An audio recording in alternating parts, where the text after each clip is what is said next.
Okay, ready? I'm ready. Hey, everybody. Hope you're doing well. Happy Thursday. Some interesting things in the news to talk about today.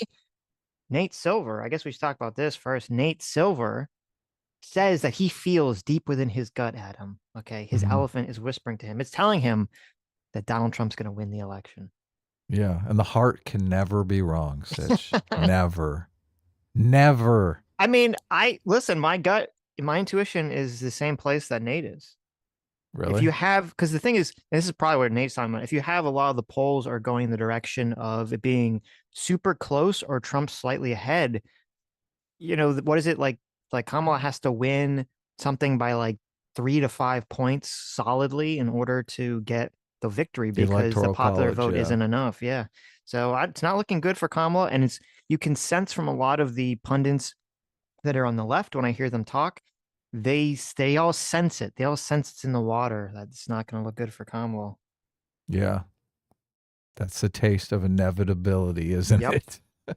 Well, in this town hall, which we're going to watch part of, I don't think CNN uploaded the entire thing on YouTube. They put a part of it. We're gonna watch part of it. A lot of people on the left felt like, and a lot of Democrats felt like this town hall was her last chance to make a lasting, powerful impression on the voters. And so we're gonna find out whether we think she did that or not. Now, I'm guessing if you read the title, the assumption, title of the stream, the assumption is that she did not actually accomplish that. Which I watched a tiny bit of it, and I'm just so tired of the Kamala Harris talking about Trump show. Like, yeah, I know all Hmm. this. I know Right. all the Trump. Like, I'm watching this because I'm trying to learn something about you, right? Right. Right. Not how much you hate Donald Trump. Okay, I get it. Everybody hates Donald Trump. All right, Hmm. it's so silly. Right. But anyway, look, if they think that argument's going to work, I'm not sure that it is. I think it boils down to like the broad argument is for Trump is the country didn't implode. He was president for 4 years. Yeah, it made a lot of liberals mad, but everything turned out okay. And he's an asshole, but he's your asshole, right? He's like you hire an attorney that's going to Uh-huh. go bust some heads, right? That's you don't want a pussy attorney that's going to Right. be like, "Oh, I'm so sorry," apologizing in court and stuff. So, I Mhm. think that argument, I mean, that's a sound argument, right? Like, okay, I don't need a Well, nice guy, I need an asshole. Well, I well, don't think just it's let a me finish, and then like Kamala's Mhm. argument is really, I'm not Trump. Right. Like that's it. That's the extent of the argument. Mhm.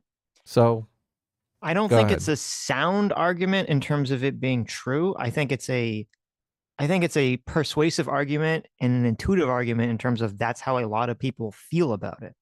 And I Yeah, no, understand that's why what I people meant. would Yeah. right. Like And I a understand why logical argument. Yeah. right. I understand why people would feel that way about it. Obviously, I completely disagree with that argument. I think you're gonna get that blustering um, lawyer who you think is fighting for you, but turns out he's just shoving money into his pockets and charging you extra the whole time, right? So Well, that's that is your perspective though. exactly. Obviously So other people yes, have other of course, perspectives, so of course. So it yeah. depends on how you see it. Um, okay, so we're gonna watch the town hall, but first, before we watch the town hall, somebody had sent me yesterday this clip. We were talking yesterday about that story that came out with Kelly saying that Trump made this comment about wishing his generals were more like Hitler's generals. And then today, I believe it What was the fuck? What was somebody, I that? forget. Oh, you didn't hear it? Wait, you didn't hear that? Trump wish like supposedly Hitler had a big dick or something and Trump is like, "God, I wish I had that No, no, no. So Hitler-sized dick." in the article that I was reading yesterday, that was about the whole funeral, whether Trump was paying for the funeral or not. Yeah, yeah. Um, Another part of the article, which we didn't get to because we are going for so long, was that supposedly there was this claim that Trump made a comment that he wished his generals in America were like Oh, Hitler's I generals. thought I thought you said genitals. No, I'm like no, generals, generals. No, I'm not like generals. Trump wished his genitals. No, what the Okay, fuck? No. that makes a lot more sense. Okay, Okay. okay, right. Yes. Yeah. You Now got to open your mouth when you speak, Sitch. there you go. There you go. So I'm assuming what that was supposed to mean, assuming that it was actually said, was that not necessarily, wanting the generals to purge the Jews or something, but along the lines of wanting this sort of unquestioning, just would do whatever the fuck Hitler says. Trump wants sort of an unquestioningly loyal generals. This is, whether you believe it or not, this is what the comment is that a lot of critics of Trump, including Kelly and people who have worked with him, always say is that Trump wants above all else, like unquestioning loyalty to him specifically. This was Kelly's big critique of him in his recent New York Times article, saying that he doesn't understand that most generals and people that work in government have a loyalty to the Constitution first and not to whoever the president is.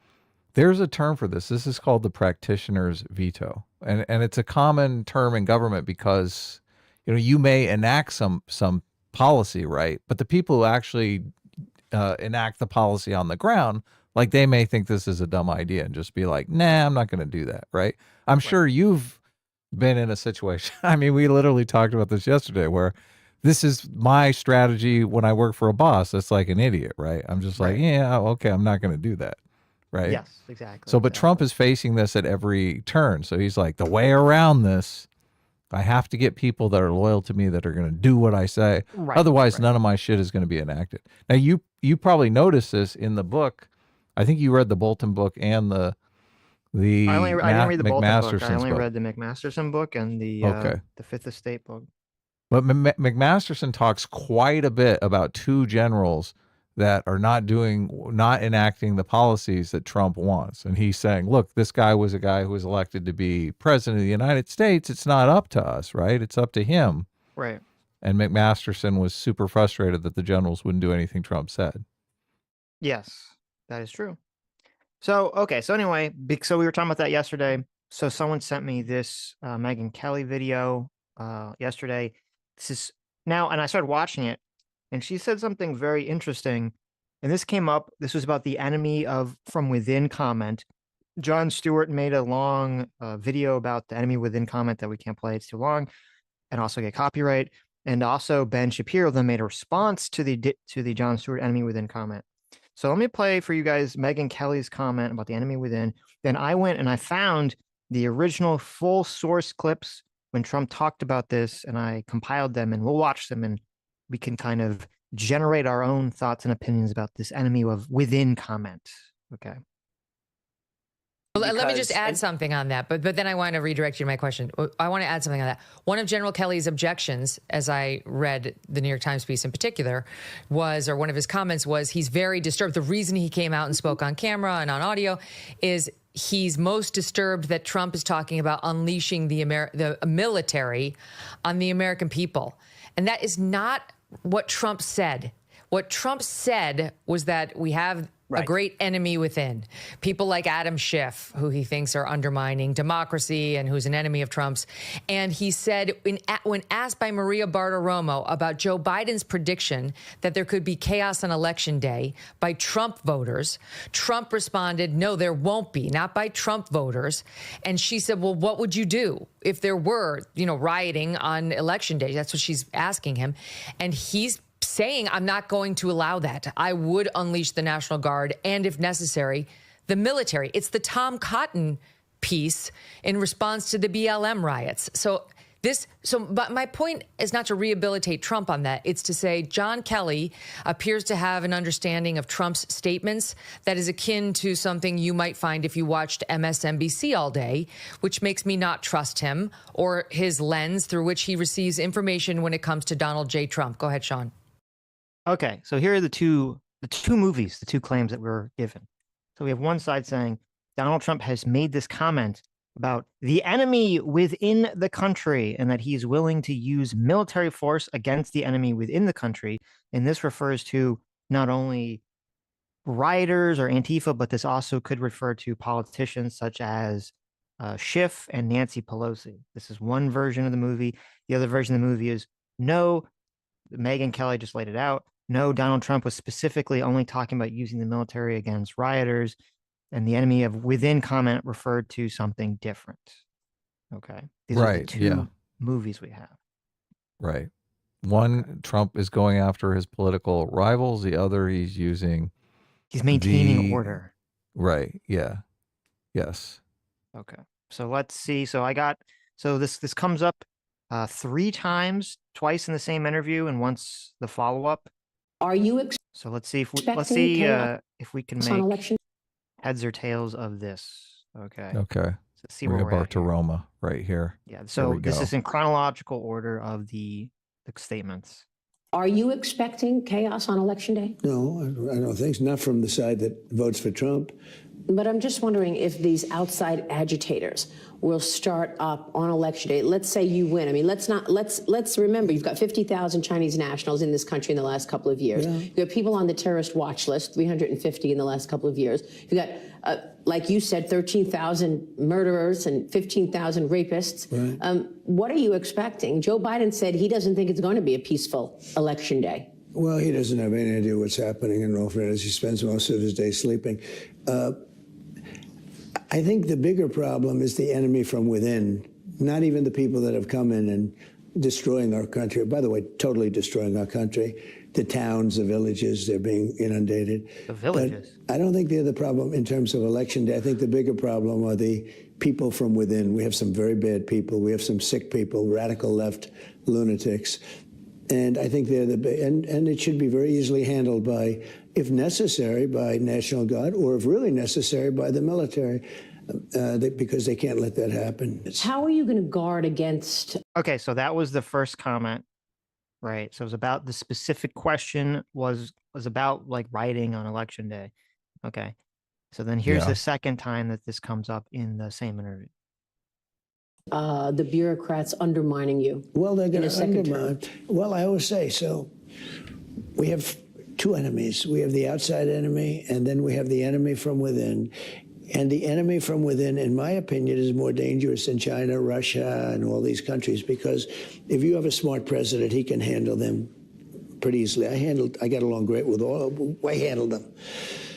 But the thing that's tougher to handle are these lunatics that we have inside, like Adam Shifty Schiff. Think of this guy's going to be a senator.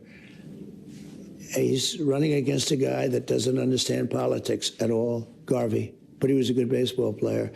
But he doesn't understand politics at all. Adam Shifty Schiff, who's a total sleazebag, is going to become a senator.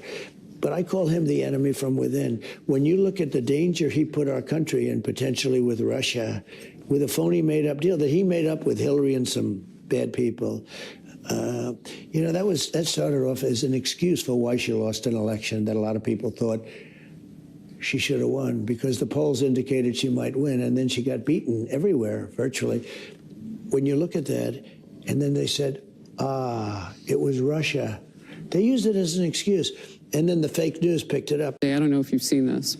Okay, so far, what's your take on all this, Adam? How do you feel? You've heard the 2 enemy within comments.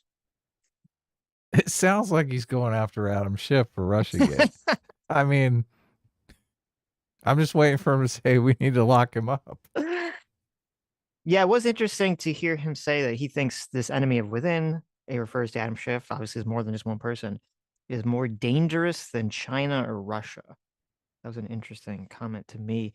You know, you have Russia obviously engaged in a completely unjustified war in Ukraine, killing thousands of people, and China is the authoritarian dictatorship of China. So I don't know how I feel about that. Why I do know how I feel about that comment. That's kind of absurd.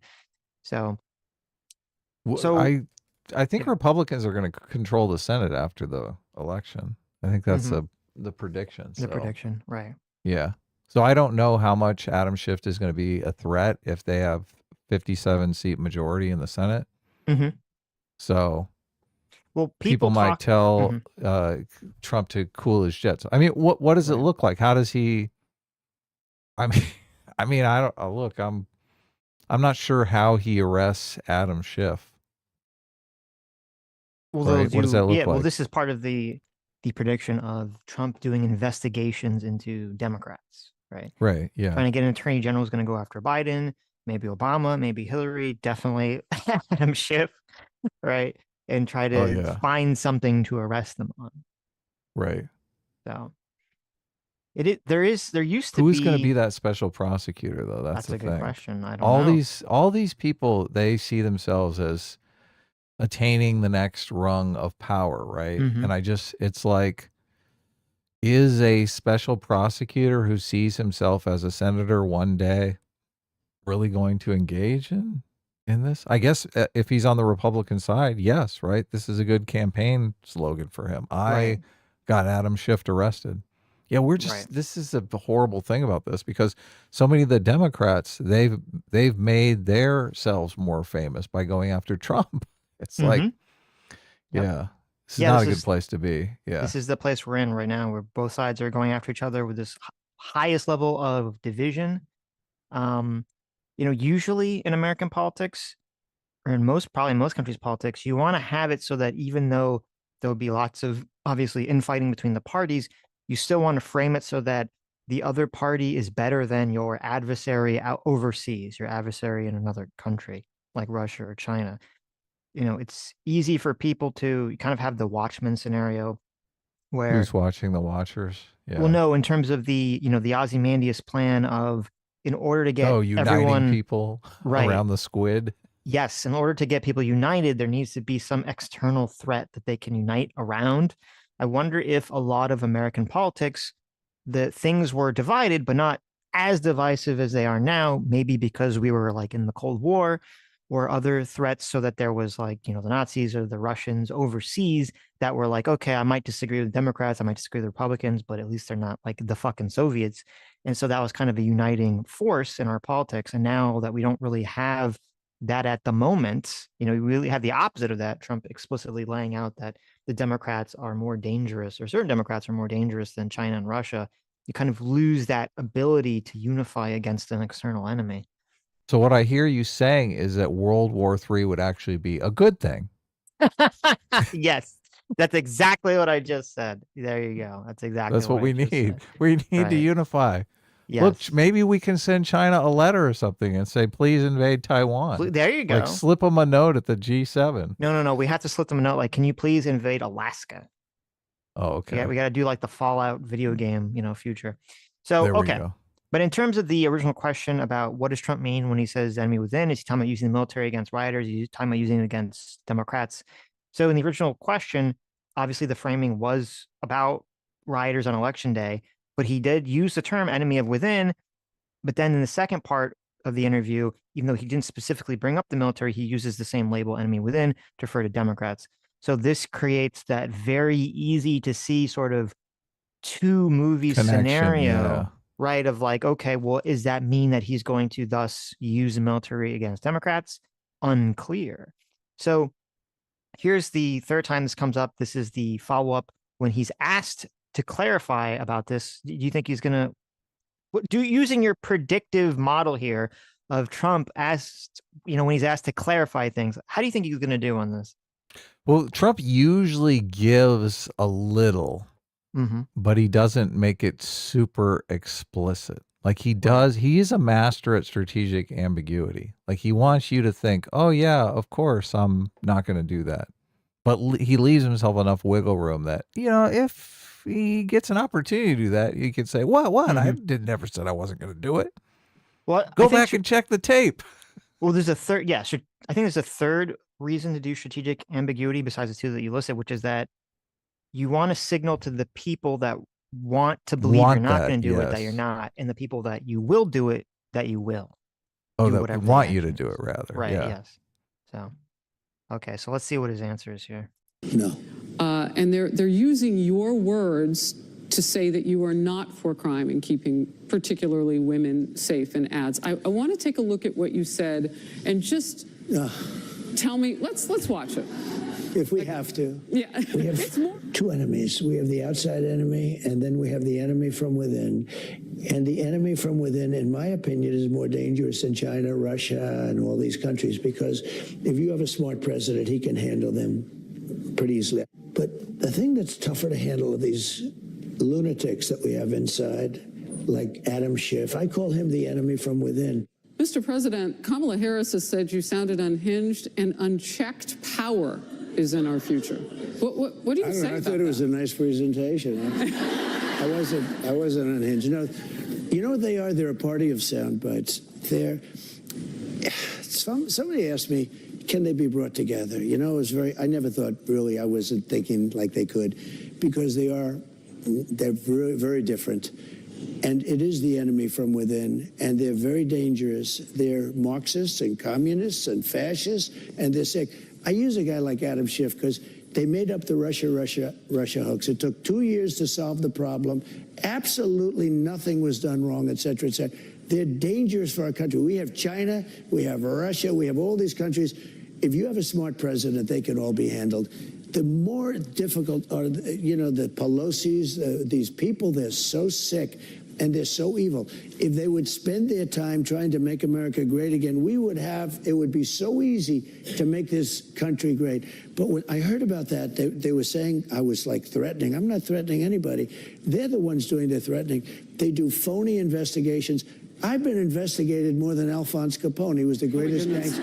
No, it's true. No, but think of it. It's called weaponization of government. It's a terrible thing. Okay. Non-answer. Right. So what's your final take on all this? I mean, it's not really an answer. Mm-hmm. Mm-hmm. You're forced to kind of go off of what you believe. I mean, that's the point of strategic ambiguity right there. Right.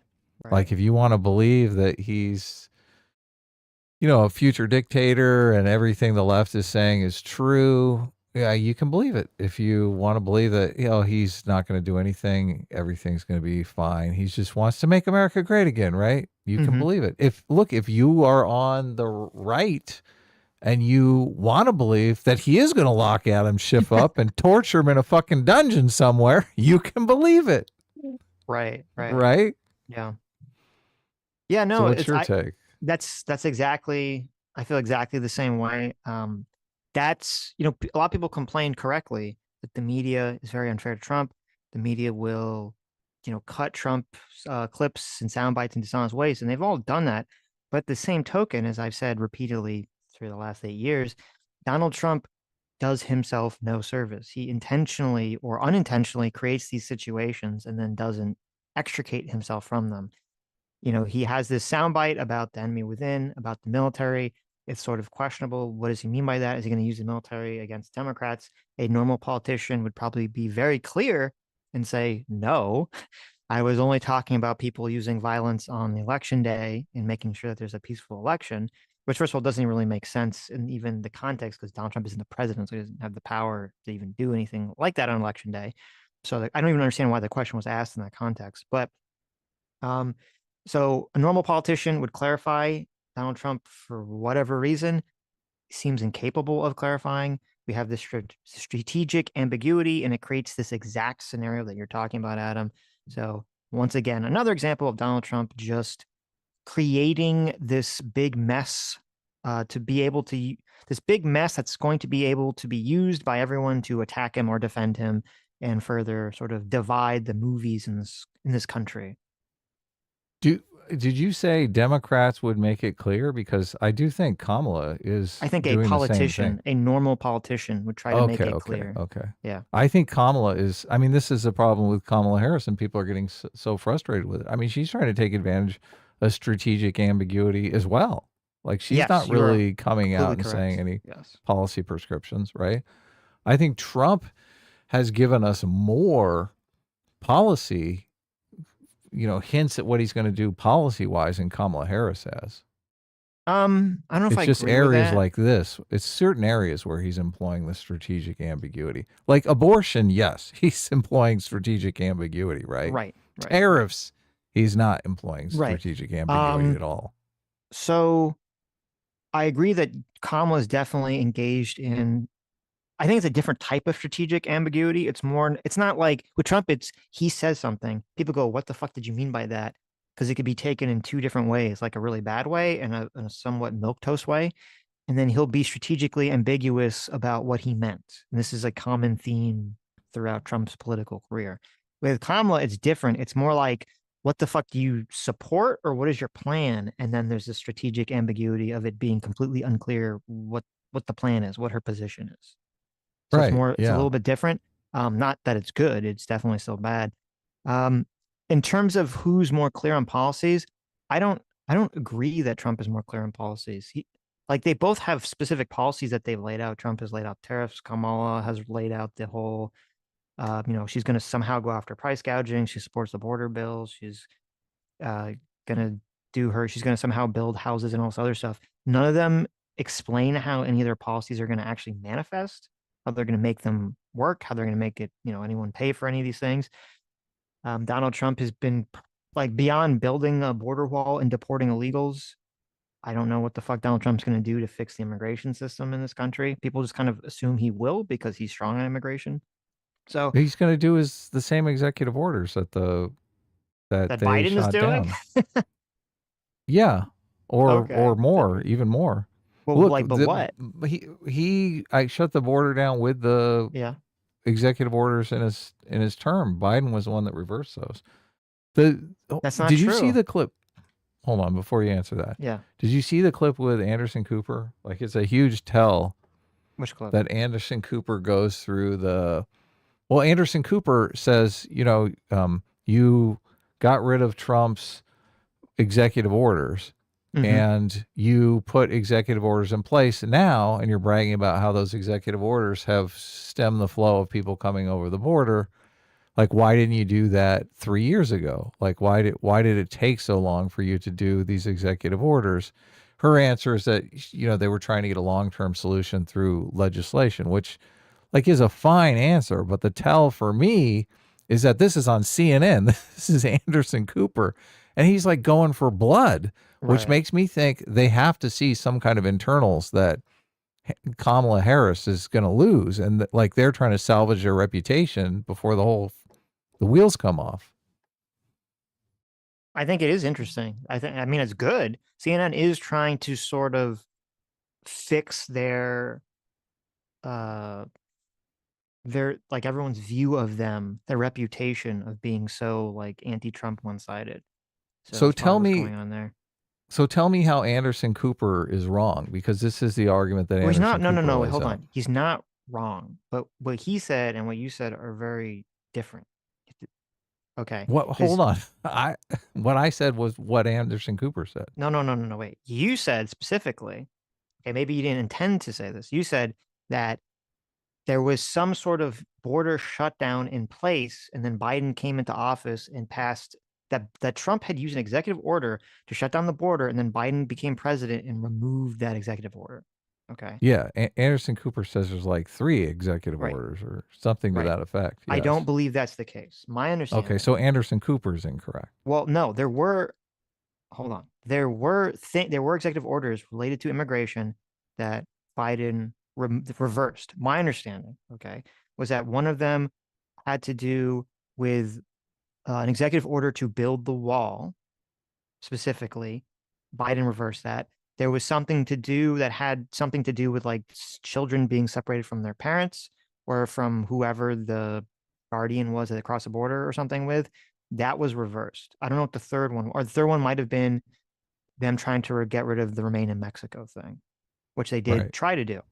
The border remained closed. And this is why, if you look at the immigration numbers, immigration didn't really increase, at least under the first year for Biden, because the reason the border was closed under Trump was because he was using the COVID shutdown emergency powers to shut down the border, which Biden didn't actually ever get rid of. What happened was, after a year or two of Biden being in office, the government said, okay, the medical emergency of COVID is over, and that automatically had to get rid of this border shutdown that was in place. But they could have enacted the executive order that Biden did recently. Yes, they could have done immediately. That. Right. Well, yes, that is true. That is definitely true. And that's what Anderson Cooper said. Anderson Cooper's like, she's sitting there bragging about how, everything's better now. Yes. That's totally fine. I'm just saying you have to be very specific with what you're saying. Okay. Joe Biden and the Biden administration 100% is to blame for the current immigration situation, because once the COVID restriction lockdown ended, they didn't have a ready plan in place to deal with immigration that was good, to supplement that, to fix that problem. And so that's totally fine. That's a good question to ask. I'm just saying it's not accurate to say that Donald Trump used executive orders to shut down the border outside Well, of the COVID thing. So that's why when I say Donald Trump has been vague on the border, he has, because I've not really heard Donald Trump explain the asylum problem and explain what he's going to do to stop it in any of his speeches or rallies. He just says he's going to build a wall and deport people. I mean, that's pretty clear, right? Yeah, but that's not actually going to solve the problem if he doesn't do anything about the asylum situation, the asylum system, which is broken. People are more interested in, here's the plan, and if that plan doesn't work, he'll try something else. Like, they're not necessarily evaluating on whether or not this plan is going to have success. They're saying, look, I don't like the flow of illegal immigration. He's going to stop it. And they're not really thinking, like, you're thinking, okay, well, his plan for stopping the immigration is not going to work. I don't think the normal voter is thinking that far ahead. So you are correct. The normal voter is just like Donald Trump has run against immigration, so therefore he will be strong in immigration. right. I agree with you, but the reason I brought it up is because you brought up was we were talking about who is being more clear on policy, and I'm saying both of the candidates that we have this election are being incredibly vague with almost all their policies. Well, no, I don't see how you can say it's vague when he's saying, look, I'm going to stop people coming over the border. That's not vague. No, it's vague in terms of what is the policy to implement that. That's like saying Kamala is not, that'd be like saying Kamala isn't vague because she says, I'm going to help middle-class families. It's like, okay, what does that mean? How? Well, I agree with you, but it's the same thing with Trump. He just says, I'm going to stop people coming from over the border. And then he says, well, I'm going to deport people. First of all, is that going to be the people that have been here? What is the plan for that? If you've been here for 30 years, are you going to get deported? Building a wall doesn't do shit when people show up at the border and they say, hey, I request asylum. There is a giant difference than me saying, I am going to help middle-class families, and me saying, I am going to make sure 0 people cross our border. One is a tangible goal. The other is, who knows? We talk about this all the time in screenwriting. I say, look, your protagonist needs a tangible goal, something that the audience can know when they accomplish it, right? Like, as soon as you see 0 people crossing the border, we know that he's accomplished his goal. How do we know when Kamala Harris has helped the middle class? Okay, so we're talking about 2 different things. We were talking about policy. You're talking about goals. Well, right? You're saying that Trump has more clear goal than Kamala, not that she has a more clear policy. The policy is 0 people cross the border illegally. That is the policy. Hold on. No. The policy is whatever you're going to do to manifest this thing, this promise. Okay. Because Kamala, you could do the same thing with Kamala when she says, I'm going to help the middle class or whatever. Then you're like, well, what does that mean? Then she says, oh, I'm going to give people a tax credit for kids. I'm going to lower, the tax for lower income families. I'm going to help build 3 million houses. She has a bunch of like random shit she'll throw out there. So that's why I'm saying I don't think it's fair for you to say, well, only she's being vague. That's not true. Both candidates are being very vague with a lot of their campaign promises and a lot of their campaign policies. Yes. I don't know how you can call, I guess I do know how you can call it vague that he's saying, I promise 0 people will cross the border illegally. That's vague because he doesn't necessarily have a plan to do it, even though he's like, I'll build a wall. That's okay. I'll do an executive order. I'll give you maybe a better example. That's like Kamala or even Trump. They both say they're going to end the war in the Middle East and get the hostages back. It's like, okay, that's vague, obviously. No, but wait a minute. That is a clear, like they're saying something specific. They're going to have the war end and they're going to bring the hostages back. It's a very clear goal. How does that come into being is vague because no one actually believes that they have a plan to do that. Right. So, yes. So look, sealing the border may be an impossibility. Obviously Kamala Harris, they undid these executive orders. They passed a bill that was basically a bill for pathway to citizenship. I don't know how that doesn't say, hey, come to America. We have the presidency for 4 years. Here's your opportunity. Who passed wait, what? Well, they put up a bill that was a pathway to citizenship bill, I think in 2022 or 2021. one of the first bills that they put up. Kamala Harris tried to pitch it as fixing our immigration system. Let's see. I don't believe that. There was some level, there was in the border bill, the one that the Republicans No, that's voted not against. this one. This there is was the one some when they pathway to first got into citizenship office. there for certain people. I think if I recall correctly, I could be wrong. That's not the it bill. was people that had been in the country for 10 years or longer and had no criminal record. I don't know what the That's other one is that you're that's the talking most about. recent bill. Yeah, I believe so. It was something like that. When they did one interview with Kamala Harris and asked her about immigration, she said, this I think was a 60 Minutes interview. Mm-hmm. She said that they put up a bill when they first got into office, her and Biden. Mm-hmm. This was a Fox News interview where Brett Baer had the bill, and I think it was put up in 2022, where it was a completely different bill. And then people looked into that bill, and that bill was basically a bill that was just a pathway to citizenship type bill. I don't know. And I thought when I heard that they were talking about the most recent immigration bill, because that's No, always they been weren't. the attack that the Republicans have made. I'm not sure if he was referring to something We can bring the else. Brett Baer interview up if you want to look at it. Well, I'm trying to find this other thing that you're talking about. Okay, wait, here we go. Maybe 2021, Biden's immigration plan would offer path to There you citizenship for go. millions. That's it. The proposal unveiled by Democrats Capitol Hill offers an 8-year path to citizens for most of the 11 undocumented immigrants in the United States, eliminates restrictions on family-based immigration, expanded worker visa. So that would make sense to what they're talking about. Yeah, that's like a huge magnet. Come to America. It'll take you 8 years to become a citizen. Right. Sure, that's fair. Okay. Let's see. The centerpiece of legislation is 8-year path for citizenship for most 11 million undocumented workers.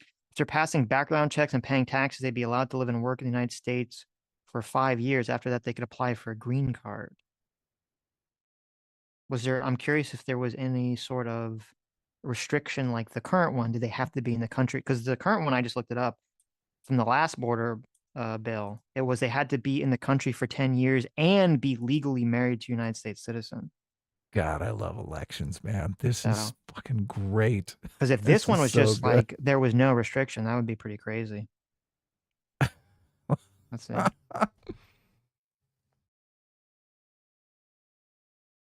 Okay. Articles explain it. Look, this is all. Aren't we gonna talk about other things? Like we were gonna talk about we're gonna watch the Kamala Harris town hall, which is. I don't think we ever watched the Brett Baer interview because we were having. No, we talked about it, but we didn't watch it. Right. Yeah. Okay. Okay. Well, town anyway, hall. we'll bring up the Set town me hall. up. I'll look into this while we're doing this.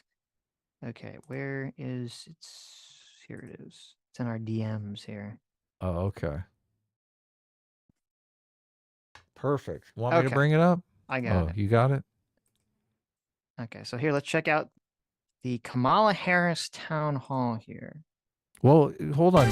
Do you think, just not to put the Trump thing to bed. So do you think Trump is going to go after Adam Schiff?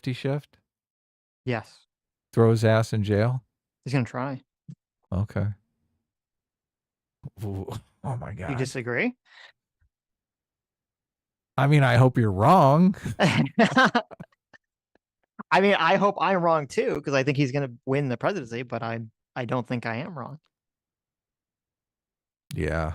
Mm-hmm. Look, this is like, it's so, this is a thing. I don't know.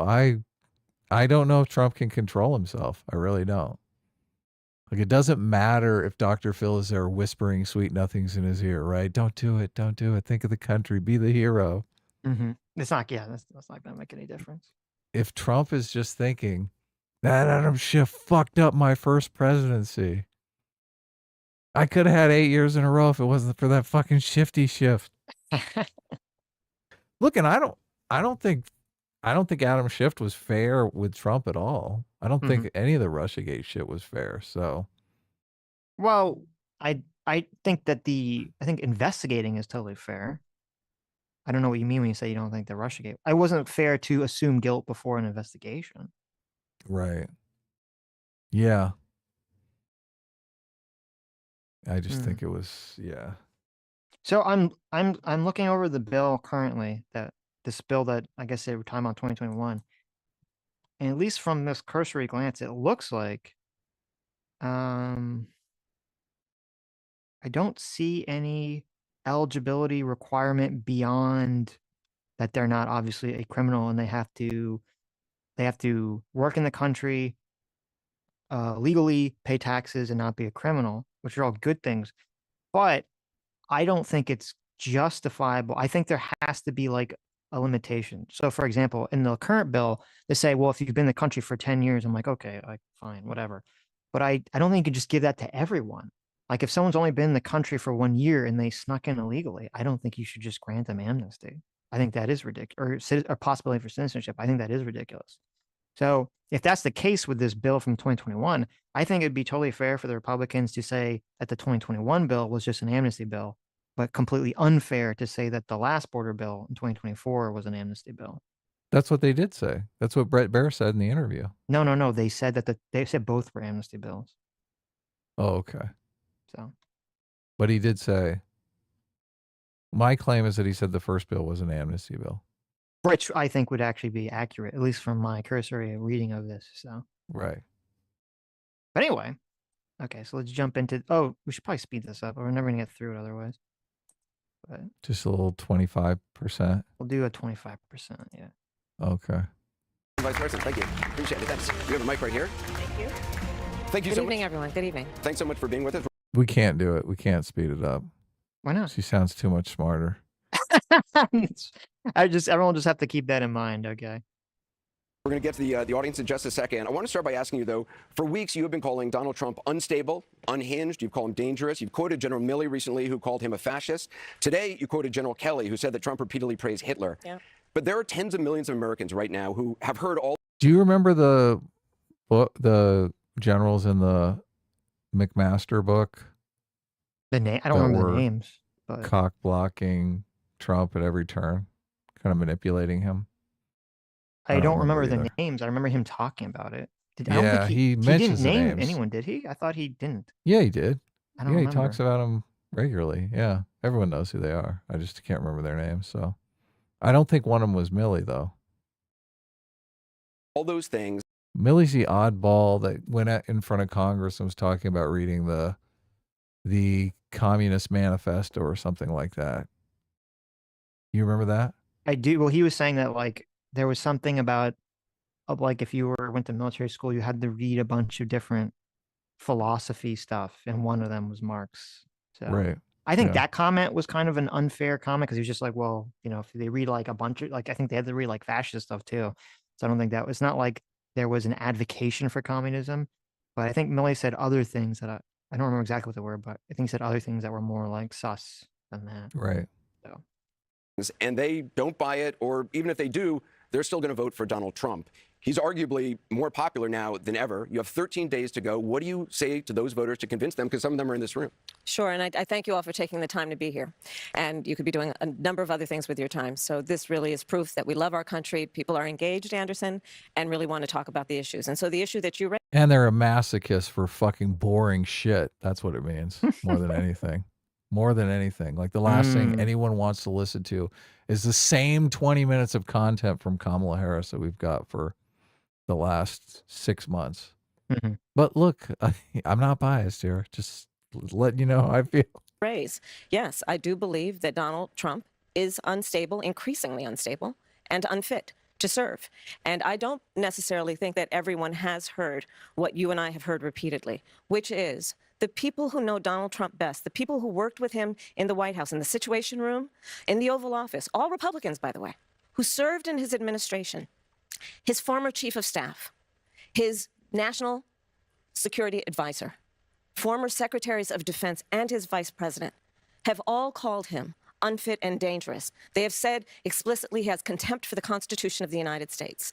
They have said he should never again serve as president of the United States. Objection, Your Honor. Hearsay. Does that work? Can I do that here?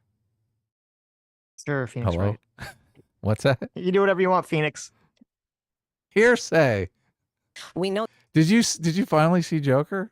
Objection. I did not know. Okay. Don't worry about it. Hearsay. That is why Mike Pence is not running with him again, why the job was empty. And then today we learned that John Kelly, a 4-star Marine general, who was his longest serving chief of staff, gave an interview recently in the last 2 weeks of this election, talking about how dangerous Donald Trump is. And I think one has to think about, why would someone who served with him, who is not political, a 4-star Marine general, why is he telling the American people now? And frankly, I think of it as he's just putting out a 911 call to the American people. Understand what could happen if Donald Trump were back in the White House. And this time, we must take very seriously those folks who knew him best and who were career people are not going to be there to hold him back. At least before, there were folks who we know what he would say, but they would restrain him. Imagine now Donald Trump in the Oval Office, in the Situation Room. He who has openly admired dictators, said he would be a dictator on day one. The former chairman of the Joint Chiefs of Staff has said he is a fascist to the core. So I think that when the American people reflect, especially those who are undecided, on who you should listen to, don't take my word for it. In fact, go online and listen to John Kelly, his voice, talking about what he thinks of Donald Trump 2 weeks before the election, because I think we all know, to your point, Anderson, it is close, but there are undecided voters who clearly, by being here, have an open mind, want to talk in a way that is grounded in issues and fact. And when they hear these facts, I think it compels a lot of people to be concerned about the future of our country with Donald Trump at the lead. You've quoted General Milley calling Donald Trump a fascist. You yourself have not used that word to describe him. Let me ask you tonight, do you think Donald Trump is a fascist? Yes, I do. Yes, I do. And I also believe that the people who know him best on this subject should be trusted. Again, look at their careers. These are not people, with the exception, I think, of only Mike Pence. These were not politicians. These are career people who have served. Do you know the rebuttal to this argument here that she's making? These people all hate Donald Trump. The rebuttal is that they got fired and don't like Trump. Well, that they were kind of egomaniacs, basically, all competing for different policy proposals that they wanted to enact. And when Donald Trump wouldn't accept their ideas, they kind of became disgruntled. So it's like a conflict of egos going on. What do you think? Well, I mean, obviously that makes sense. I don't know if it's true or not. I wasn't in the room, so. Right. I'm saying it's a theory that makes sense, right? But I'm saying Totally, yes. in terms of what do you think in terms of, do you think these people are lying intentionally? Do you think they have, that it's what they're saying is 100% true? Do you think they believe it's 100% true, even if it's not true? I don't have enough information to know any of that. Like, I don't know. Like, I think I think they could definitely be lying. Look, I've had people lie about me, like, indiscriminately, just because they don't like me. That is true. You have had people lie about you. Well, I don't know that they're not total liars. I don't know that Donald Trump is not constraining them. I mean, that narrative means that Donald Trump was the one constraining these fuckers. So, yeah, look, there's not enough information to know anything here. If I'm a juror and I'm watching this court case, this is all a bunch of fucking hearsay. Like, why are we not talking about your policy prescriptions? But you have to, but as a voter, you have to guess, right? You have to make a guess. No, you don't. Because, no, you don't. Wait a minute. No, you don't. You don't have to vote based on any of this shit. All this stuff can just be thrown out. Well, okay.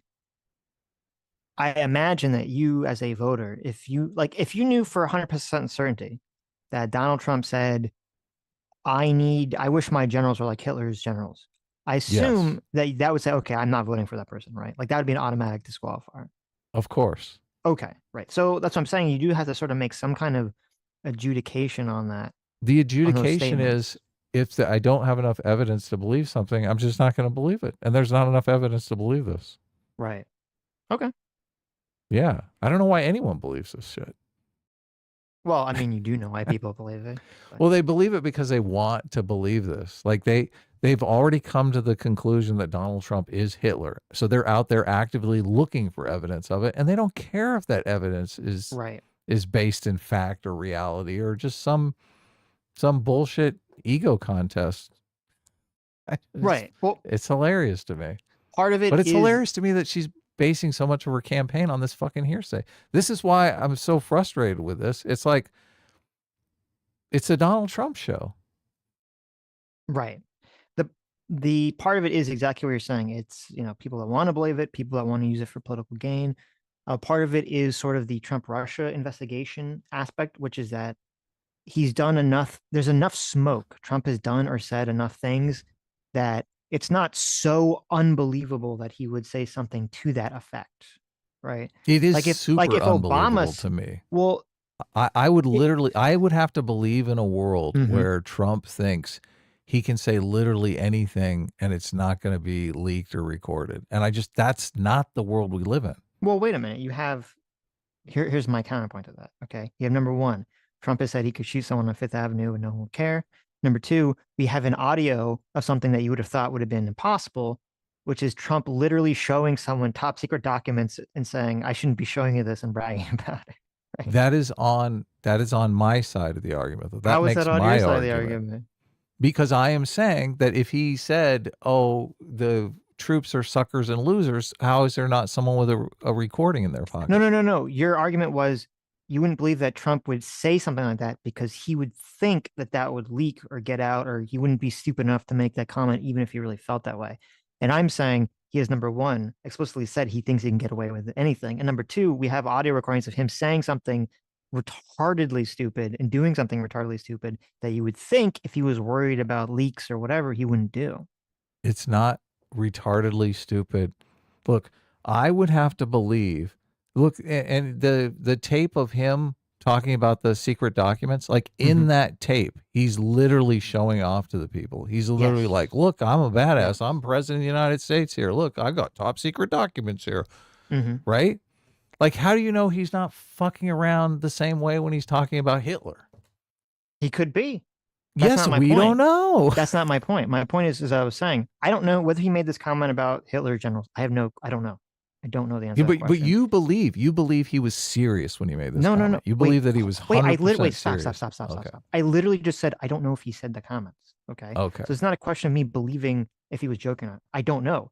My point was that, as I said, the reason this narrative forms is because Trump has said and done enough things that are on the edges of that kind of comment that this plays into an easily believable narrative about Donald Trump's personality.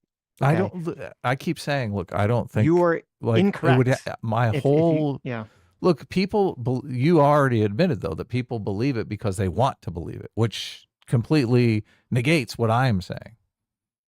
Like, you don't need to live in a world where there's recorders everywhere and people could easily record what you're saying to understand that people want to believe stuff without evidence. You're not like, I'm not making myself clear, or you're not listening to what I'm saying. One of these two things has happened. Okay. Well, I don't think you're listening to what I'm saying either. So okay, I am listening to what you're saying. I'm not saying that Donald Trump made this comment at all. I'm making zero judgments on the likelihood of him making this comment.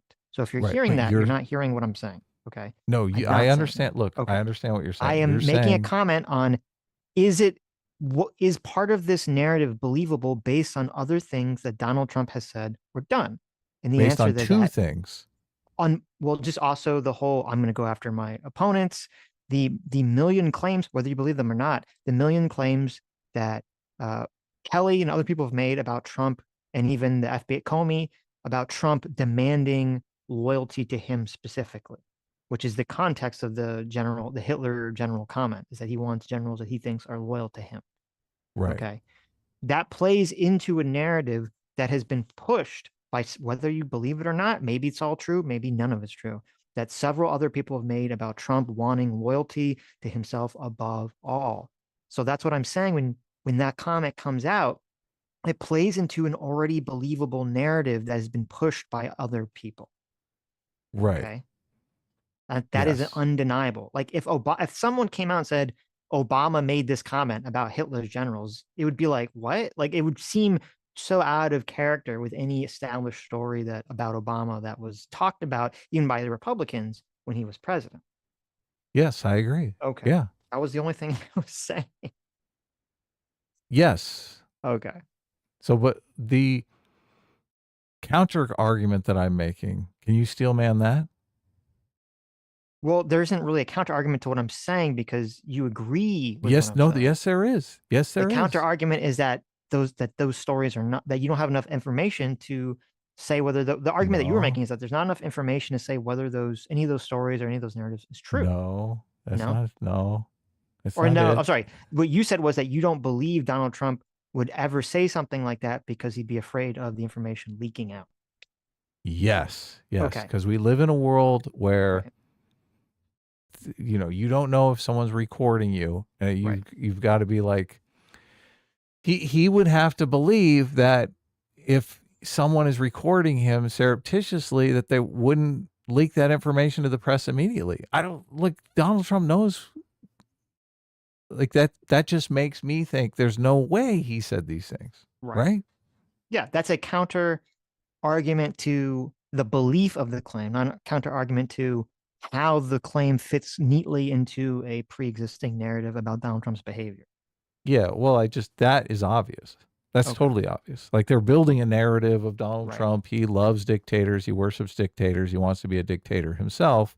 He praises it. Like all that is obvious. Exactly, That's totally obvious. Right. It's not as obvious that Donald Trump wouldn't say that kind of thing if he like knew that it would be recorded and leaked. Like the people on the left believe that Donald Trump would definitely say that type of thing and doesn't care about being recorded or leaked. But nowhere is there any recording evidence of it. So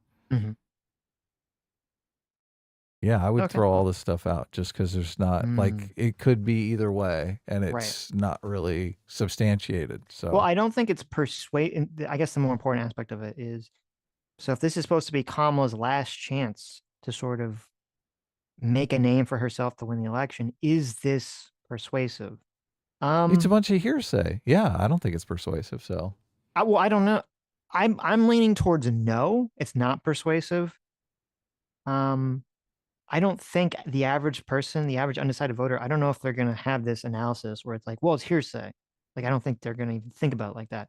I think if they just hear a bunch of people repeat a claim, they might believe it normally. But then again, there's been so many claims about Trump all over the place that I think people that are undecided at this point are sort of numb to those accusations.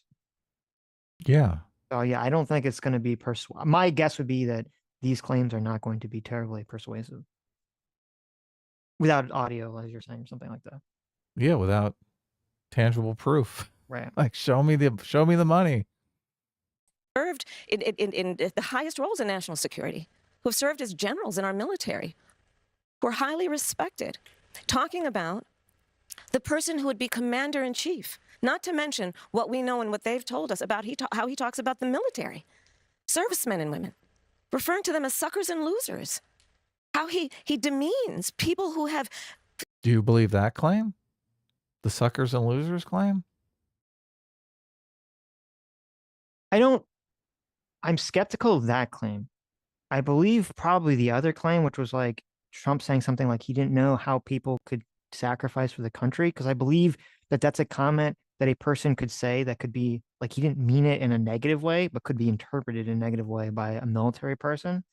Like that to me sounds like a something that could be more that could be more likely to happen. The suckers and losers thing sounds unlikely to me, except in the context of John McCain. I could believe that Trump hates John McCain's guts so much that he would make some disparaging comment. I mean, he made disparaging comments about McCain publicly, that he would make even more incendiary, disparaging comments about McCain being a prisoner of war privately. I believe that 100% could happen. There's so much of this election is just catty fucking bullshit. And that's one of the things that bugs me most about this. This is just like bullshit. Let me vomit out as much gossip as I can vomit out here. I don't think that's fair. Because when you say catty bullshit, the implication is that the subject matter is bullshit, but it's not. Because you agree, if Trump said any of these things, that you wouldn't vote for him. Yeah, but it's gossip unless you have undeniable proof. But that's a different element. Okay, it's like you could say it's hearsay, but it's not catty gossip. It is gossip. It's not okay. I don't think it's got. If someone is claiming firsthand that he heard this statement from Donald Trump, that's not gossip. You cannot. Okay. You could think that it didn't happen. You could say, "Well, I'm not going to believe that," but it's not gossip at that point. When's it become gossip? When it becomes secondhand information? When Gossip it is becomes like, hearsay? oh, I think when you say gossip, you're diminishing what it's about. So it's like, oh, I heard that Becky told me that, Leanne kissed Johnny behind the playground, right? This is totally gossip. I just looked up gossip. A report often malicious about the behavior of other people. It totally fits that bill. Oh my God! Did you hear that he called soldiers suckers and losers? Okay. Gossip. I just looked it up. Gossip is a noun that means idle talk or rumor about someone's personal life, often in a way that is unkind or disapproving. Yes.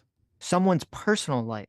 Okay. These are not questions of someone's personal life. They're questions of someone's actions as president and their view of the world. Views of the world, which you agree, if were true, would mean that you wouldn't vote for this candidate. Right. So that's why I'm saying I don't think it's fair or correct to call it gossip. You can say that you don't believe it. That's fine. But it's not like to just dismiss it like this isn't important. I don't agree with that at all. It would be important if there was proof that it was true. So do you think there was an accusation that Joe Biden made some comment about, wanting Merrick Garland to go after Donald Trump, and get him arrested or go after him with, cases or whatever, right? Yeah. Now, this is an anonymous source, so we don't know if it's true or not. I would throw it out. You can, okay, that's fine. You could say, I don't know if it's true, but I wouldn't call that gossip. That's all I'm saying. Oh, okay. Taken an oath to sacrifice their life for our country. And I do believe, Anderson, that part of this is why, even just this week, I traveled this state and others with Liz Cheney, former Congress member who was a very high-ranking Republican. She has endorsed me. Her father, the former Vice President of the United States, Dick Cheney, is voting for me. Over 400 previous members of the administration from Ronald Reagan to both Presidents Bush to Donald Trump even, have endorsed my candidacy. And the reason why, among them, is a legitimate fear based on Donald Trump's words and actions that he will not obey an oath to support and defend the Constitution of the United States. He himself has said he would terminate the Constitution of the United States and wants to earn your vote to stand again behind the seal of the President of the United States? No one standing behind the seal of the President of the United States of America should be in that position saying they want to terminate the Constitution of the United States. This is Annalise Keene. She's from Philadelphia. She works as a fundraiser for Habitat for Humanity. She's registered with no party affiliation. She says she's a Democrat. She's leaning toward voting for you, but says she's yet to make her final decision in part because of the conflict in the Middle East. Annalise? Thank you and good evening. I want your take on her performance there. So again, as I said, all this stuff, everyone has heard all this, I imagine, that's going to vote. So it seems pointless. Like the performance itself in terms of pushing this idea is fine, I guess. Oh, okay. But in terms of, does it matter? I'd say no, because everyone's heard this all before. The whole point of the town hall, at least when I'm hearing people talk about it, is this is supposed to be Kamala's last chance to sway people. And you can't sway people by just saying all these things that they've already heard. It's not going to persuade, like hearing it for the 10th time is not going to persuade anyone. I think she has kind of a pleading tone to her that's very just desperate. I see what you're saying. Well, it's also sped up, but you are correct. Even if it wasn't sped up, I agree with you that she does have more of a pleading tone than commanding tone. And I think that's part of Donald Trump's strength versus Kamala, is that Trump never has a pleading tone in the way that he talks.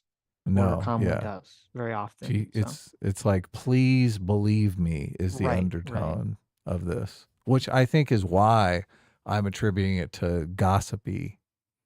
That sort of that believe this, emphasis so that you'll believe it type thing is I think why I'm going to that gossipy. No, that's a good, that is an interesting point. That's a good point, that it creates a vibe of the information that's very different. based on how it's being said.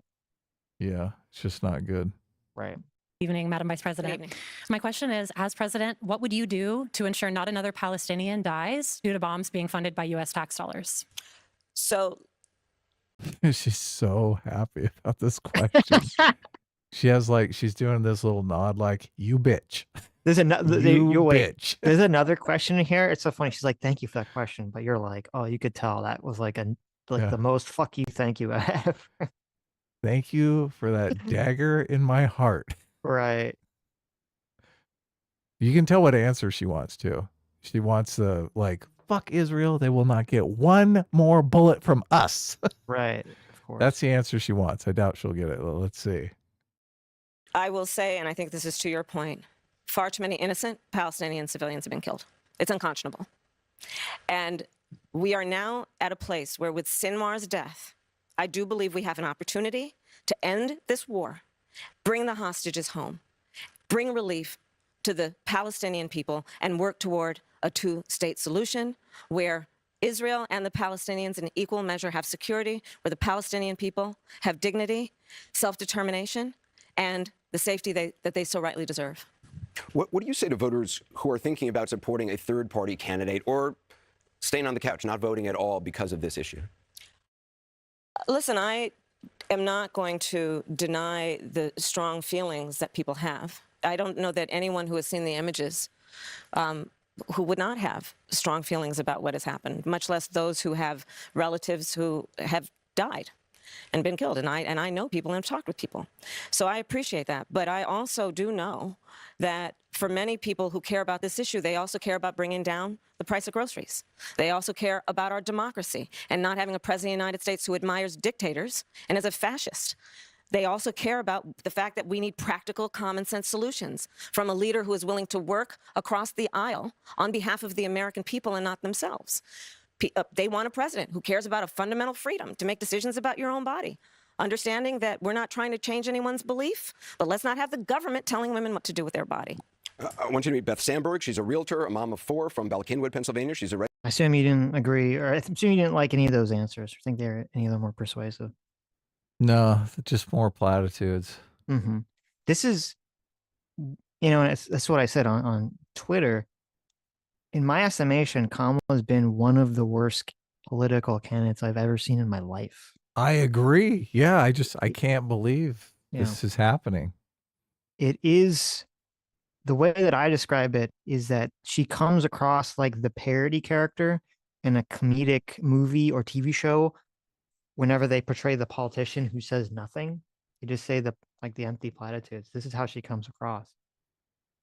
I never thought I would see something like a politician this inept. Because, we were talking about how both, Trump does this strategic ambiguity where it's like unclear what he's saying, but he does it in a much better way. And I should say a masterful way compared to Kamala. Trump is so much better at saying nothing compared to Kamala. Like when he says nothing, here, let me be specific. When Trump says let me be more clear. When Trump says nothing, where he's strategically ambiguous, he does it in a way where he's giving multiple people sort of some morsel of what they would want. Or when Kamala is being ambiguous, she's giving no one anything. Yeah, Trump gives everything. Right. Kamala gives nothing. Right, exactly. When Trump says you're going to love the deal we strike on abortion, he's telling every single person they're going to get what they want. Yes. When Kamala dodges, everyone walks away. They're like, what's actually happening here? Right. What am I getting out of this? Yes. So I'm glad you brought that up. That's exactly what's going on here. Mm-hmm.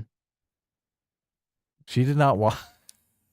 That woman was not satisfied by that answer. No. See, this is what they should have done. They should have been like, Kamala, here, sit down, wanting to listen to a bunch of Trump speeches. Try to just emulate this level of saying nothing. Okay. This is how you say nothing correctly. Yeah. People are saying also that she's over prepared, that she's an over preparer. That's bullshit. That's yeah. That's insane. Well, it's off this idea that you over prepare, so then you get nervous because you have too many like figures and facts rolling around in your head or something. They kind of made Right. the same accusation of Biden in the first debate. Um, that is not what's happening with Kamala. If she was over prepared, she would have a bunch of things like she'd come off as dry because she'd be talking about too many facts and figures and policies as opposed to connecting it on an emotional level. That's what over prepared maybe looks like. She Right. doesn't do any, like, it's just all platitudes. That's not being over prepared. Yeah. I see now that I'm actually watching this, because I listened to a bunch of commentary on this, which was great. Mm-hmm. She does have a super desperate vibe, which I think people were sensing. I don't know that I heard anyone say desperate, but a lot of people were talking about how, oh, the campaign is over. This is it. People are distancing themselves. I don't think anyone should get overly confident, though, because I do remember similar things being said in the 2020 election, and obviously we know how that turned out. So Right. Well, not I so in think this is 2016 about Trump losing. yeah. I think it's too early to tell, but I definitely sense the desperation in Kamala Harris here. I just, like, the thing for me is, like, she had such a clean argument to make if she was actually prepared to be president, but I'm flabbergasted by the fact that she's been vice president to Biden, who seems like he could have a stroke any day, right? So you'd want to be completely prepared to take over the office at any moment. But she doesn't seem to understand any of the political or policy landscape she's living in. Like, what was she doing the whole time she was vice president? Yeah, it's hilarious that you said it. I literally had this exact conversation with someone else before I came on stream. And they Yeah. were making the same argument you were making, Adam, which was, why was Kamala, like, if the thought process was Joe Biden's old, he's going to die or not be able to run again, why was she not preparing her entire 4 years to be the next president? Yes. Right. This is what I think is going on. Well, number one, there's two ways this can manifest. There's either A, Biden would have to be on board with that, and his team would work with Kamala to do that, to have her be the successor. Now, that's number one. Obviously, we know that that was not the case because Biden was trying to claw on to power and refuse to leave until he was strong-armed into leaving. Right. So obviously, you could still do things though on your own. Well, hold on, but that's number two. But this is just number one. So obviously, from that perspective, the Biden administration was not working with Kamala to, set her up to become the next president in 4 years. Right. So since that's not the case, it would require number two, which is that Kamala on her own would have to be this like type A, very ambitious go-getter who's going to, whether Biden wants it or not, is going to essentially be gunning to usurp him in 4 years by making herself as highly visible in a positive way to the American people, to be prepared to run in 2024, to have all sorts of policies ready to go, statements ready to go, have all this stuff ready to go and be prepared, which she obviously didn't do or have at all. And so that makes me think that she's just not this sort of highly ambitious type A go-getter whatsoever, because she just didn't seem to have any plans or anything ready to go. I mean, you can be ambitious without being the kind of preparer. I'm not sure Trump is like a preparer, but he's completely ambitious. So yeah, but he's really good on, Trump is better on his feet, just coming up with a bunch of bullshit or whatever, which obviously Kamala is not.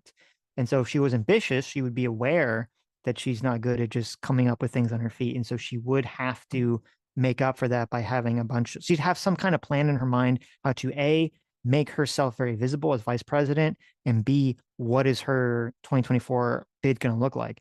And judging by how she's run, both as judging how she's been as vice president and judging how she's run now, she's been none of that is true. She hasn't done any of those things and wasn't even acting or thinking that she was going to be the candidate in 2024.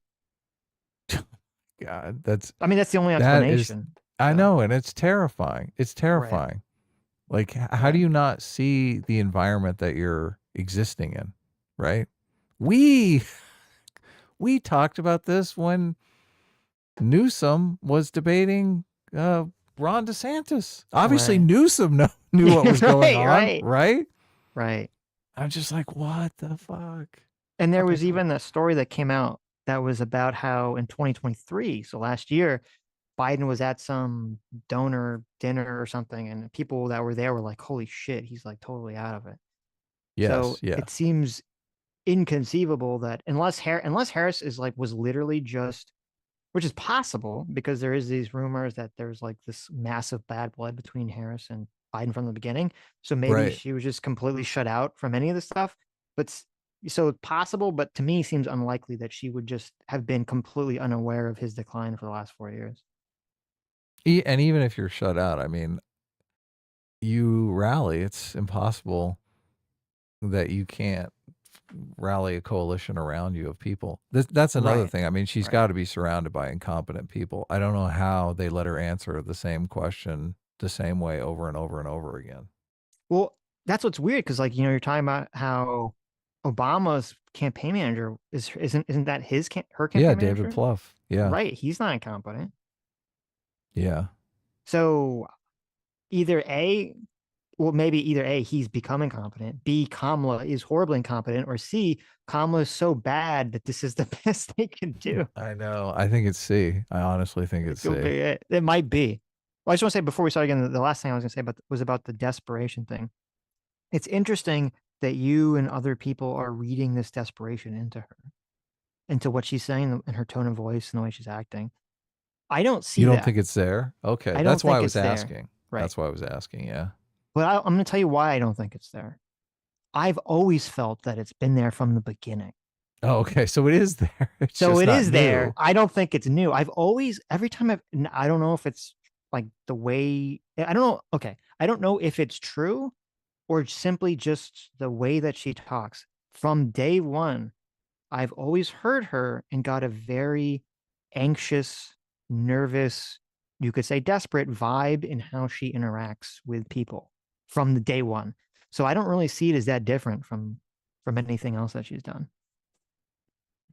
Just on the performance thing, you get to a point when you're directing an actor, Mm-hmm. you know, you're trying to get something different, and a lot of times actors, like, they're just going to give it to you one way, like they rehearsed Right. it one way, and that's all they can do, and you just get like completely frustrated. You're like, no, can't we do it just like a little different? Mm-hmm. And you just are like, okay, I guess this is it. This is what we're Right. doing. And I can just imagine David Plouffe like being behind the scenes going, can you do it a little more like Obama, maybe? Maybe just a little more. Just Right. imagine Josh Shapiro in your mind. Okay, now give it to me Right. like that. Right. And he's That's just funny. like, fucking, okay, this is it. This is what we're working with, guys. Set up. Get ready for the town hall. Yeah. Yeah. A little less Registered dinner. desperate. Democrat says she's undecided because of concerns about anti-Semitism. Beth? Hi, thank you for being here. Thank and you, thank you for remembering we need to bring the hostages home. Of course. The rise of anti-Semitism and violence from anti-Semitism has risen greatly on college campuses and on our city streets in the last year. How would you combat this growing trend and protect our young adults? So there's a clip, I don't know if you saw it going around, of Hassan watching this, and he was laughing hysterically at this question. No way. Yeah. Do you still think that guy's not anti-Semitic? How can you see that and not think he's totally anti-Semitic? So actually, I listened to this very long thing of him actually arguing with his chat to be not anti-Semitic. His chat was being anti-Semitic, and he was trying to get them to not be anti-Semitic. So I don't think he is anti-Semitic. I think he just hates the West, hates liberalism so much that is the thing that he's bigoted against. I don't think he's bigoted against Jews. He's bigoted against Israel and Western liberalism. So, but it was Whatever. pretty disgusting to hear him laughing about this. Yeah. This thing. Thank you, Beth. You are right, and I will say that we have seen a rise in anti-Semitism. It is something that we have to be honest about and we have to deal with. As Attorney General, I actually published a hate crimes report on a regular basis, and anti-Semitism was among the highest forms of hate in our country, and this was before October 7. And we know what we've seen since. Part of what we've got to do is talk with people so that they understand what are the tropes, what are the roots of what we are seeing, so that we can actually have people be more understanding. We need to have laws in place. See, every time she gives some sort of biographical detail, I think she comes off smaller. Like, I published a report when I was the Attorney General. It just seems small. The president needs to be bigger than life. That's a very interesting observation. I agree with you. That's a very interesting, like, I think that's a very good way of framing it. She does seem smaller. Because, like, if you imagine Trump or any other politician Saying, I published, yeah. They wouldn't say, I published a report. They'd say, you know, when I was working as Attorney General, I investigated this crime. And they'd explain some, like, horrible anti-Semitic crime or something, right? They get, Right. you know, to get people on this kind of emotional wavelength that, like, I understand what you're talking about. Here's what they, and then they would also talk about how they, like, got the person responsible. And then they would talk about how, you know, during their tenure, they, like, what, not just they publish a report, but, like, what is the thing that they're going to do to combat that? Some action they took to combat that, right? Yeah. Just to show that they understand the problem and they seem competent. Like, because here's, like, the real thing. This is more important than policies. This is more important than anything. People want to hear the candidate and get a vibe of competency and knowledge. Yep. And you don't really get that vibe of competency or knowledge not from at Kamala. all. So No. now people who don't like Trump, obviously they don't get that from Trump, but people that do like Trump do feel that he is competent in doing the thing that they want him to do, which is, you know, to fuck everything up. So, Oh my God. you know, to burn everything down that they don't like. They feel he's competent in that area of things. That's so. a lot easier, though. You got to admit. That is true. It's You easier are to tear correct. things down than it is to build things. That's So, a good point. And that's why, maybe that's part of why Trump gets somewhat of a pass in these things, because you're right. It's easier to burn things down than to build them back up. So, I mean, he did do Operation Warp Drive, but everyone thinks that was a disaster, right? well, his side, yeah, because you know his side doesn't like the vaccines Yeah. generally. So, poor Trump, he Irony. could never get the one thing that he thought was going to be his big accomplishment. He can't even Yep. talk about. So, That make those who would commit crimes on behalf of anti-Semitism and hate, that they pay a serious consequence. We need to have the deterrent so that doesn't happen. We need to ensure that college students are safe in their school and feel safe to be able to go to class. But I'm going to tell you what doesn't help. Again, I invite you to listen and go online to listen to John Kelly, the former chief of staff of Donald Trump, who has told us, Donald Trump said, why aren't my generals like those of Hitler's? This is another terrible, terrible move. Like you're selling a car, right? And you're like, okay, go home and look online about the car. It's like, what? I'm Right. here. Sell Right. me here. Right. I'm right here in front of you. That's true. Like Hitler, who has referred several times, we've heard the reports for years. Do you believe Donald Trump is anti-Semitic? I believe Donald Trump is a danger to the well-being and security of America. No, she doesn't believe Donald Trump is anti-Semitic. You like guys that? Heard Yeah. It, heard it That's here funny. first. Yeah. Well, I mean, she can't really. Yeah, he's half. Make Yeah, that Jared argument, 'cause, Kushner was a yeah, big. right. Yeah, look. Yeah, That'd be she knows ridiculous. it's not true. She knows it's completely ridiculous. So. Right. Right. He has said that he's casting himself as a protector of Israel. Do you believe you would be more pro-Israel than Donald Trump? I believe that Donald Trump is dangerous.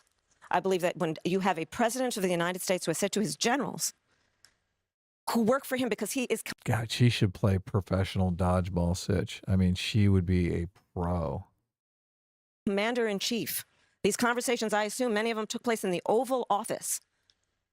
And if the president of the United States, the commander-in-chief, is saying to his generals, in essence, why can't you be more like Hitler's generals, Anderson?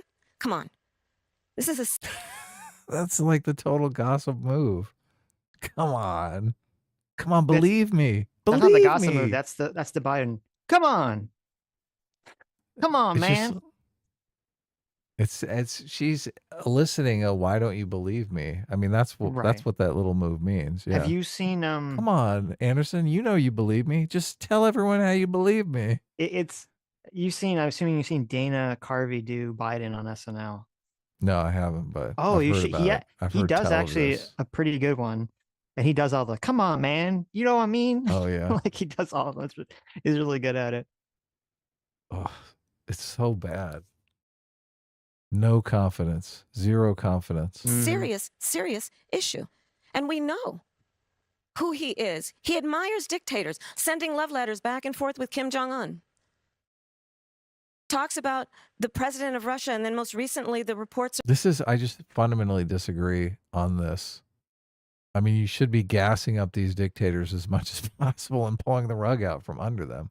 Right. But it's another two movie situation, because you are correct. A good way to do this would be to gas them up to do exactly what you're saying. And that's kind of what people on the right see. And then people on the left see it as, no, the dictators are gassing Trump up to pull the rug out from under him.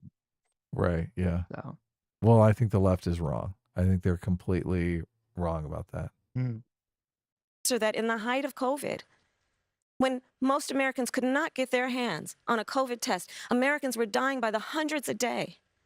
He secretly sent COVID tests to the president of Russia for his personal use. So again, this election in 13 days is presenting the American people with a very significant decision. Vladimir, I sent you those COVID tests. Remember? I saved your life. Why don't you come out of that Ukraine now? I don't think that would work. Trump. Yes, Trump. See, what Trump should have done was he should have sent the COVID test, and the COVID test had COVID in the test. So that when he used it, he died. Right. Yeah. Well, you know, Vlad would at least take us. Supposedly he's talking to Vladimir all the time now. Right. He's trying to negotiate a deal. Okay. Do you remember the Iran hostage situation? As soon as Reagan won the election, they let the hostages go. Like, that's right, just such a fucking... That was an intentional action by the kidnappers. Yes. Yeah. Yeah. But if Trump wins the election and, like, Putin pulled out of Ukraine, like, that would be That's not going to happen. I know. Look, I don't think it would happen. I'm just saying that would be crazy. And on the one side, on this issue of who is going to model what it means to use the bully pulpit of the President of the United States in a manner that in tone, word, and deed is about lifting up our discourse, fighting against hate, as opposed to fanning the flames of hate, which Donald Trump does consistently. I can't take this seriously, Sitch. This is a comedy routine, okay? You just called him fascist. You just called him Hitler. Like, and now you're going to talk about lifting up the discourse? Lady, you're insane. You don't think that works? Okay? You don't think that works? This person is a moron, Sitch. All I see is idiot. Yeah. How does she not know that? Look, you got to pick one. Right. You're either going to get down in the mud and you're going to fucking sling some shit, or you're going to talk about elevating the discourse. Those are two separate paths, okay? Why not both? This isn't quantum theory, okay? Why not? You can't exist in both paths at the same time, lady. Kamala Harris she's doing the double slit technique, okay? She can't do that. She's going through both slits at the same time, Adam. How is she this dumb? She's Schrodinger's candidate. This reads as dumb. Kamala Harris is Schrodinger's unity, all right? She's both at the same time. Look, you can make arguments for either path, right? She might have done better if she did the uplifting path. She might have actually done better. Right. Like, maybe a lot of this self-doubt is because she doesn't want to be down here in the mud slinging shit at Trump. Maybe she wants to be a unifier, and they're like, no, this is the only way. You got to do it this way. I think the self-doubt is because I perceive her as, like, mostly an empty suit. So right. She has nothing there. Yeah. Anyway. I'm going to tell you, we are an incredible country, and we love our country. Y'all wouldn't be here unless we love our country.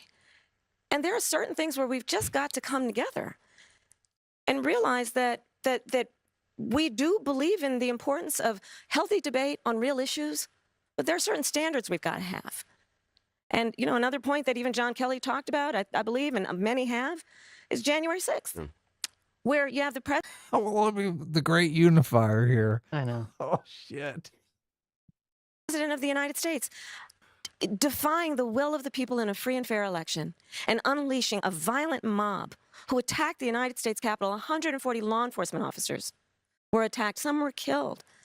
And so I say that to say the American people deserve to have a president who encourages healthy debate, works across the aisle, not afraid of good ideas wherever they come from, but also maintain certain standards about how we think about the role and the responsibility, and certainly not comparing oneself in a clearly admiring way to Hitler. And we are back with Vice President Kamala Harris. I want you to meet Rob McPherson. He's the Chief Marketing Officer for a local organization. He's registered Republican from Media, Pennsylvania, who told us he's leaning towards voting for you, but has concerns about what he calls shifts in your policy positions. Rob? Thank you. Thank you for being here, Vice President Harris. So welcome to Delco. Thank you. Here in Delco, we pride ourselves on being authentic. Yeah. And much of what we have seen much of what you've been saying with regard to issues like law and order and fracking reflect a more centrist view than what people are used to hearing from Kamala Harris, leaving some voters to wonder about the authenticity of your current, more moderate positions. Can you talk a little bit about how your positions have shifted and why? Sure, and thank you. So first of all, on fracking, I've been very clear. We kind of dispensed with this in 2020. I am not going to ban fracking. I did not as vice president. In fact, as vice president, I cast the tie-breaking vote that now has opened up more fracking leases. My value on the issue of what we need to do to invest in a clean energy economy and a clean energy future has not changed. But frankly, I now have the experience and perspective of having been vice president for almost 4 years. I've traveled the country. I know that we can invest in a clean energy economy and still not ban fracking and still work toward what we need to do to create more jobs and create U.S.-based jobs in a way that will be globally competitive. On the issue of law and order, as you mentioned, I think there's just a whole lot of misinformation, to be honest with you. I have personally prosecuted very serious crime. It's how I started my career. I spent most of my career as a prosecutor, not in Washington, D.C. And as my first priority, had and remains as a first priority to me, the safety of the American people. So that has not changed. And sadly, I think that there's a bit of misinformation, if not more than a bit. I think even that comment that she's made 100 times makes her seem very small and insignificant. Like, I'm a prosecutor. I'm a prosecutor. I prosecute criminals. Mm-hmm. It doesn't seem like it is applicable to running the largest, the sole remaining superpower in the world. It's like very insignificant. And she focuses on it like it's so important. This is so important. This is what you need in a president. And I just think, do we? I mean, isn't that, don't they just delegate that to someone else? Isn't that Department of Justice? You're not applying for the Department of Justice here. Well, I mean, technically that's what the president does, right? They delegate things mostly to other people.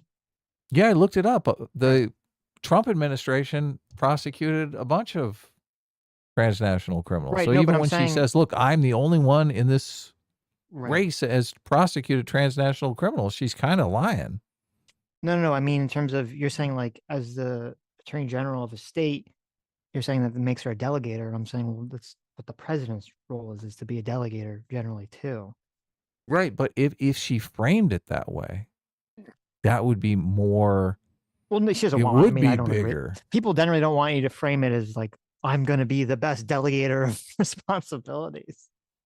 Right. They want to believe that the president's down in the muck, getting his hands dirty, doing or her doing whatever. So, but I mean, the way she says it, it sounds like she personally wrote up the reports. She right. was in Well, that's the goal, is to do that. Yes. That's in what she the wants courtroom. to paint the picture in your mind. Right. Yeah. I think it's very small. I think it looks very small. I don't agree. I don't think it works because we've heard it so often. Here's the problem with it. We've heard her say that. It's like one of her talking points, one of her 10 talking points. We've heard her say it literally every time she opens her mouth. I've prosecuted transnational gangs. She needs to give some specific to it, make it real, right? Like if every time she said it, she told you a different story about a criminal she locked up, you would believe it. You'd be like, oh shit, she did lock. Like, let me tell you the story about this guy who was a drug smuggler and cut off someone's head. Let me tell you about this guy who was like a kind of like, if every time she brought it up, she's told you something specific, you'd be like, oh, this is a person who knows what they're talking about. Let me tell you about this report I read from one of my attorneys that prosecuted this guy that was that doesn't work. International drug smuggler that cut off somebody's head. That report was really stellar. Right. And then, so yes, the problem with that answer. But the first answer that she gave is interesting because about the fracking thing. I've heard a lot of other people say this, like, okay, maybe what she should do when she's like changed her opinion on something like fracking is to say, I've learned as vice president like some information that's made me change my mind on this topic. People have Oh said, yeah. have posed that would be a good thing. I've always been kind of skeptical. I'm like, I'm not sure how well that would play with voters. But maybe I think I'm becoming more amenable to it over time, that'd be a good way to handle the information or the question. But she sort of, it's interesting because she sort of said it in this answer, but she said it in a way that I find not compelling at all. And Yeah. maybe it's like the pleading voice that you're talking about, as opposed to the commanding voice. It's not a lot of confidence in terms of, you know, of answering the question. Like, as vice president, I've learned something different about how the way the world works or the country works. I don't know. I still find it difficult to, in my mind, to frame it in a way that I think would resonate with voters, where they wouldn't just be like, "Oh, you're stupid for changing your opinion or your mind on something." Have you ever seen An Inconvenient Truth, Al Gore's movie? Yes. There's like a B story in Al Gore's movie where Al Gore is like coming to terms with the fact that he lost the election to George W. Bush, right? Right. Right. And he's kind of demoralized and kind of trying to find his way. Like Mhm. he's aimless. He's basically wandering around aimless. Right. I see that on Kamala Harris. Like, this is the end. This is Interesting. the Al Interesting. Gore ending. Because, I mean, that's basically what it is. Like, what is she going to do after this, right? Fade into obscurity, get blamed. You know, Make we a had made a bet movie, An here. Inconvenient Truth Part 2. Well, actually, so at the end of this, because there is some CNN commentary, I'm curious because we had made a bet about if Kamala loses, is she going to get blamed for it, or is it just going to be like evil white men, racist bat? Right. And Yeah. I said I think that would be the original, that would be the initial reaction, but then there's gonna, once that passes after like a week or so, there's going to be a period of actually blaming Kamala for being a shitty candidate. And it's interesting because at the end of this, even the CNN people were like saying Kamala is doing a shitty job. Yeah, it's really weird because like she has the minority shield that I don't know that they can openly call her a shitty candidate, but I guess I think it's wearing thin. maybe they're going to do it anyway, right? Mm-hmm. I think it's wearing thin. Such a break in their ideology. We'll see. But I'm glad that you raised the subject so that I can address it. But just if you don't mind, just let me just finish, because I think the spirit of your question is really important, and I'm glad you raised it. Our country deserves to have a president of the United States who is not afraid of good ideas and does not stand on pride. If a perspective needs to be informed by different points of view to build consensus and to have a common sense approach, I'm never going to shy away from good ideas. And I'm not going to feel the need to have pride associate with a position that I've taken when the important thing is to build consensus to fix problems. I believe in fixing problems. I love fixing problems. And so I pledge to you to be a president who not only works for all Americans, but works on getting stuff done. And that means compromise. And it doesn't mean compromising your values or your principles, but it does mean working to get stuff done. And I don't see how any of this doesn't apply to Trump, though. None of that is any different from Trump. Listen, I will. Adam, I'm going to listen to what people tell me. Okay. Right. I'm going to listen real hard what people tell me. I'm not going to not listen to them. I'm going to listen to them. And then after I listen to them, we're going to get stuff done. I mean, there's so many former Democrats that are voting for Trump. I mean, he's got Tulsi, he's got RFK, like literally in his like campaigning for him. This whole, I'm going to build consensus. Like, I guess she's got Dick Cheney. So, okay, good for you. You can have him. Nobody wants him. Good consensus building.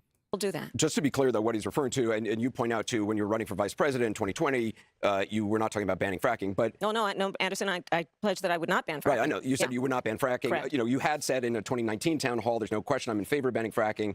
In 2017, you talked about Medicare for all. You talked about 2019, you raised a hand in debate about if border crossing should be decriminalized. Are all of those issues, which those are not your positions now, are all those issues that you're saying through consensus and getting stuff done you have evolved on? Well, no, let's take, for example, the issue of Medicare. My point has always been that access to health care should not just be a privilege of those who can afford it. It should be a right for all people. So that is why I have worked on doing what we have done to, one, allow Medicare to negotiate against the big pharmaceutical companies to bring down the cost of prescription medication.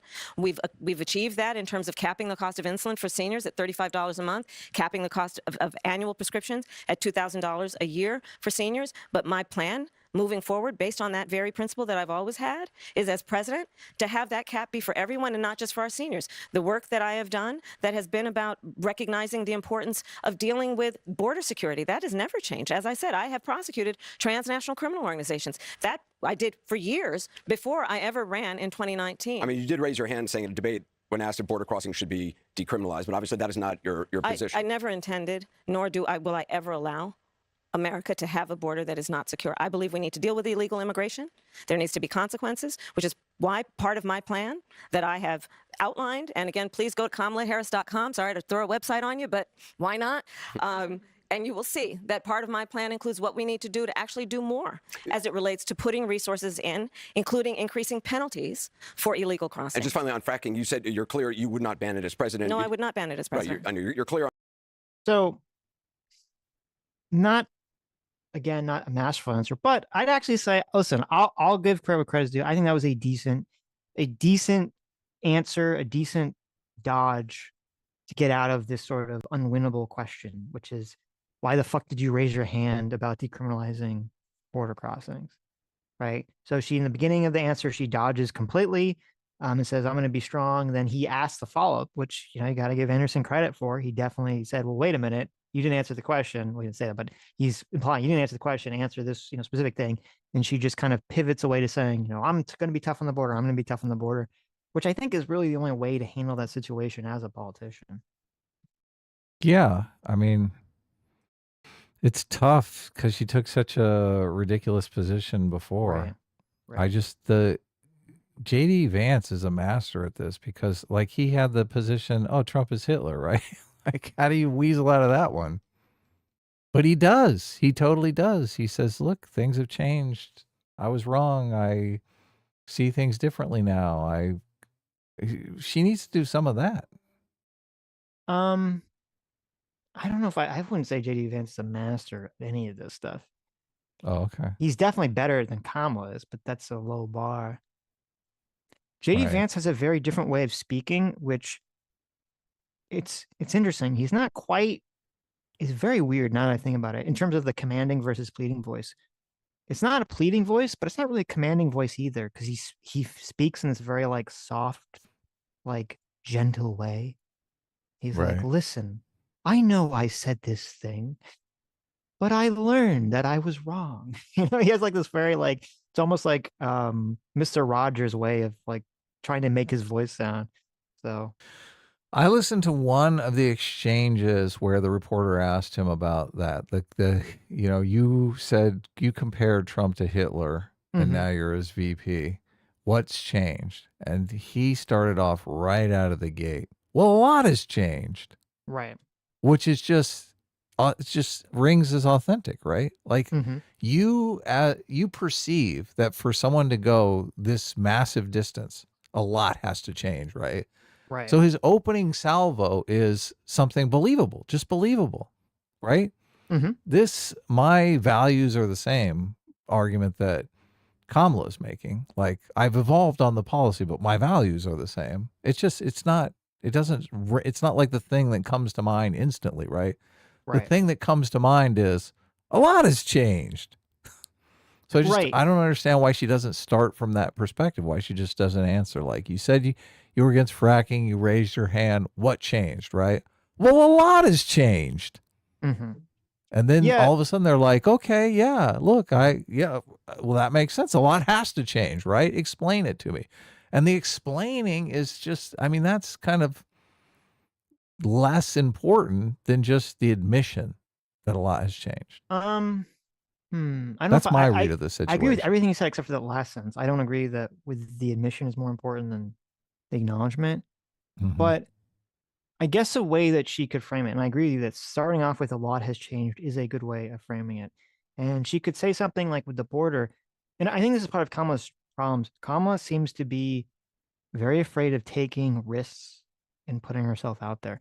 And I don't think she's like right now, she's so afraid. And I don't know why. I don't know if it's through loyalty. I don't know if it's because there's some kind of behind the scenes deal here. She's very afraid to criticize Biden and in any like fucking capacity whatsoever. That's so weird because supposedly they hate each other. Like Biden hates her. Right. So that's what I'm saying. I So don't know if it's out why? of loyalty or there's something behind the scenes that, is going on here. Maybe he has some dirt on her. She's, afraid it'll be Ooh. leaked or something. Oh my Who knows, God. right? Like, who knows? There could be a million reasons for this. But because I think the way to answer that question would be to say what you're saying. Say, well, a lot has changed. We went into this, the Biden administration, and she should say this. She should say the Biden administration, right? To kind of distance herself from it, even though she's part of it. The Biden administration went into this, with these plans. And let's be honest, the plans that they had didn't work. And we had too many people, overburden the asylum, system. And the Biden administration's plans to deal with that just didn't work. But, and then, so she should put that out there, right? You're right. You have to acknowledge that there was a failure. That's the only way to get some level of charity. Is to to acknowledge what everyone sees is true is true. You have to make that acknowledgement. And then she can kind of jump into the thing that she always talks about, how, then they tried to fix it and Trump tried to stop them. So, but you're right. There does need to be this acknowledgement of the failure. Do you think it is bad for the environment, though? I think that we have proven that we can invest in a clean energy economy. We can mitigate greenhouse gas emissions. We can work on and sustaining what we need to do to protect this beautiful earth of ours and not ban fracking. Time is short, so I want to get some more voters in. Tanisha Spall from Lansdowne, Pennsylvania. She works as an education administration manager for the Pennsylvania Department of Corrections. Registered Democrat who says she's leaning towards supporting you, has yet to make her final decision. Tanisha, welcome. Thank you, Anderson. Thank you, Madam Vice President, for joining us this evening. I appreciate that you did acknowledge that we are a country that is faced with problems and issues. With the Supreme Court being plagued with issues, would you be in favor of expanding the court to, say, 12, so each justice has only one circuit court other than Chief Justice to assist in making judgments more balanced? Well, to your point, there is terrible question, but continue. No question. No, I know. Look, they just set her up for failure here, but I mean, look. Are you going to stack the court, Kamala? Like, oh, Jesus, come on. I don't know why they weren't having these contentious town halls when she first got the nomination. Well, right? you do know like, why. what were they waiting for? They were. Well, do you think this is good this close to the election? The election's like a week and a half away here. No, they weren't doing them because they thought that they could skate by with Kamala doing the hiding strategy. And as that didn't work, now they're scrambling around. The scrambling strategy. The scrambling strategy. The scrambling strategy is not working either. No. Yeah. Increasingly are losing confidence in the Supreme Court. And in large part because of the behavior of certain members of that court and because of certain rulings, including the Dobbs decision and taking away a precedent that had been in place for 50 years, protecting a woman's right to make decisions about her own body. So I do believe that there should be some kind of reform of the court, and we can study what that actually looks like. But I do believe. But again, let's just, while you raise the point of the court, understand that, again, in 13 days, the American people will decide who is the next president of the United States. In 13 days, you will decide who is sitting in the Oval Office on January 20th. And on one hand, you have in Donald Trump someone who has increasingly proved himself to be unstable and who, as we have established and the people close to him have established, he is unfit to serve.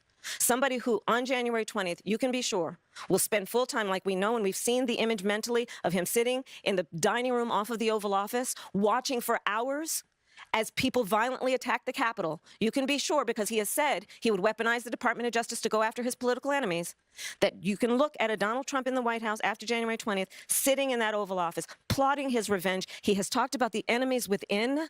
We haven't even raised that subject, Anderson. The enemies within. He's talking about the... When she talks about this stuff, I just think of my tweet. I'm like, yeah, 30% of people want this. Like, you're literally campaigning for Donald Trump now. Well, I guess you're kind of correct in terms of the enemy within thing. It's kind of a mixed bag. Yeah. I do think a good strategy. So, because I agree, like, kind of focusing on Trump, like in the beginning, is stupid. It could be a good strategy, not on like listening to this and thinking about it, because you're asked this like really shitty question about stacking the court, which is kind of a crappy question, and it's not really going to have like a good answer to that. Maybe the good answer to these shitty questions is to just not answer them and then pivot to how Donald Trump is bad. Riff on Donald Trump. Right. Like save the Donald Trump bad riffs for when people ask you the shitty questions. Don't necessarily like bring it up in the beginning as like your top of the act. Like the top of the act should be you promoting yourself, and save the Donald Trump bad when you need to riff on something that you don't want to answer the question. Yeah. Court packing. Ooh. American people. He's talking about journalists, judges, nonpartisan election officials. He has talked about, as John Kelly has talked about, can he send the military after peaceful protesters? And he's going to sit there unstable, unhinged, plotting his revenge, plotting his retribution, creating an enemies list. I'm going to tell you, my list will be a list of how I address and continue to address the issues that you all are raising this afternoon and evening.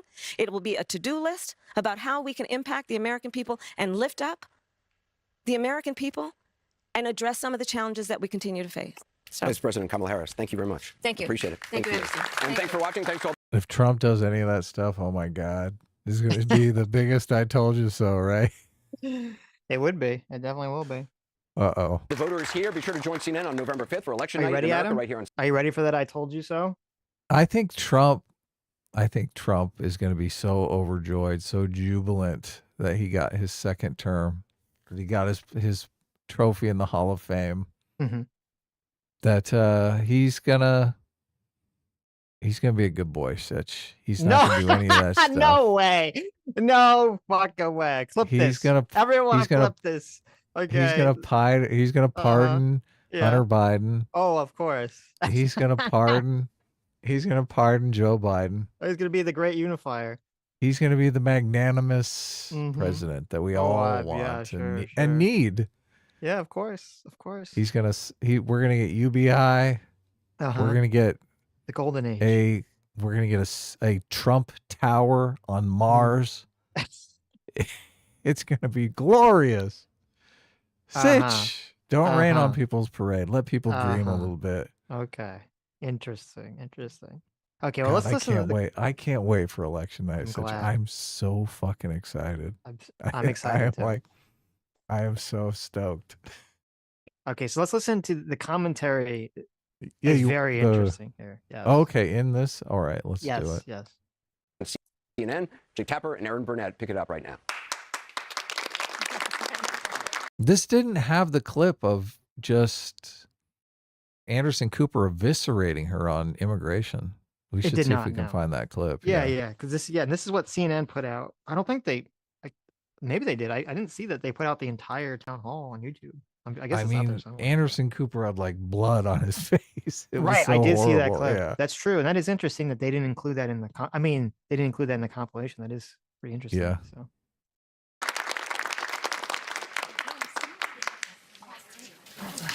Anderson, thank you. You've been watching CNN's Town Hall with Vice President Kamala Harris and undecided voters less than 2 weeks from the election. A lot of tough questions for the vice president there. It seems as though the voters were divided into three basic groups. Liberals who had not heard enough from her. I may skip to when they actually talk about the performance. Trying to get undecided voters to even vote. We'll see whether or not she achieved what she needed to achieve this evening. Dana Bash, your thoughts? Well, I'll just tell you what I'm hearing from people who I have been talking to, and that is that if her goal was to close the deal, they're not sure she did that. And, some people have asked, is she being held to a different standard? Maybe, but that's maybe the world that she's living in. And on the question of who she is, people are understanding that a little bit more, but what she will do, the question about her legislative priorities, name one, there wasn't one. I hate that being held to a different standard because it's definitely like a feminist gender question. Like, I think the standard is very high for any presidential candidate. So, well, it's a yes and no, because I agree with you. When people say that, there is sort of like the female thing in there, and it's kind of impossible to extricate completely. So that is all true, and I agree. But there is a different standard for Kamala. God, I can never say it fucking right. Kamala and Trump, and it's not based on a gender thing. The standard is different because when you have someone that acts crazy long enough, you just get used to it. And when they say crazy shit long enough, you get used to it. And so that becomes like an accepted part. Like your brain just accepts it and assumes that's the way it is. So we've kind of gotten accustomed to Donald Trump's way of speaking and his bluster and all like the crazy shit that he says. So that has created a different standard for him versus Kamala. Yeah, I don't have the perspective that Donald Trump says crazy shit. I think the media like turns shit Donald Trump says into like crazy shit. We just had the whole conversation about him using strategic ambiguity to answer the question about using military on the enemy within and what that means in terms of using the military against Adam Schiff or Nancy Pelosi or Democrats. Yeah, that's strategic ambiguity is not crazy shit though. No, that's but wait, like normal shit. No. That is the implication. A normal politician would not allow that ambiguity on something like that. That's what I mean when I say crazy shit. Donald Trump continually allows this weird, crazy narrative about him to form by being intentionally or just retardedly ambiguous about these kinds of statements. Crazy shit would be more like, yes, I'm going to throw Adam Schiff's ass in jail as soon as I get into office. Like that would be crazy shit. That's you're only, yeah. But I think no. See, you're kind of like proving my point. Unambiguous here would be crazy. I feel like you're only saying that because you've grown accustomed to Donald Trump saying Donald Trump has pushed the boundary so far in terms of what we accept for president that now it has to become so explicit, where before Donald Trump, even the hinting of these things would have been considered so taboo for any president to even go near. Well, I think when you say Donald Trump says crazy shit, people think he calls Adam Schiff shifty shift. And I just don't think is that crazy. No, calling Adam Schiff shifty shift is not crazy. It's okay. It's what I'm saying about not being clear about are you going to use the military against Democrats. It's about the not being clear about are you going to who are you going to throw in jail. It's being very clear about demanding that the attorney general go after Joe Biden and Obama a month before the election in 2020. Mm-hmm. Right. It's about talking about immigrants poisoning the lifeblood of the country. Donald Trump has a litany of insane shit that he says that no president in my lifetime would ever fucking dare to say. And he just says so many different things that your brain just grows accustomed to it. So you just kind of grow numb to it at this point. That's essentially what's happened. And so I'm saying that's what the difference of criteria is in judging Kamala versus Trump. I mean, she just basically said, oh, he's a fascist and he's Hitler. That's not crazy shit. Yeah, it would have been. It would have been before 2016. Well, so she is being judged by the same standard then. I guess you're right to some extent. Yeah, to that extent. Look, she's saying fucking insane shit as well. Donald Trump has pushed the boundary in this direction. Yeah. I would honestly say her shit is more insane. I think that's delusional, honestly. I don't even know. Okay, look. I have no clue how you could say that. We have a completely different perspective, but that's fine. Right. Just coming out and calling, it's so fucking short-sighted, okay? Mm-hmm. If you're going to come out and say Donald Trump is a fascist, right? Just so that you can capture the news cycle for 15 minutes to help your candidacy. I mean, this is what you're constantly saying. You're saying, look, I think Trump, what he did on January 6th was terrible. And look, you've got to put the country before your own personal aspirations. And that's your argument for not voting for Trump, right? How is that not the same argument when Kamala Harris comes out and says, Donald Trump is a fascist, so I can capture enough attention so I can potentially become president, when she could lose very easily and have to, show up and inaugurate a fucking fascist? Is that good for the country? Well, no, I'm just saying it's short-sighted because that's definitely not good for the country. What if she thinks it's true? Should she not say it? Look, you believe Trump thinks it's true that he lost the election, so therefore January 6th is okay? No, wait a minute. The argument I said Donald Trump. I think Donald Trump doesn't think he lost the election. Yes. So therefore January 6th. Look, if your argument is No, I was Kamala using Harris it because I'm thinks using it it's because you said true. it. I So brought it look, up because you said it about Trump. but if That's you're why I said it look, specifically. but if your argument is yeah, that she thinks it's true, so it's Right. okay, then No. Donald Trump doing January 6th is okay because he thinks it's true. no, I brought it up because that was your logic. So I was kind of doing the reverse. That of was what not you were my. saying. That it was. You keep saying, whenever you bring up January 6th, but Donald Trump thinks he lost. Okay. She okay. look, she's got it. I'm She's asking got it. why that doesn't apply to Kamala in this situation. I'm asking you, why doesn't it apply to Kamala? It doesn't apply. Well, I would say calling. I would say to my theory or my logic of the situation. Okay. Mhm. First of all, the fascist thing, I don't think Donald Trump's a fascist in terms of the actual strict definition of fascist. But when people say fascist, Well, but the question is, should she can I be answer? saying it? I'm trying to answer the question. Okay. When people say fascist, what they mean is authoritarian. As much as I don't like that people conflate the terms.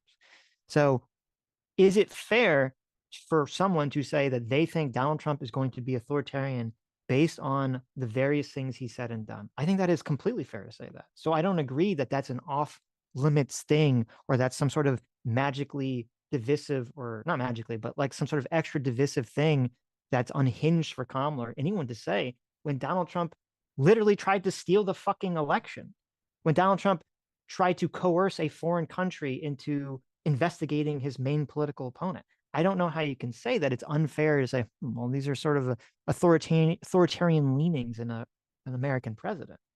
Well, look, I'm saying that if you're making the argument that you have that Donald Trump is unfit to be president because he's putting himself before the country and he should be magnanimous and take one for the team and not do January 6th in the 2020 election. Right. You have to make the same calculation when Kamala Harris comes out and starts calling the likely next president of the United States a fascist.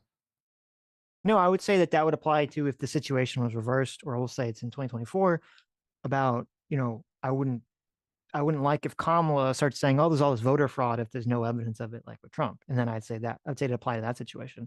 If she's calling Trump a fascist because she believes he's an authoritarian, because he's acted like an authoritarian in many avenues, that's completely fair. That's completely fair. Okay.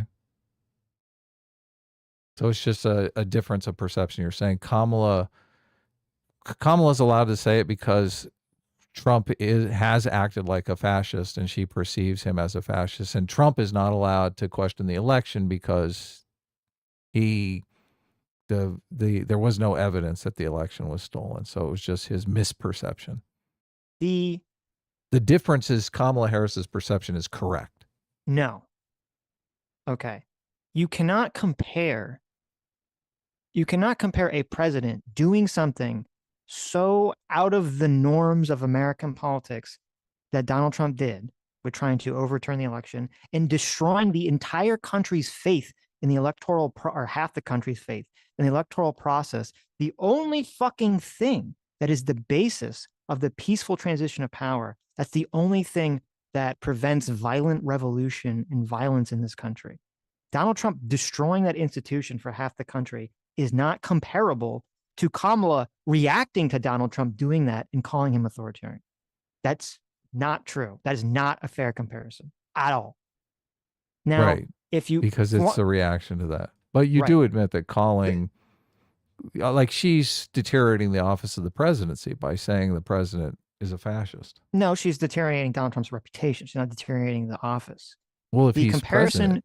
The comparison, I would say, if you want to make a comparison of her calling Trump a fascist, would be the comparison of Trump talking about like the enemy within clip that we were talking about.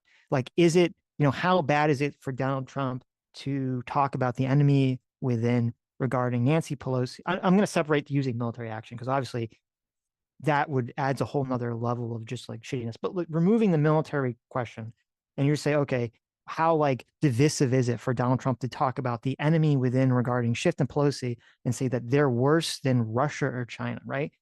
Like, yeah, that's definitely very divisive, right? But I'm not going to... Isn't it in response to them calling him a fascist? Yes, which is in response to him doing things that they think are fascist. Using strategic ambiguity? Well, as I said, January 6th. January 6th with the right. fascist thing. Or again, trying to coerce Ukraine into investigating Biden. Right. So yeah, look, I think she should not call him a fascist.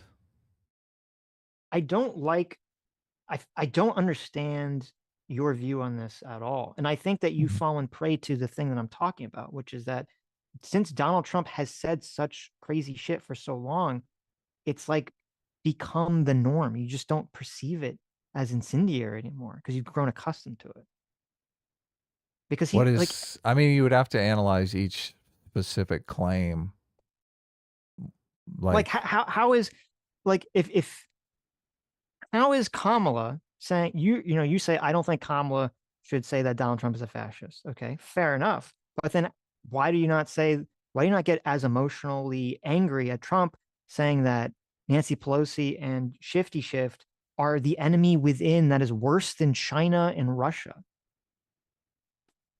Well, he's using strategic ambiguity. Like if, well, no, the strategic ambiguity was about whether he's going to use the military against them. There's no strategic ambiguity about whether they're worse than China and Russia, and that there's this massive threat within the country that's more important than the literal authoritarian government of China or the literal invading its neighbors and killing hundreds of thousands of people government of Russia. Well, it's still ambiguous when he's saying that they're worse than China. It's still like an ambiguous statement. Like Kamala Harris is coming out specifically and saying, no, he's Hitler. He's a fascist.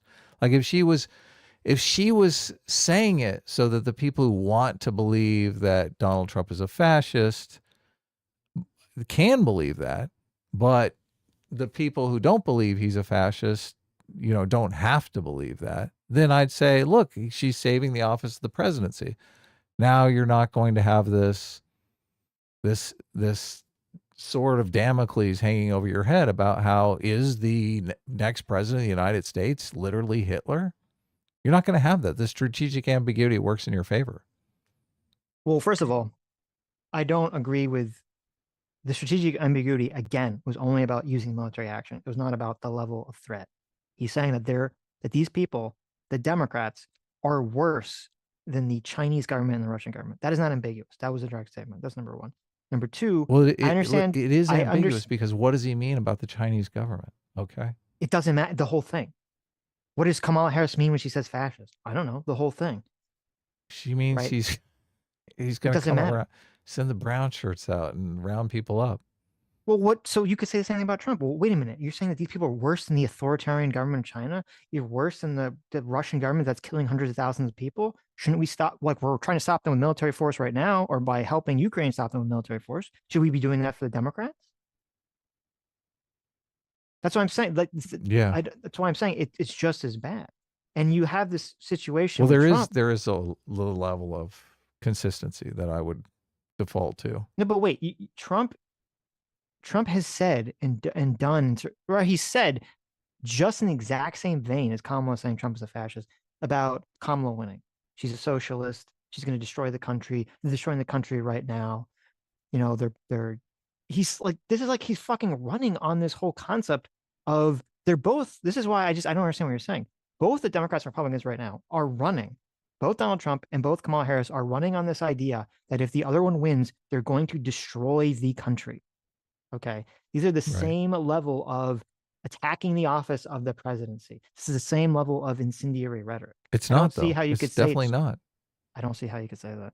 Because the future, if the Democrats win, is like economic destruction. The future that the Democrats are pitching, if the Republicans win, is literally brown shirts rounding people up and gassing people. Like gassing minorities. Like it's a completely different about economic. Well, first of all, I don't. He is, when he talks about the communism stuff, he's talking about economics. That's not how it's very clear. I think you need to talk to more like diehard Trump supporters. That is not how they're perceiving the threat of a Democrat. But that is where the strategic ambiguity is actually useful. Yeah, but he knows that. Okay.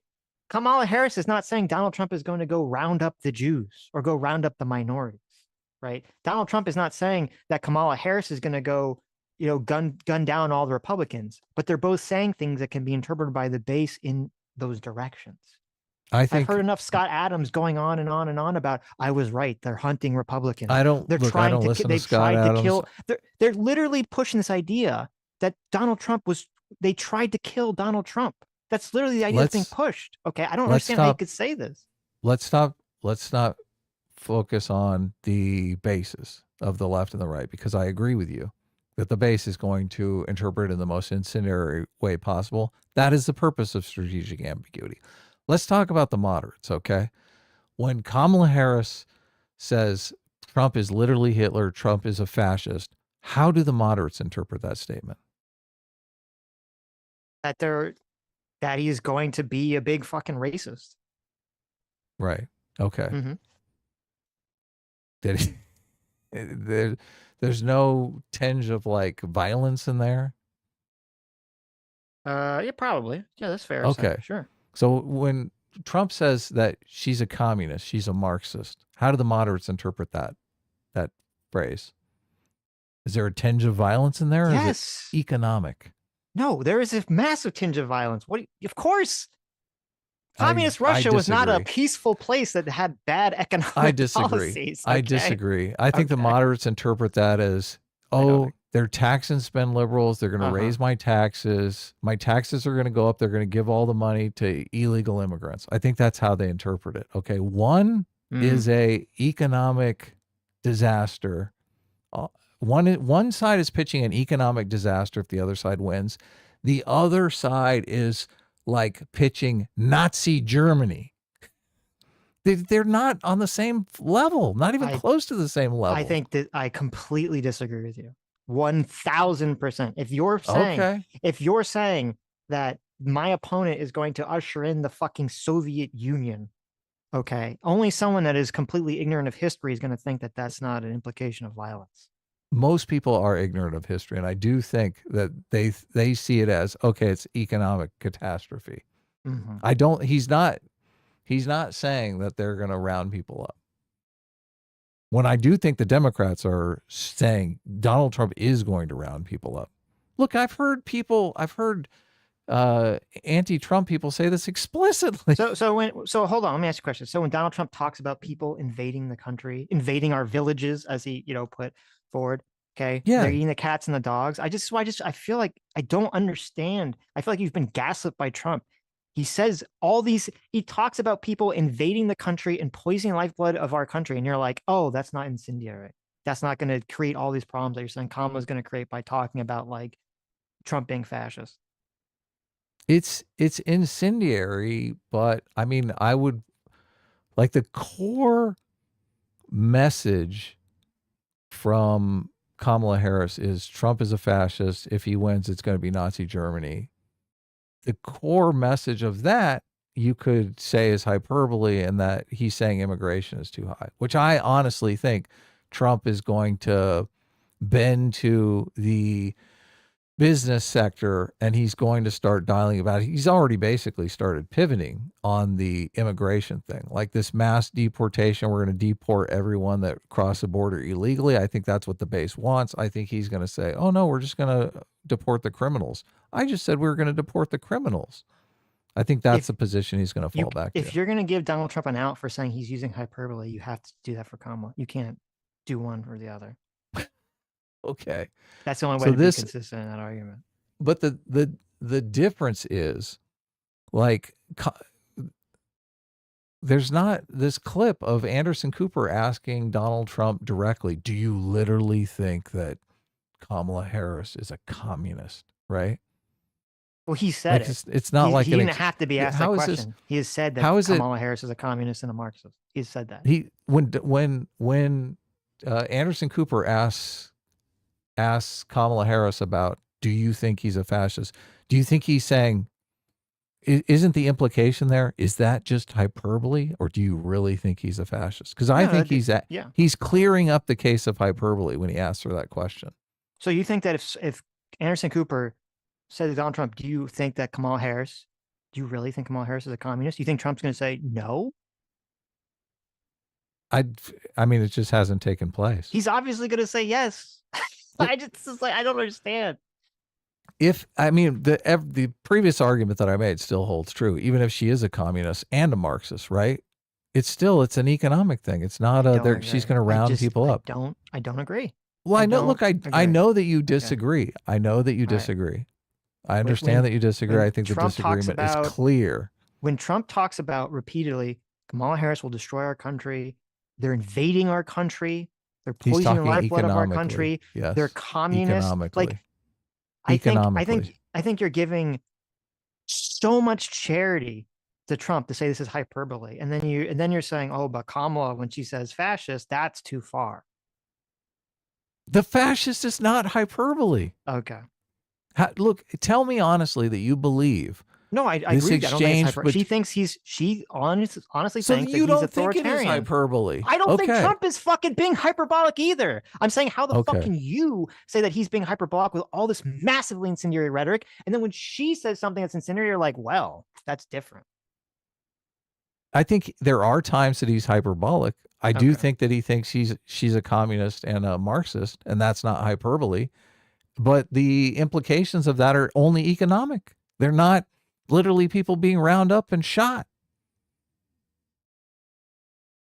I mean, I hope that's clear. When Kamala says if she's elected, she will destroy the country. If Kamala gets in, we'll have 50, 60 million illegals from all over the world ferried right into our country.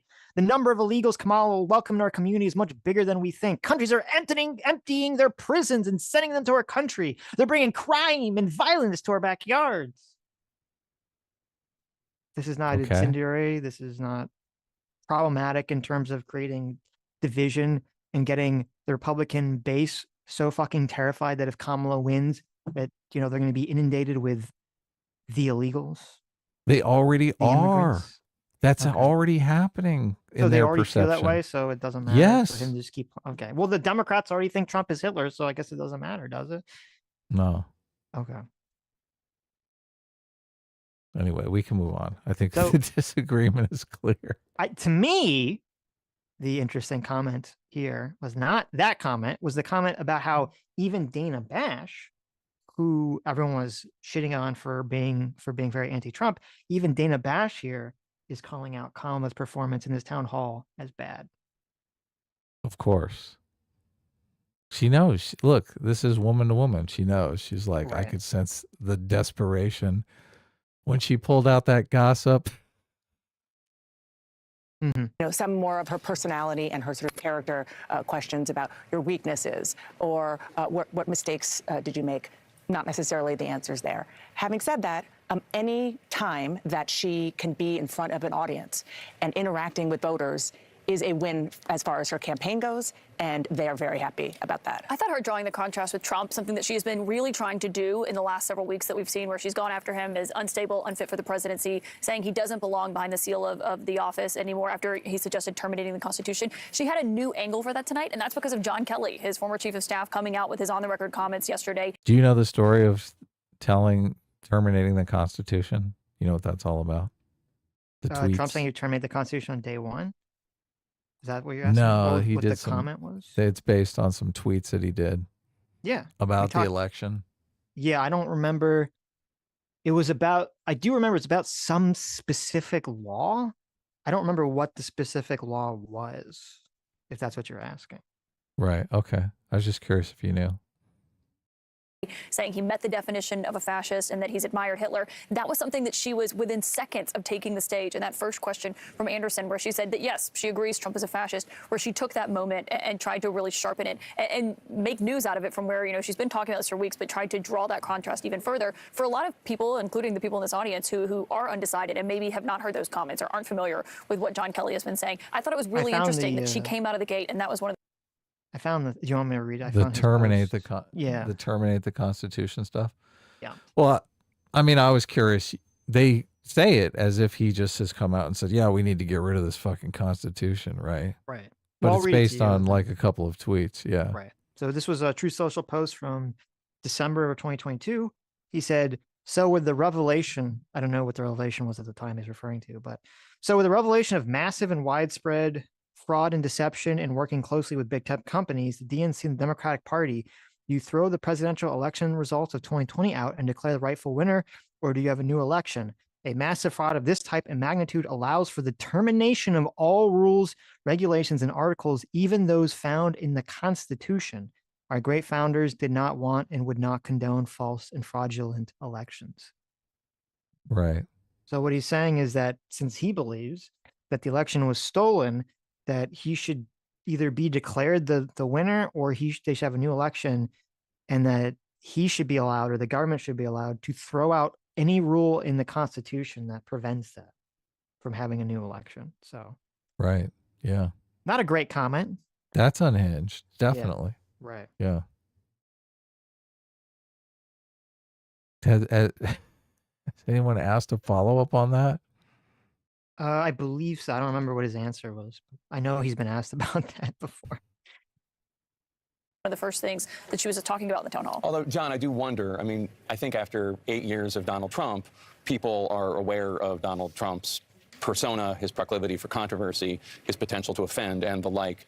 And I wonder if you think maybe she did too much of what Caitlin's talking about. I think that is a fascinating question, is how do you balance it, right? How much time do you have with any voter, whether it's in a TV ad or it's in a town hall? In that time that you have, they're watching you. What is your priority, right? This is how much time I have. What do I want to tell you? How do I want to use that time?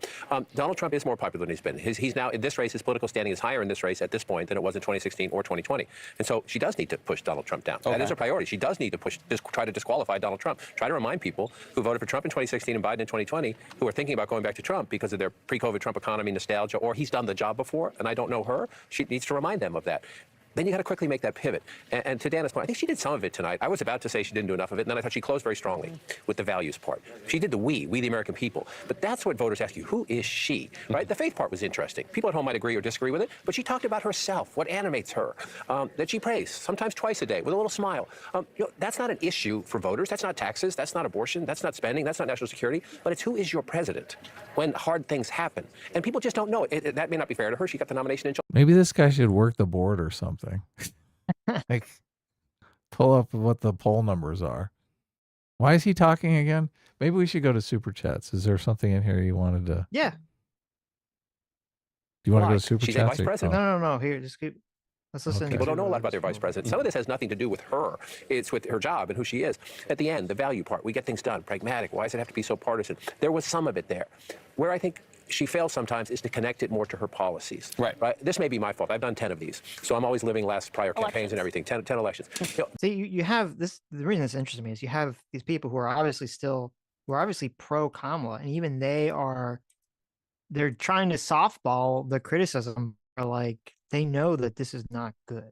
They know that she did not give a good performance. It's the same thing with David Axelrod, who is coming up in a second here. I'll just kind of skip to him because he kind of says like, oh, she did something good. But then even he literally says that she's doing word salad. This is David fucking Axelrod saying. I know. He says word salad city. Crunch time, you know who she is. Yeah. Look, I think it was a mixed night. Okay, I think she was very strong coming out of the gate, and she obviously came with a purpose, which they want to shine a focus on, this latest chapter with the Hitler story of John Kelly, but generally anti-democratic behavior. And the threat that represents. And she obviously was well prepared for that. She was very strong on, as she has been, on abortion rights because she feels passionately about it. She could be clinical on some of these economic issues. She was great on the long-term care for the elderly, to help people in the sandwich. The anecdote about helping her mother put on her sweater and her. But the things that would just him, the way he mentions the Hitler thing, just completely undercuts it. I mean, that's not the way you talk about it if it's true, if it's serious. You're just like, oh, yeah. No, and she comes out. Now she's accusing him of being Hitler. And it's like, that's true. Would concern me. And then she did. Yeah, if it was true, you'd be like, oh, my God. Yeah, next Hitler. Right. Yeah, that's a good point. One thing at the end that I thought was really important. The things that would concern me is when she doesn't want to answer a question, her habit is to kind of go to word salad city. And she did that on a couple of answers. One was on Israel. Anderson asked a direct question, would you be stronger on Israel than Trump? And there was a 7-minute answer, but none of it related to the question he was asking.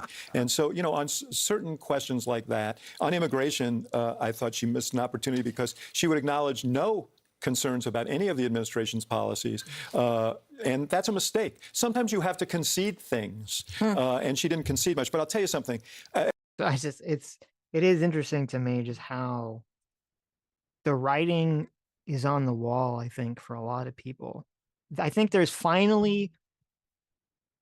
seeming to be finally this acknowledgement by a lot of the pundits on the left that Kamala is just not a good candidate. You know, they obviously still want her over Trump, and that's fine, but I am interested to see that there's finally sort of this waking up moment, like, oh God, like this is what we're stuck with. So,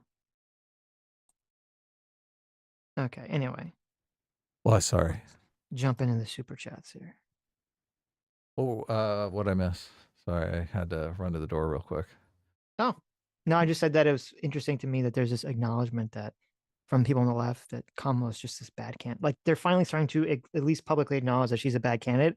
And I think maybe they're starting to acknowledge it because they're trying to hedge themselves and their audience for if Trump wins, since they're looking at the polls. They're like, I think they're being like, okay. They're signaling to their audience that they don't want a repeat of 2016 where everyone just like commits suicide in the street. Right.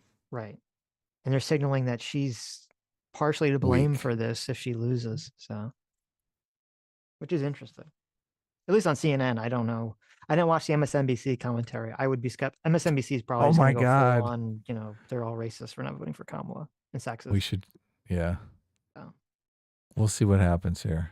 Maybe we'll try to watch MSNBC on election day and see what the reaction is. That should be interesting. Fiery Patriot for $5 says, I'm running for president of chat. I'm middle class. I worked at McDonald's. I will make houses cost $25,000 more, and I will identify as a black woman. So there you go, everybody. If you want Fiery Patriot, there it is. Fiery Patriot sent me a video that was really good today. So thanks. Oh, nice. Yeah, we didn't get a chance to watch that video. No, we're running way late. Yeah, so. which was interesting, though. Christian Baller for $2 says, what will the cope be if Trump wins the popular vote? I mean, there'll be obviously the generic racist sexism cope. Will there be a more? I don't know. I mean, I think a lot of people will blame Biden for dropping out, but I don't think it's really a cope. I think that's true.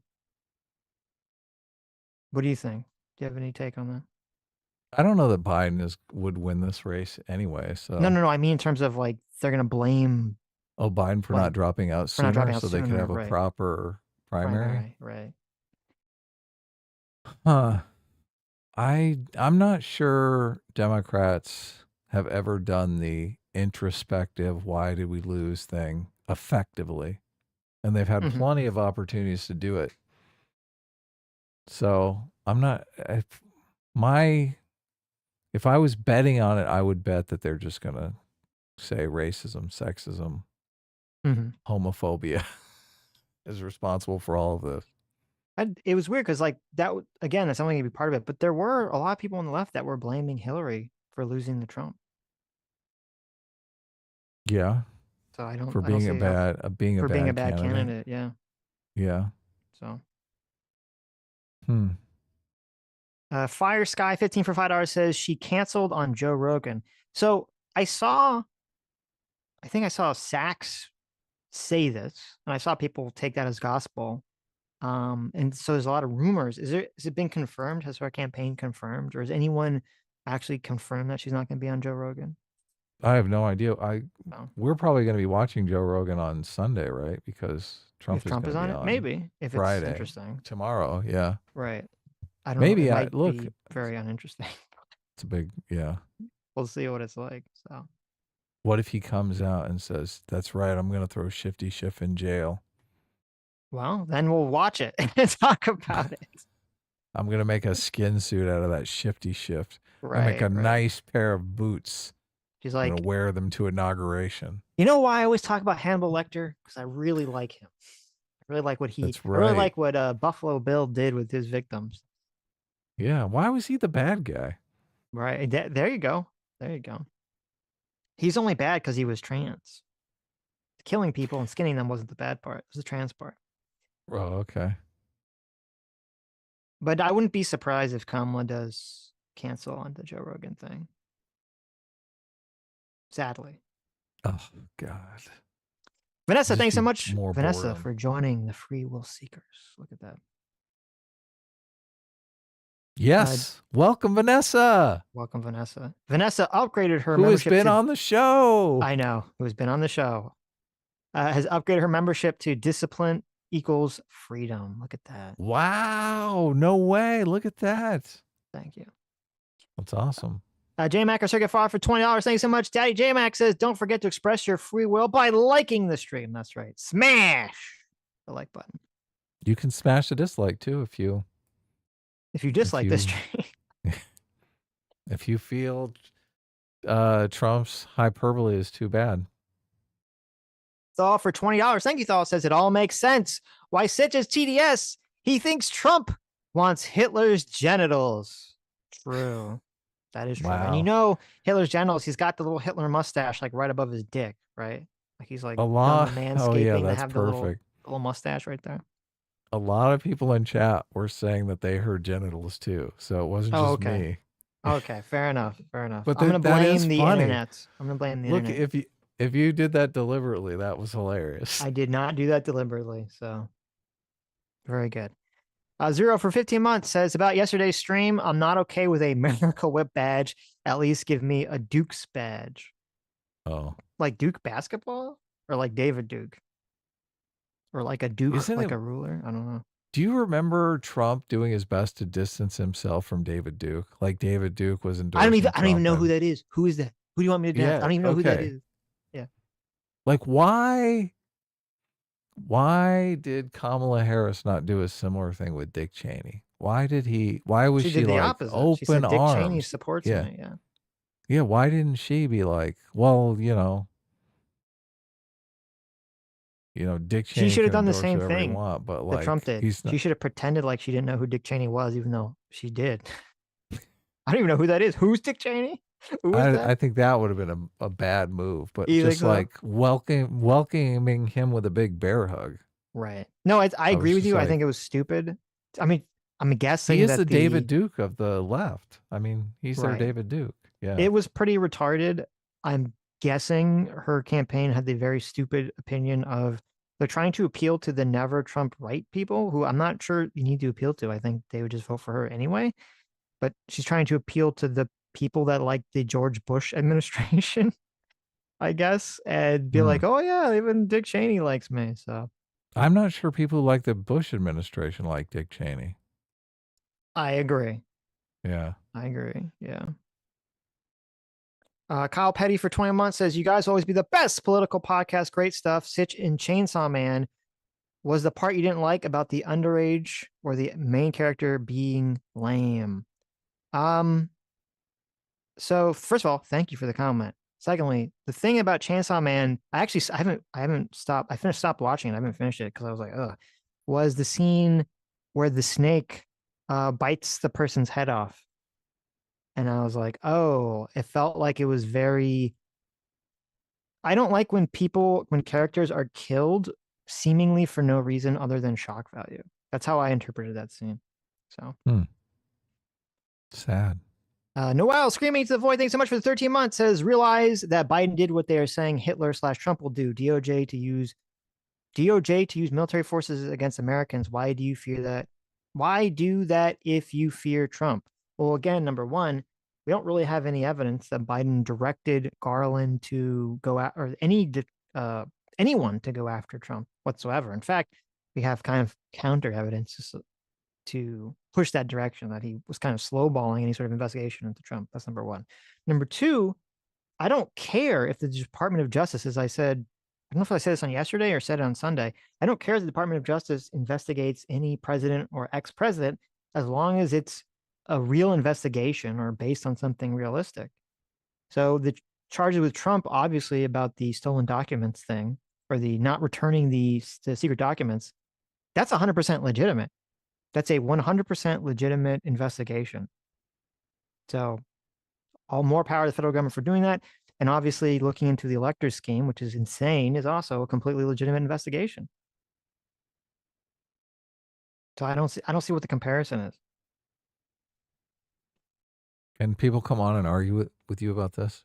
People can come on and argue with me about anything. Sure. There's a bunch of people in the comments that wanted to argue with me about anti-theism. So Yeah, you guys are welcome. We'd love to have people. People are on. welcome to come on and argue with us.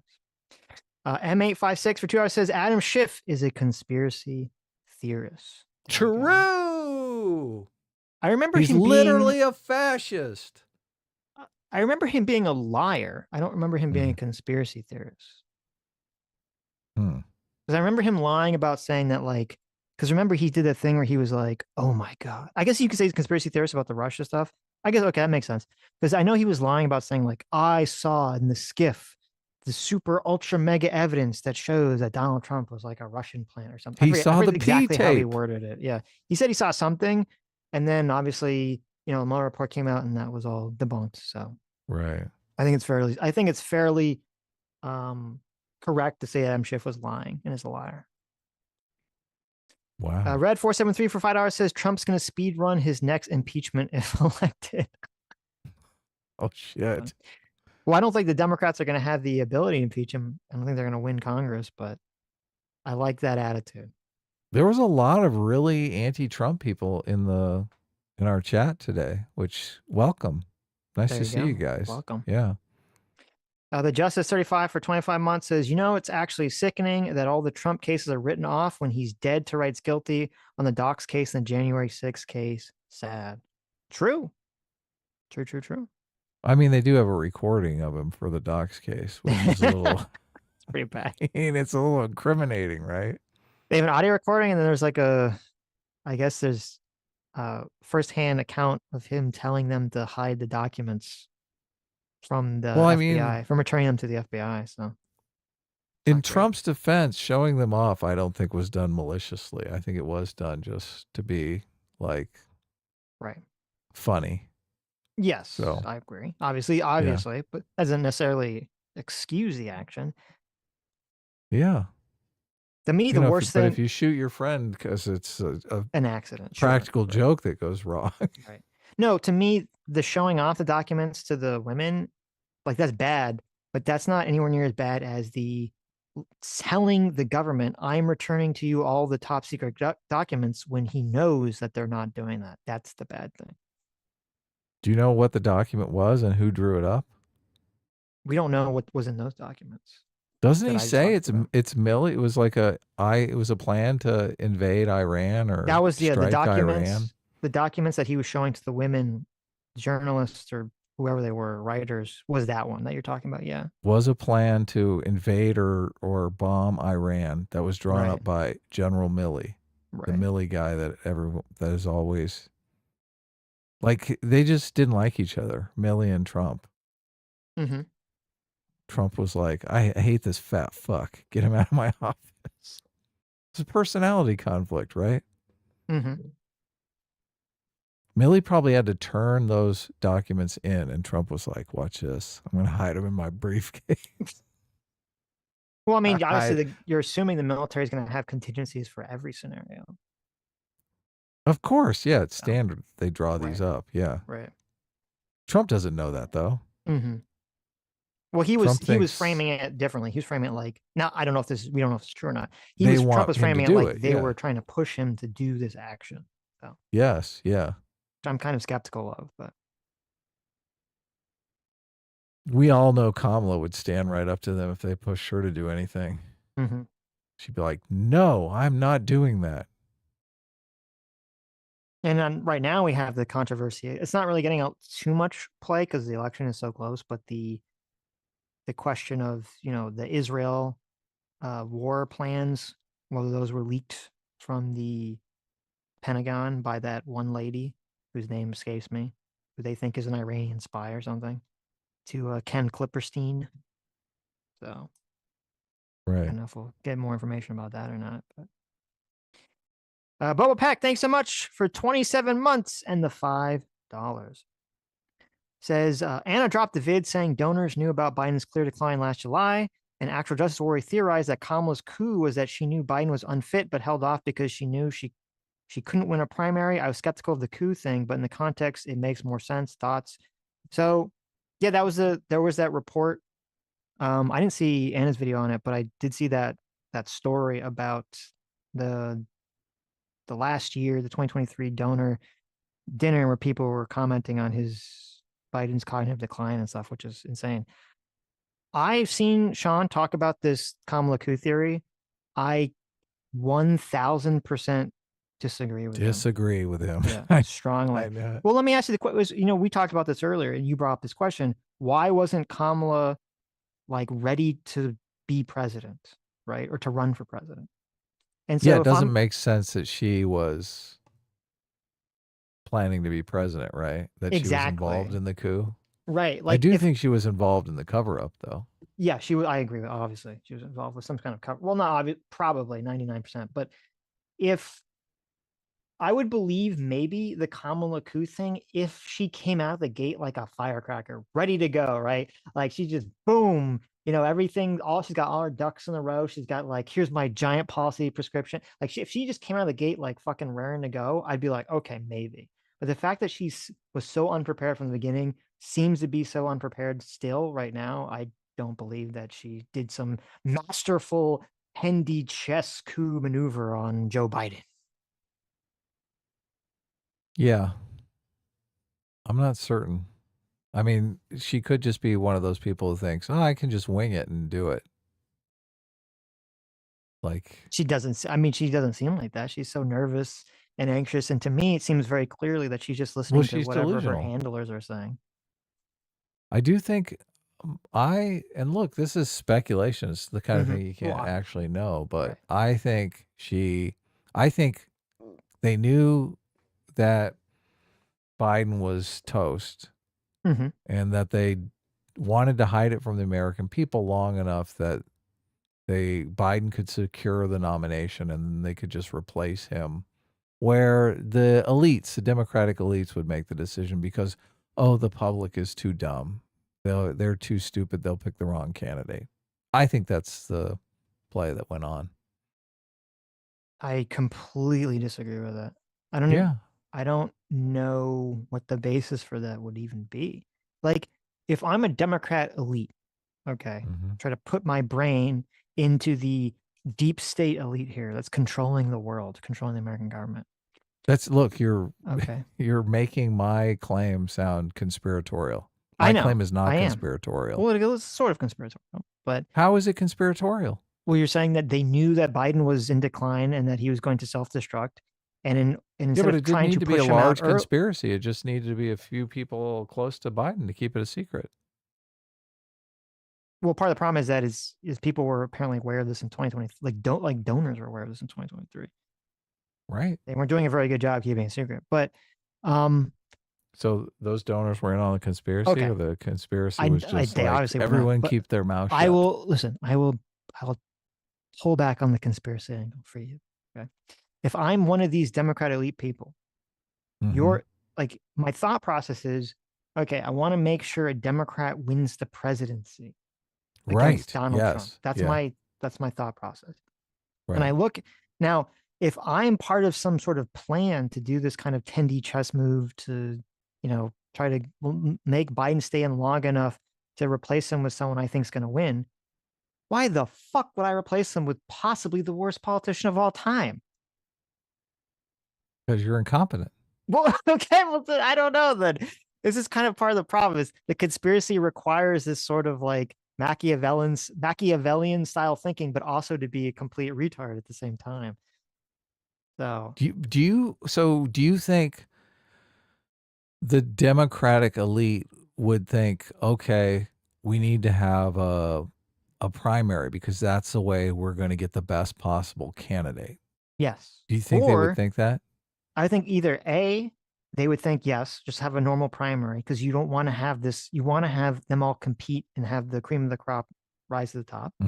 Or if they had positioned someone like your Josh Shapiro or someone who seemed highly competent and good at campaigning, I would be more inclined to believe it was at least possible to have this, like possibly the most incompetent politician I've ever seen in my lifetime be the choice.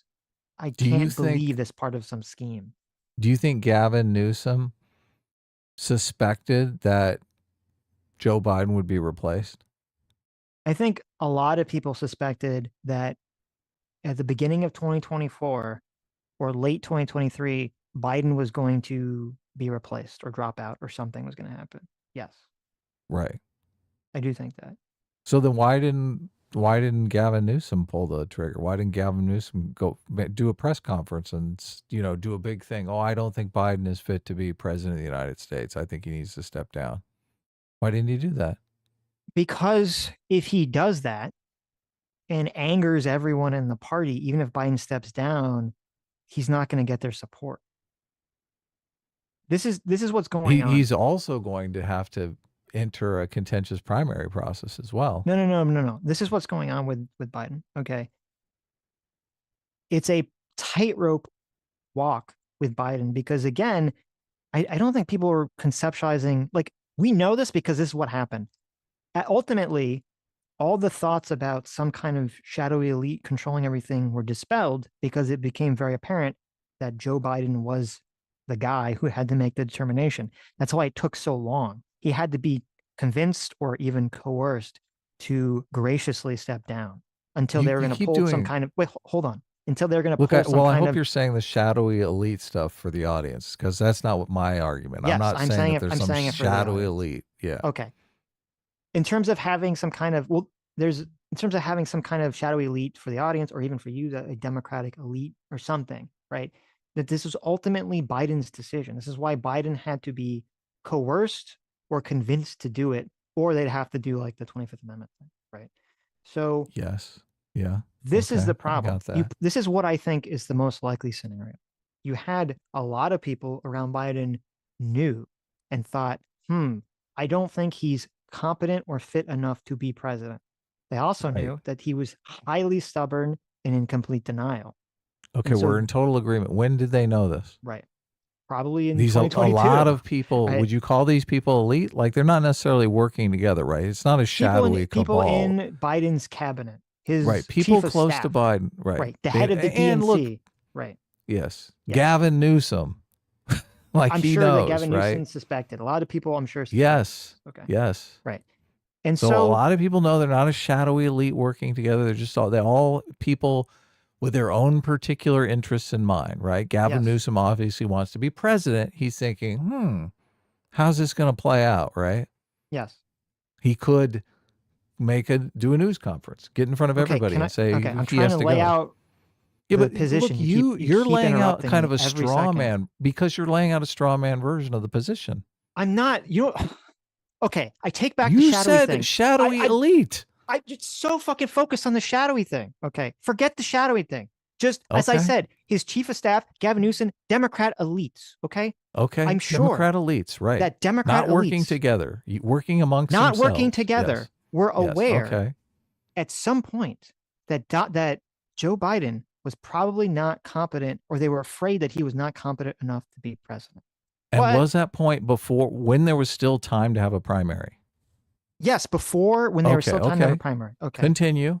But that the elites that mattered, because Gavin Newsom doesn't matter in this scenario, but who matters is like the head of the DNC, who matters is Joe Biden, chief of staff. Those people, they all know Joe Biden, and they all know he is incredibly stubborn, and they know that he's in denial. And they go, okay, they have to. No, let me finish. Let me fucking finish. You've interrupted me like 20 times. Okay. Yeah, because I want to. Let I want an elaboration on a point. My point, and then you can say whatever you want. All right.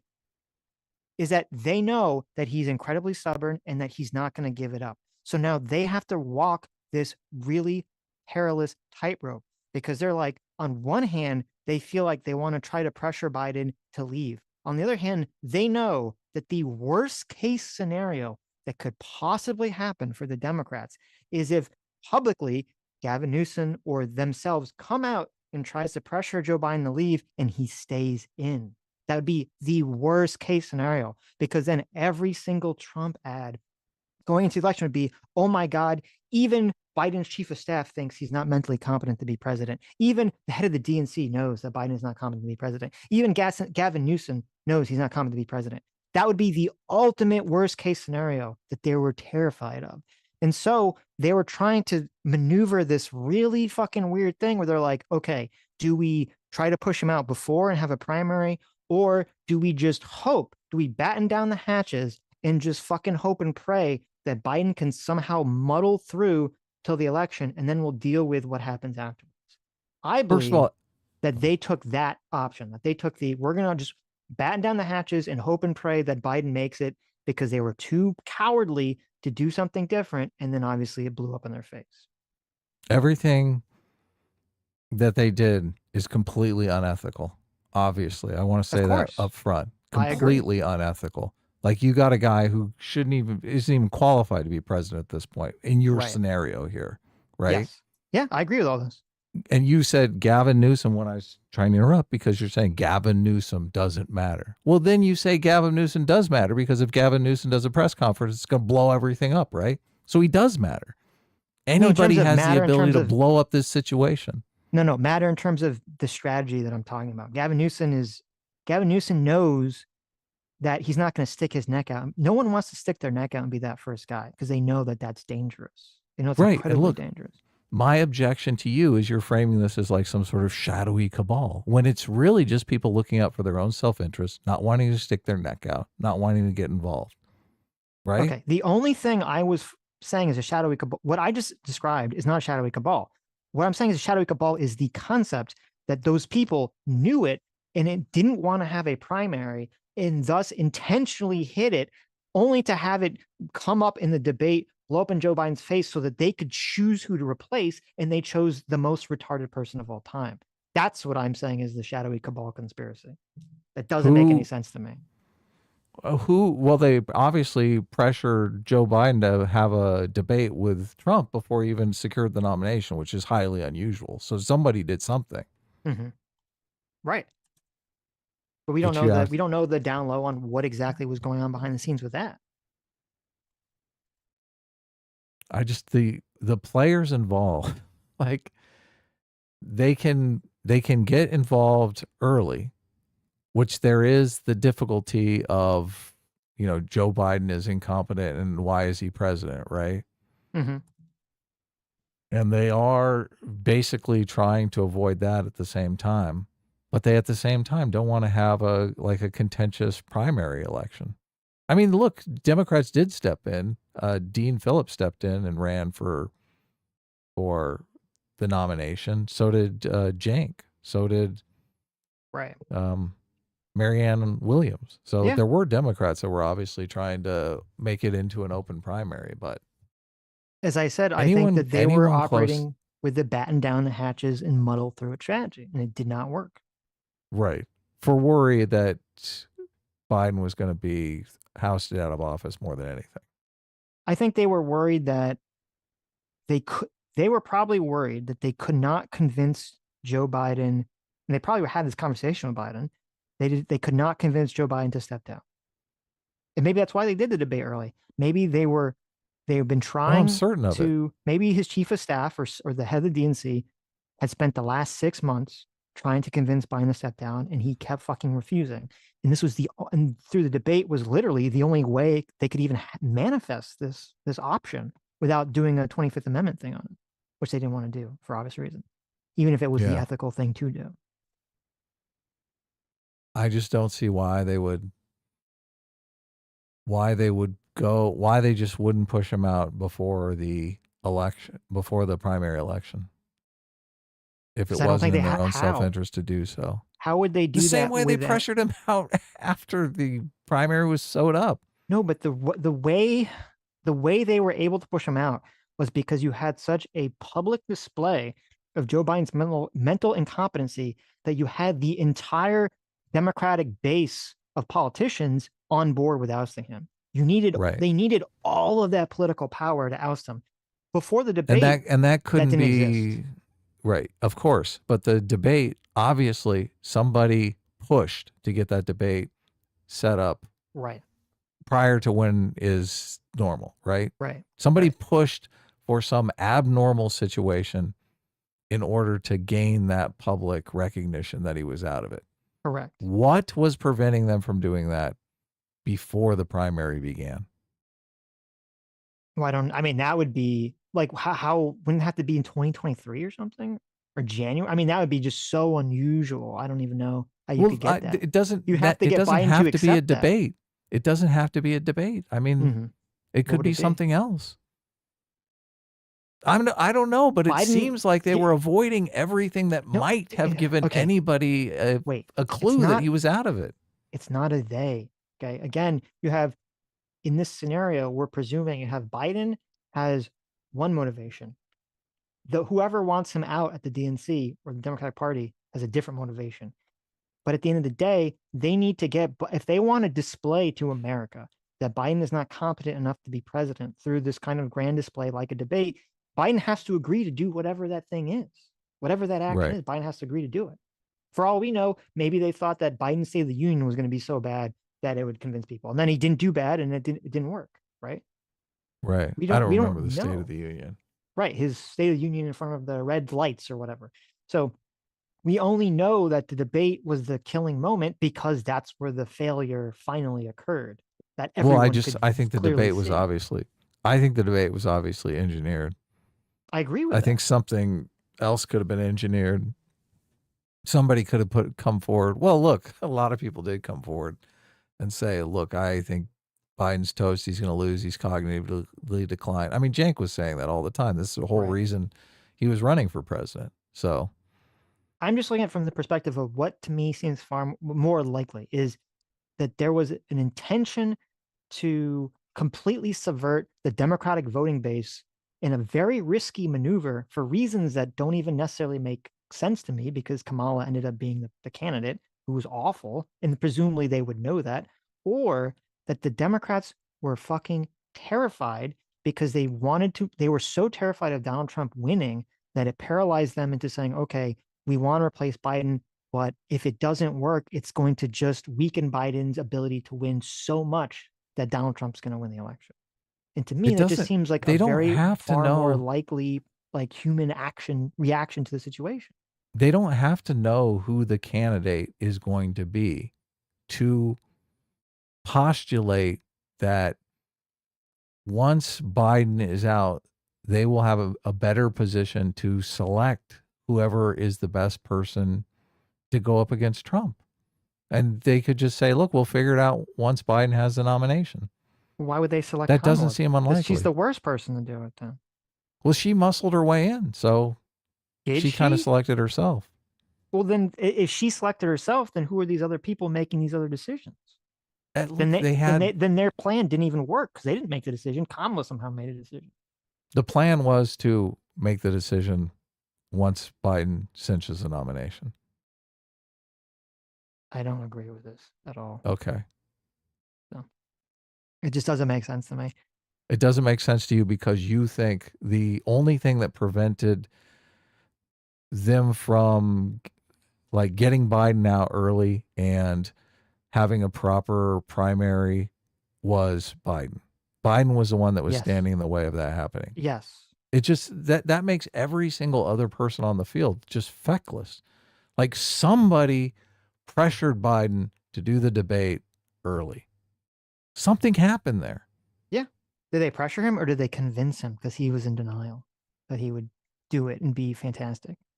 And that he would put these doubts to rest before the convention. Yeah, I just don't see why they couldn't have done something like that earlier. What? Like what? I don't know what you would do before that. Or maybe they tried to, and Biden ended up muddling by successfully. And we just don't talk about it. Every single person talks about the Newsom DeSantis debate. Like, what the fuck is this? Why is this even happening? This is so fucking unusual, right? I mean, it didn't seem unusual to me. It seemed like, okay, Newsom is running for president. He anticipates that Biden is going to be out. And look, I said this. We watched the debate. He anticipated that Biden was going to be out of the race sometime and that he would be in the running. Look, and the fact that he is not avidly campaigning for Kamala Harris right now kind of says, okay, well, he got fucked in the process. Do you remember when after the debate and there was all this talk of replacing Biden? Do you remember who the majority of people were saying was going to be the most likely person that was going to be selected or chosen? Because remember, there was this conversation about, like, are they going to do a convention thing or is everyone going to unify around one person? And now we were saying, Yeah, we would wanted a big contested convention. contention, yeah, because it'd be fun and it'd be interesting, right? But the majority of pundits, especially pundits on the left, were not saying that. They did not want that. They were saying that they were speculating that there was going to be a chosen person. And they were all and a saying, contested convention would be bad for the candidate. right, and a contested convention would cause too much damage to whoever the candidate was, right? And if the contested convention made Josh Shapiro the candidate, I'm not sure if that would be correct to this at this point in the game. I agree with you 100%, but that's what they Might have been a better idea. Yeah, right, exactly. I agree 100%. But But that's when what they were saying. when Kamala did her speech and everyone was like in the fucking coconut high, they were all saying, "Oh, well, yes, we did the right thing. We did pat ourselves on the excellent back." job." Right. Yes. We'll find out on November 5th if they were actually correct. Exactly, Right. right. The I would game is wager- still ongoing here. Right. And I'd wager there was a mistake even now before November 5th. Right. Was that a shadowy cabal when that happened? No, that wasn't a shadowy cabal. Right. But the other thing that all the pundits were saying is once the pundits who were saying that they didn't want it to be a contested convention and they were trying to speculate who was going to be the nomination, and there was a bunch of names. There was, Gretchen Whitman, there's Shapiro, there was Newsom, Whitmore, there's all these people. What were the person that they all kept pointing to as being the most likely candidate was Kamala Harris. And they kept saying this for two reasons. Number one, she's the VP. Number two, they thought that there'd be too much backlash from the Democratic Party and from minorities in America if a half black woman was passed up for a white person. I remember all of this. Yeah. Right. So the reason I bring this up is that is a very obvious, now whether that would have actually manifested or not is unclear, but that's a very obvious fear or conception of a possibility. If you were to game out what would happen if Biden was pushed out of the election, right? And so the reason I bring this up is I'm saying if there was this plan to push out Biden very late in the game so that they could choose someone, that should have been the number one thing they would have immediately thought of is, if we do this and we choose not Kamala, isn't that going to cause a big problem? Where if they could have pushed out Biden sooner, had a primary, and Kamala's just not chosen, well, then no one can say that the Democrat Party is racist because they just had a primary and people just didn't choose her. Who does that incentivize to push Biden out later than sooner? Well, the only person is Kamala, obviously. Well, and all of Kamala's supporters, And all the people who want Kamala, all the people who are going to make the argument that we have to have Kamala because people are going to think it's racist if we don't, right? Exactly, right. Yeah, all of those people. Right. Who's incentivized to push out Biden earlier? Newsom, who's going to win the primary. The two groups of people, any of the candidates that could win the primary or any of the Democrats who are concerned about winning and know Kamala is a shitty candidate. Yes, true. Okay? And so my point is, if Kamala had the power here to push out Biden, let's say if Kamala wasn't the VP, say like she was like the head of the DNC or something, right? Or Joe Biden's chief of staff, and like this all kind of came into fruition, I would believe it. I would believe that she orchestrated this series of events to help herself. But she wasn't. She was a VP. She didn't really have any power to position herself in this specific way at all, really. And the people who did have the power to do this, the chief of staff, the head of the DNC, all these people, they all should know. They have all been with Kamala for 4 years. They should all know that she's a horribly incompetent candidate. That's why I'm saying, to me, this concept doesn't make sense, because they wouldn't want to choose her because they know she would run a shitty campaign and possibly lose against Trump, which would defeat the whole purpose of doing all this. Yeah, but they could have easily thought that in the fight for the nomination, they were going to get Josh Shapiro or they were going to get Gavin Newsom. Like they just miscalculated. I don't know why they would think that, when it was the super most obvious thing on the planet that if they chose, as all the pundits were saying, if they choose someone else other than Kamala, they're going to get hit with the racist stick. Do you think zero people thought we'll get Biden out of the race after he's got the nomination and we'll figure it out amongst ourselves? You think zero people thought that? That was zero people's calculation in the Democratic establishment. Before Yes, before the ousting, yes. I think what was going on. 0 people believe yes, that. 0 All right. people. Okay, I we think, can move on. Okay. I think it was a panic about what to do. Yeah, everyone was blindsided except for Newsom, obviously, because he No, I'm saw not it saying they were coming from a blindsided. I said it was mile a panic. away. They were panicking and they didn't know what to do. They didn't know how to force Biden out until the debate. Okay.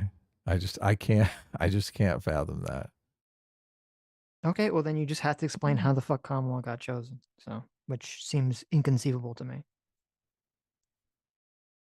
Well, there was obviously a fight.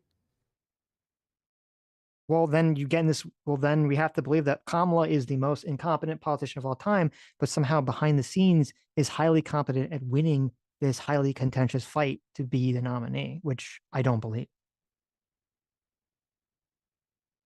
Yeah. I mean, you got to have someone who's willing to go up against Trump too, which is a big factor as well. Again, Kamala's just so incompetent.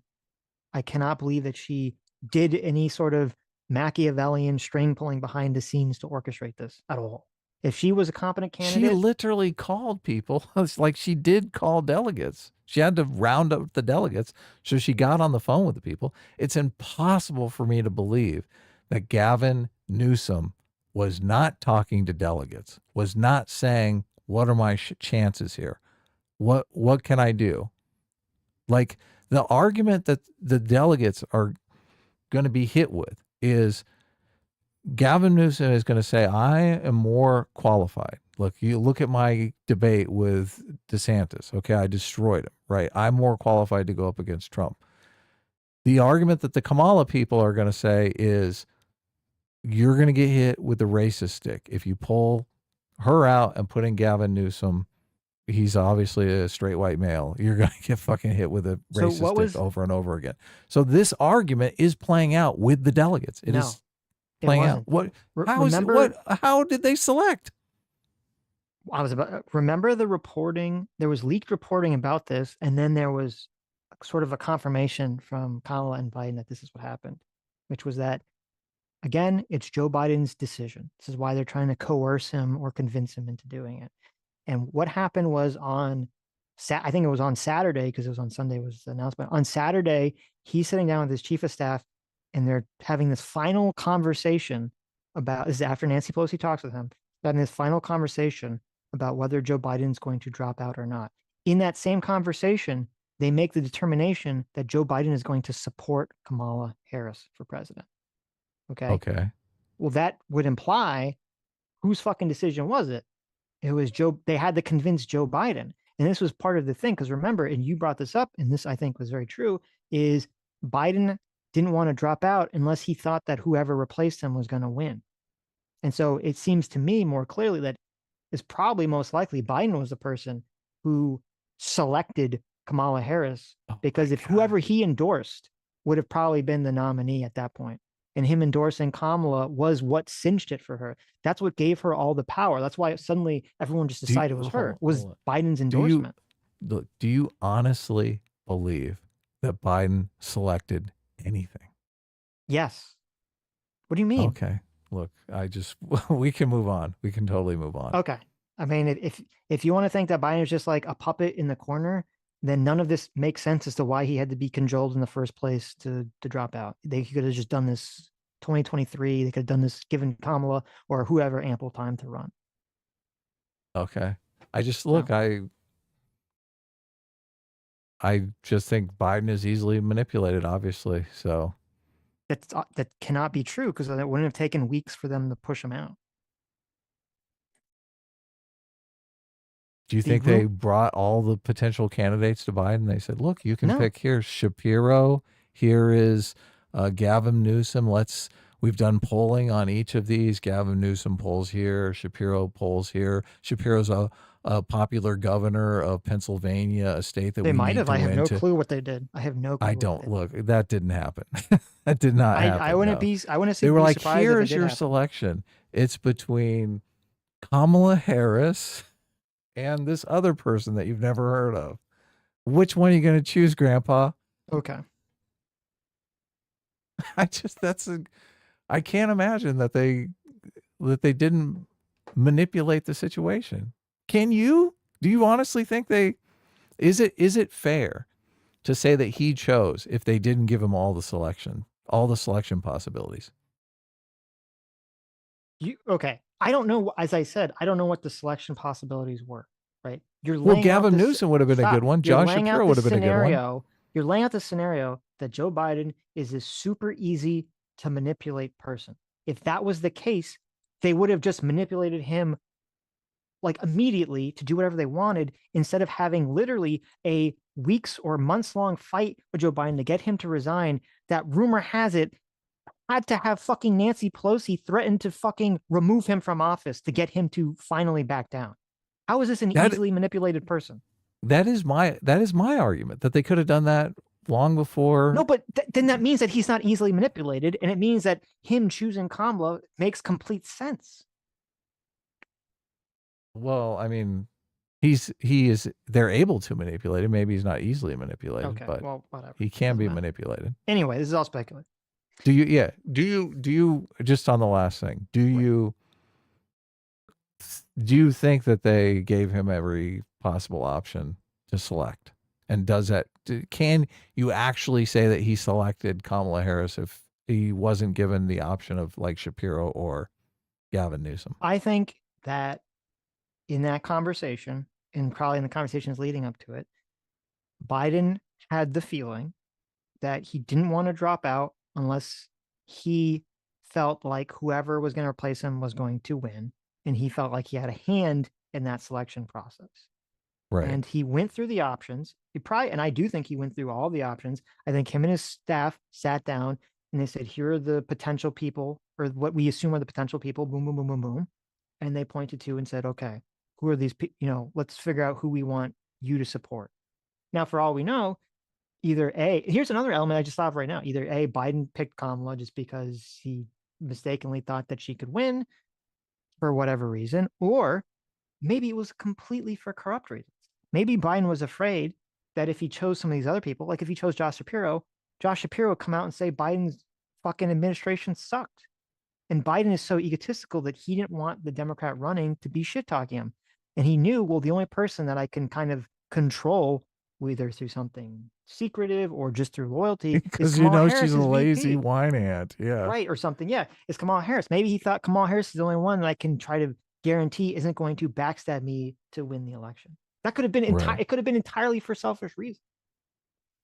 Yeah. So, anyways. All right, interesting conversation as always.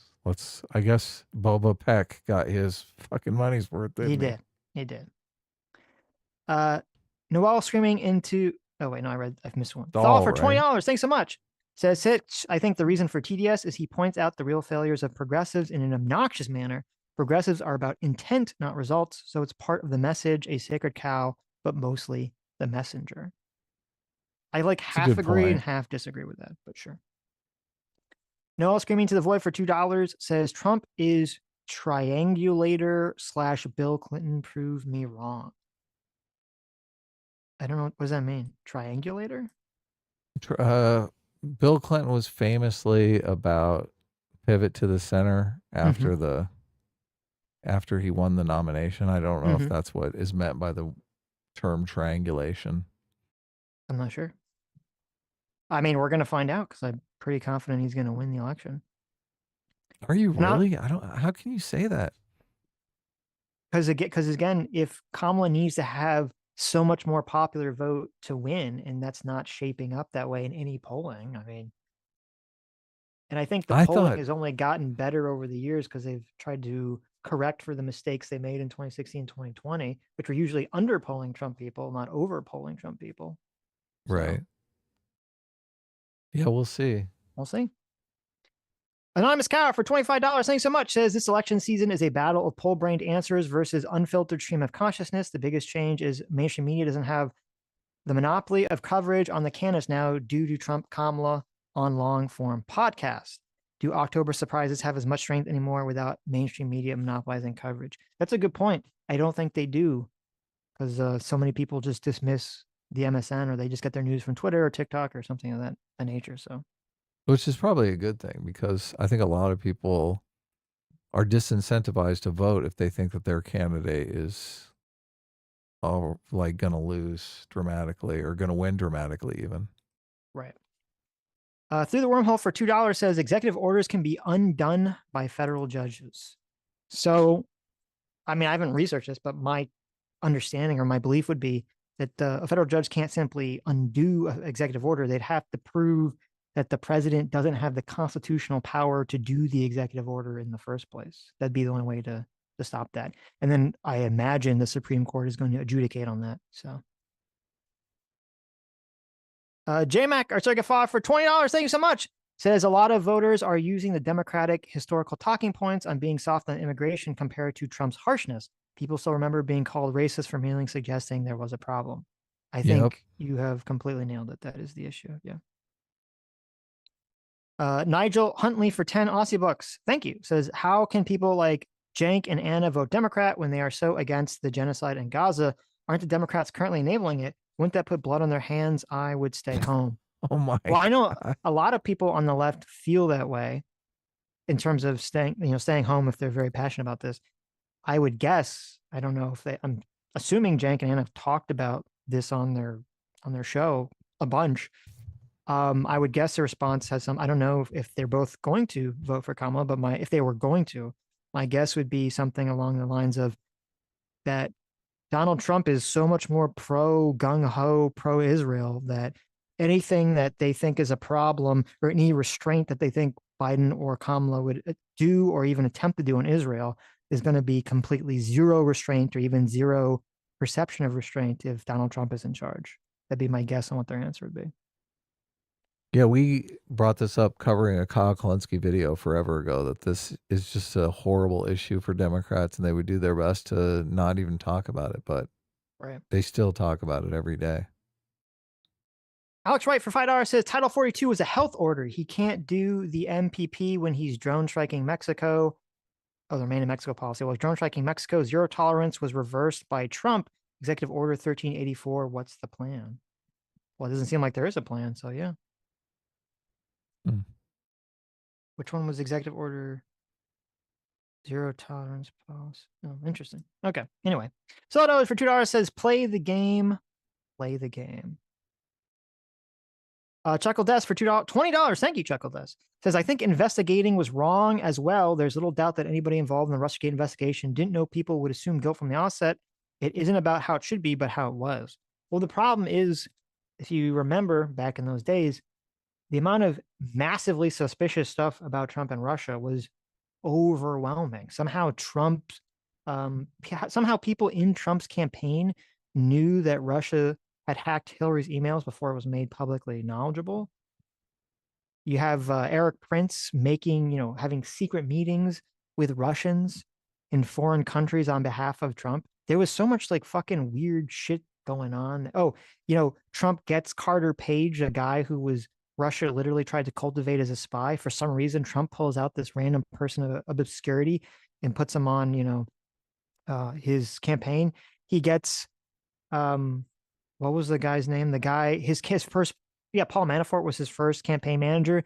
This is the guy who worked for, the pro-Russia Ukrainian president, that ran away to Russia in the quote coup in 2014. Like there was so much weird shit going on there that if there was an investigation into Trump, it would be just a massive, massive, like incompetence from our federal government to not look into this. So now, obviously, you're right in that there's a problem that if they look into it, obviously the Democrats are going to frame it like, aha, he's guilty, it's being investigated. So, and I don't know how you can avoid that. It's the same thing, whenever they investigate Biden for the Shokin thing, the Republicans all say, aha, this somehow proves that he's guilty, even though it's just the investigative process. So, Rooster for $5 says Adam Schiff behaved in a criminal manner and deserves at least an investigation. His actions split the country more than anything Trump has done. So I agree with the first thing you're saying. I think Adam Schiff does deserve to be investigated for lying about specific things and for leaving things out of the January 6th report and anything that he might have to do with doing that. 100% agree with that. I don't agree that he's split the country more than Trump has done. Again, I don't see how when you have someone who literally tried to steal the election, literally tried to throw out half the country's votes, no one has done more to split the country than Donald Trump just on that alone. So Twitter sucks for 21 months. Says more Democrats claim Trump will prison opponents than Republicans want them to be in prison. This is so ridiculously overblown and exaggerated. More Democrats claim Trump. I don't even know how you could say that. I mean, you literally have Trump talking about putting people in prison multiple times, and the bloodlust for a lot of people on the right that are in favor of it is pretty overwhelming, which, I mean, even you experienced, Adam, in your tweet about it. There were so many people that replied like, good, good, good. I want Trump to go after these people. So. Yeah, but I don't know that that's why I pivoted to the moderate's perception of it. Mm-hmm. Because I think there's bloodlust, obviously, on both sides. You can't say that the base of the Democratic Party doesn't want to throw Trump in jail and throw away the key. Yeah, and look, everyone associated with Trump. Look, even people who've worked for Trump have all been fucking incarcerated and shit. I would be curious. I don't know if there's ever been a poll. That would be an interesting poll to poll Republicans and Democrats to see how many of them are in favor of throwing, the other side in jail. How many Trump people have actually been incarcerated, and how many Democrats have been incarcerated? Well, I mean, I know there's been Trump people incarcerated. I don't know if there's been any Democrats. Well, there's been obviously Democrats have been incarcerated, but not like that's just a broad category. Blagojevich, yeah, down, right. And that had they weren't incarcerated Obama for like anything. a million years ago. They haven't been incarcerated and guess for anything who related to the Trump pardoned stuff. Blagojevich? Trump, yeah. Anonymous Cow for $5 says, I also have to say, as someone who doesn't really like Trump, there's nothing more pathetic and cuck than being a never Trump Republican. Interesting. Well, I am technically registered Republican. There you go. I only switched to vote in the primary. Red Toa for $5 says, if you could ask Trump and Harris one question each, what would you ask them? It doesn't have to be the same question for both. It's a good. I don't know. I had to think about that. Trump and Harris. I guess I would ask Harris if she means like 3 million extra homes or like a million less than we already produce normally. Right. And then Trump, I would probably ask about like, why can't you just say that you'll accept the election results? Like, why you got to make it such a big deal for moderates or independents? Like, we know what you're doing. You're catering to the base. Why not just be a normal person? Right. I think with Trump, I'd ask. Now, I wouldn't expect an answer from any of these people. With Trump, I'd ask very specifically about what did he want Pence to do on January 6th, and then lead that into like laying out like why he thought the electors thing was justified. To see what his answer would be for that, because no one's really like laid it out very clearly. I've never heard him just try to justify it. It would be interesting if he would just say, well, just justify because they stole the election, right? Because that would kind of destroy a lot of the defense for Trump, with all these claims that he wasn't really trying to do the thing that he was obviously trying to do. For Kamala, I'm not really sure what question I'd ask her, because so much of my problems with Kamala are her unrealness in answering questions. And so if I ask her a question about that, I mean, she's going to just answer with something unreal, right? I don't know. For Kamala, I have to think about it for a while. I'll try to frame a question in a way that would get maybe some kind of answer that'd be useful or interesting. Yeah. Those are just obviously off the top of my head. If I thought about it longer, I'd probably come up with something more important. I think. Sure. I think with Kamala, I would ask her very directly something like, I'd lay out how she just seems like she just gives nothing but platitude answers to questions, and why is she doing this? And does she think it's, useful, just to see kind of her sweat and react to that. See if you can get some sort of like real reaction out of her. So, Tobin Russell for $20 says, can you jail people that were your opponents because they've broken the law or because they're your political enemy? They're exempt from scrutiny. Also, is it not true that our divisions are more of a threat than China or Russia? So yeah, if your opponents have done something that is, I think me and Adam both agree, if a political opponent has done something that is of not like jaywalking, right? Not the, there's some minor level of campaign contribution fraud like the Stormy Daniels thing, which was Trump doing something that was illegal. I don't think it was justifiable to go after him for it. But if it raises to a much more higher standard of something like the electors scheme, right, or something, or the documents, I think that's totally justifiable to go after him for something of that level, of that magnitude. I'm not sure I agree. I think the documents is fucking bullshit. It's got to be on the level of treason or murder, or I mean, it's got to be something that's just so clearly evil. Like the documents thing is like, how many other presidents have done that kind of shit? It's just it's not clear. The documents thing is on the level of jaywalking. It's not. Well, no. Look, if he sold the documents to Russia and it was like military secrets, okay, we're having a conversation, right? And look, I think that's why the Democrats constantly bring it up, is because they want to imply that's what's happening. Of course, that's the implication. Yeah, right. but really, I think it's more on the level of jaywalking. Okay, and the January 6th stuff. Well, the January 6th is egregious, obviously. Okay, so yes. Okay, right. Yeah. Okay. Well, I still disagree with the documents, but I'm not going to argue for the sake of time. So. Right.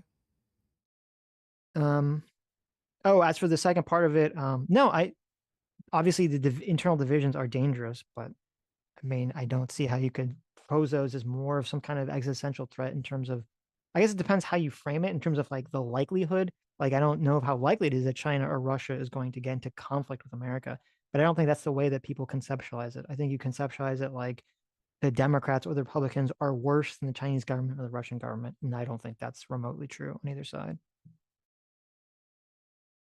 The division problem is just as bad, though, but let's move on. Stevenson for $2 says, all this is vibes without facts. And that was at 3:19, so that was before our conversation about, how people were doing things behind the scenes. So I'm not sure. That's Kamala Harris. No, he's talking about Kamala Harris. Okay. In the talk when we were watching. Well, obviously, it's the whole, you can't have a fact about, about that. It's all opinion. Fiery Patriot for $2 says, Trump said today he would pardon Hunter Biden. I saw that, yeah. That's Look, hilarious. he didn't actually say that because I looked up the article. Oh, he didn't? What did he say? No. He said something like, he wouldn't rule it out. He didn't say. Okay. Gotcha. He says he's open to it. Yeah, exactly. Right. That's much different than saying, definitely I'd pardon him. He said, I wouldn't take it off the books. Yeah, there you go. Right. Okay. I was close. There you go. Even though he explicitly said, as I played the other day, that he wanted to go after them. But yes, I mean, I wouldn't take it off the books. So. I wouldn't take it off the books is not the same as saying I would do it. Right. Yes, that's true. Stevenson for $5 says, I heard Trump is going to turn Sitch into a Handmaid's Tale after declaring himself King Hitler. That's totally not gossip, bro. Debate me. There you go. Thank you. Mm-hmm. JV. Oh, the browser just crashed. We won't let him do that, Sitch, just so you know. That's true. Even if he is president. I mean, listen, if Donald Trump pays the $100,000, I'll put on the dress. That was the rule, right? Oh, yeah.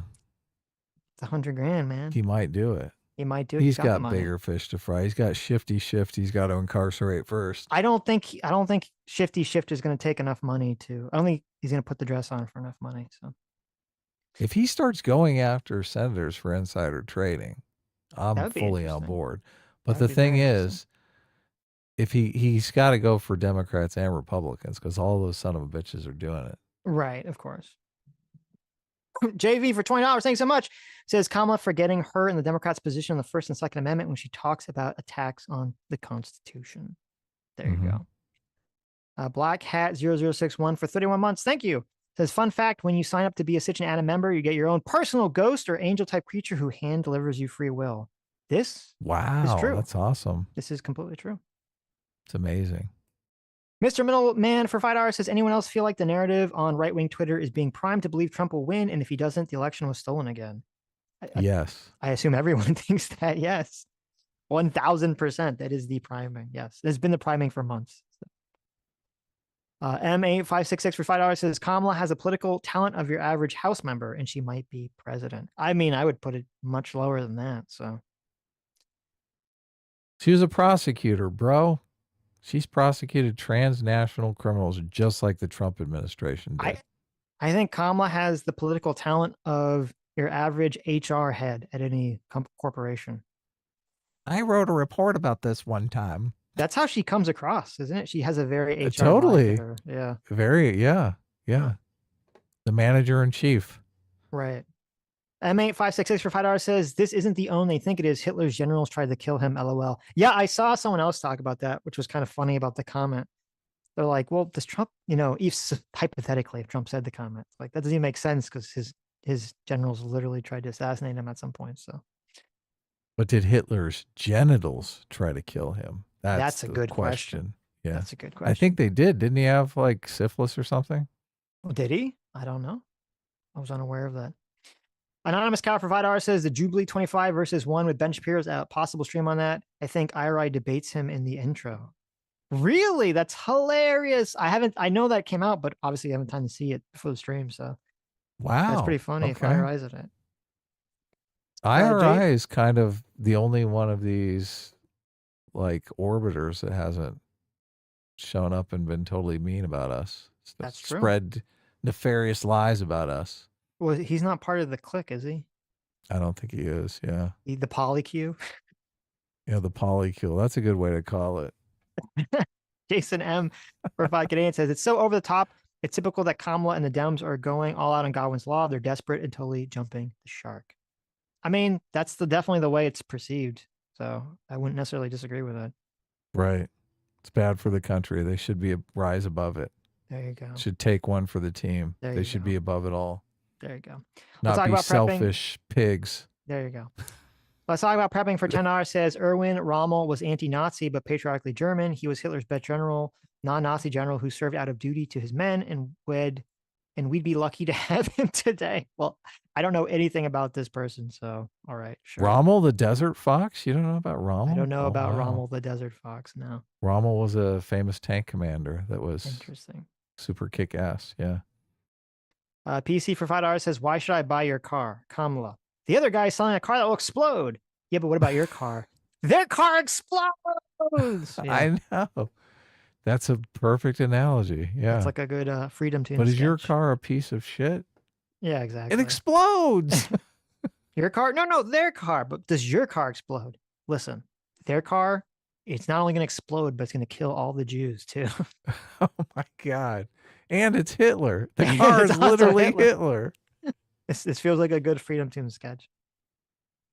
Mr. Middleman, the only reason I would want Kamala to win like more than like the morbid curiosity of Trump is just I would like 4 years of the little Kamala chibi from Freedom Tunes.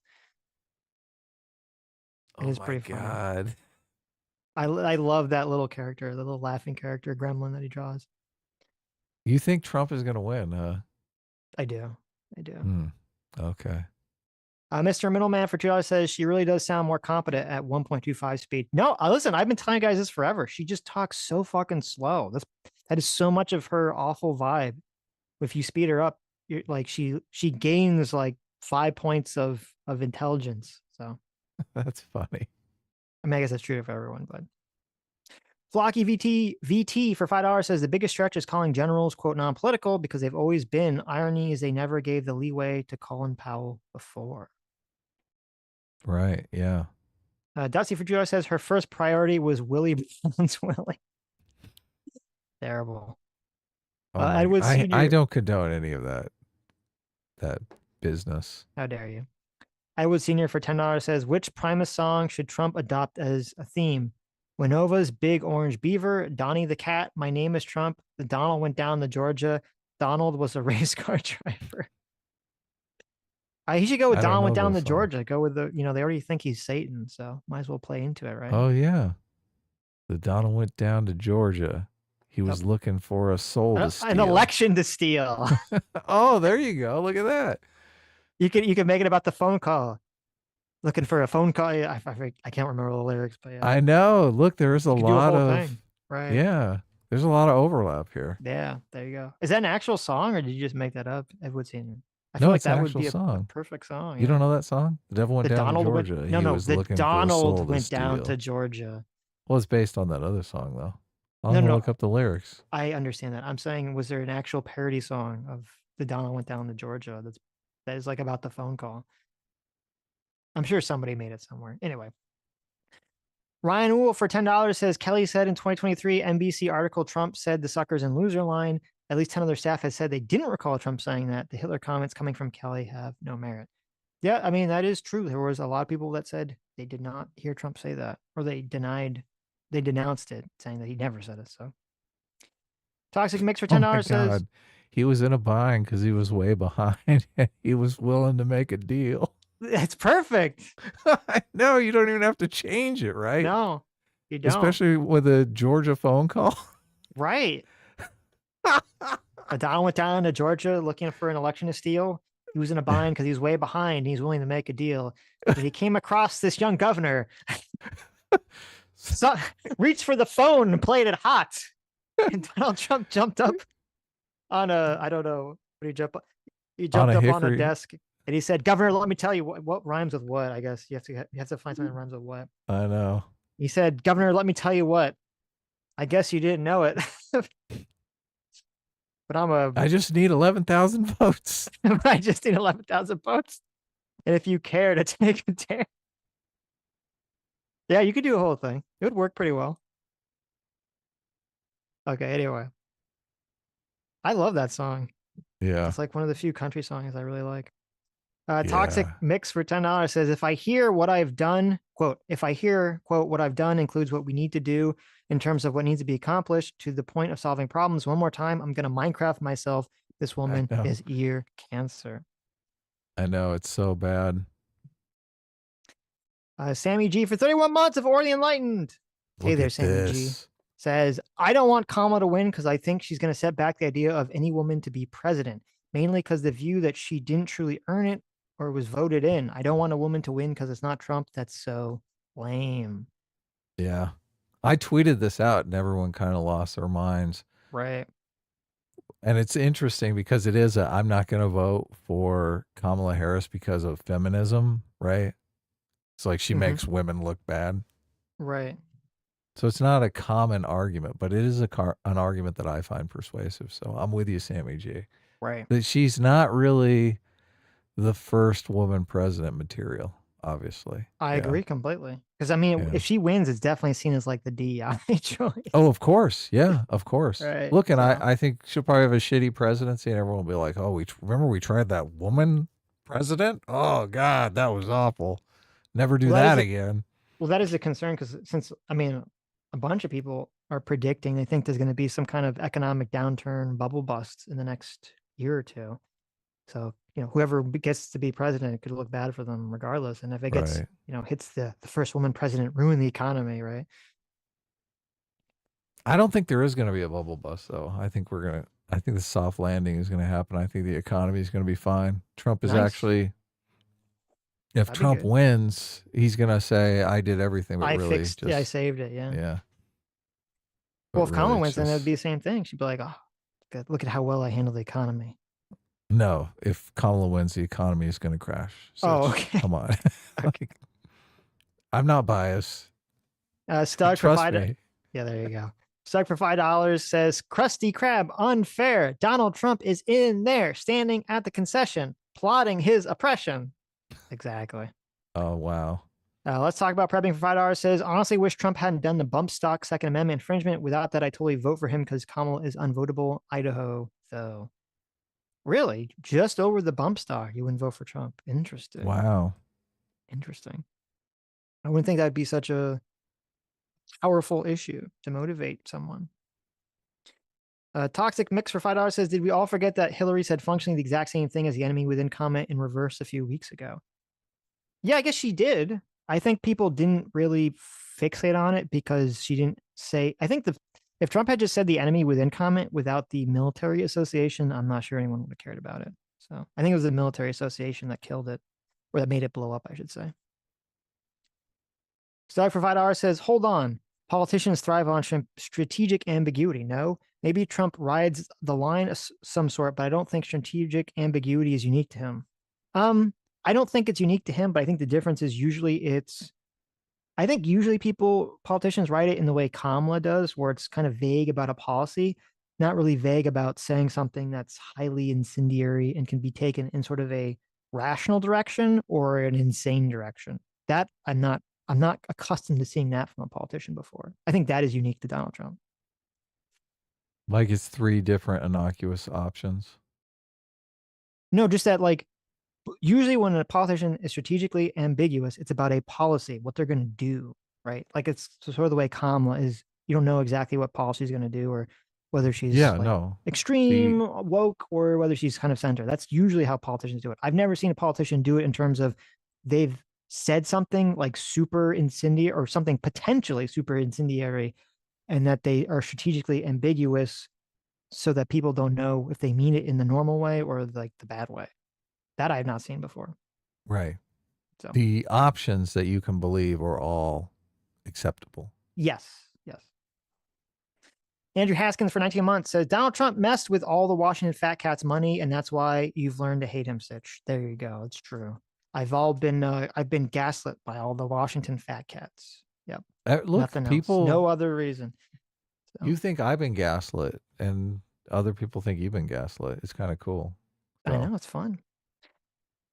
I hallucinated the elector scheme. It didn't actually happen. Mr. Middleman for 1 month says, I think calling Trump a fascist falls on deaf ears because he was labeled as such before he did all the things that could have been seen as authoritarian. That's a good point. True. That is yeah. a good point. Yeah, I agree with that. He praised neo-Nazis because he is Hitler. Of course he praised neo-Nazis. True. Stuck for $2 says fascist means despot, which Dems say it basically. Yeah, that's how I interpret it. So somebody sent me a thing that they were saying that Destiny has been making the argument that the Fine People hoax is a hoax.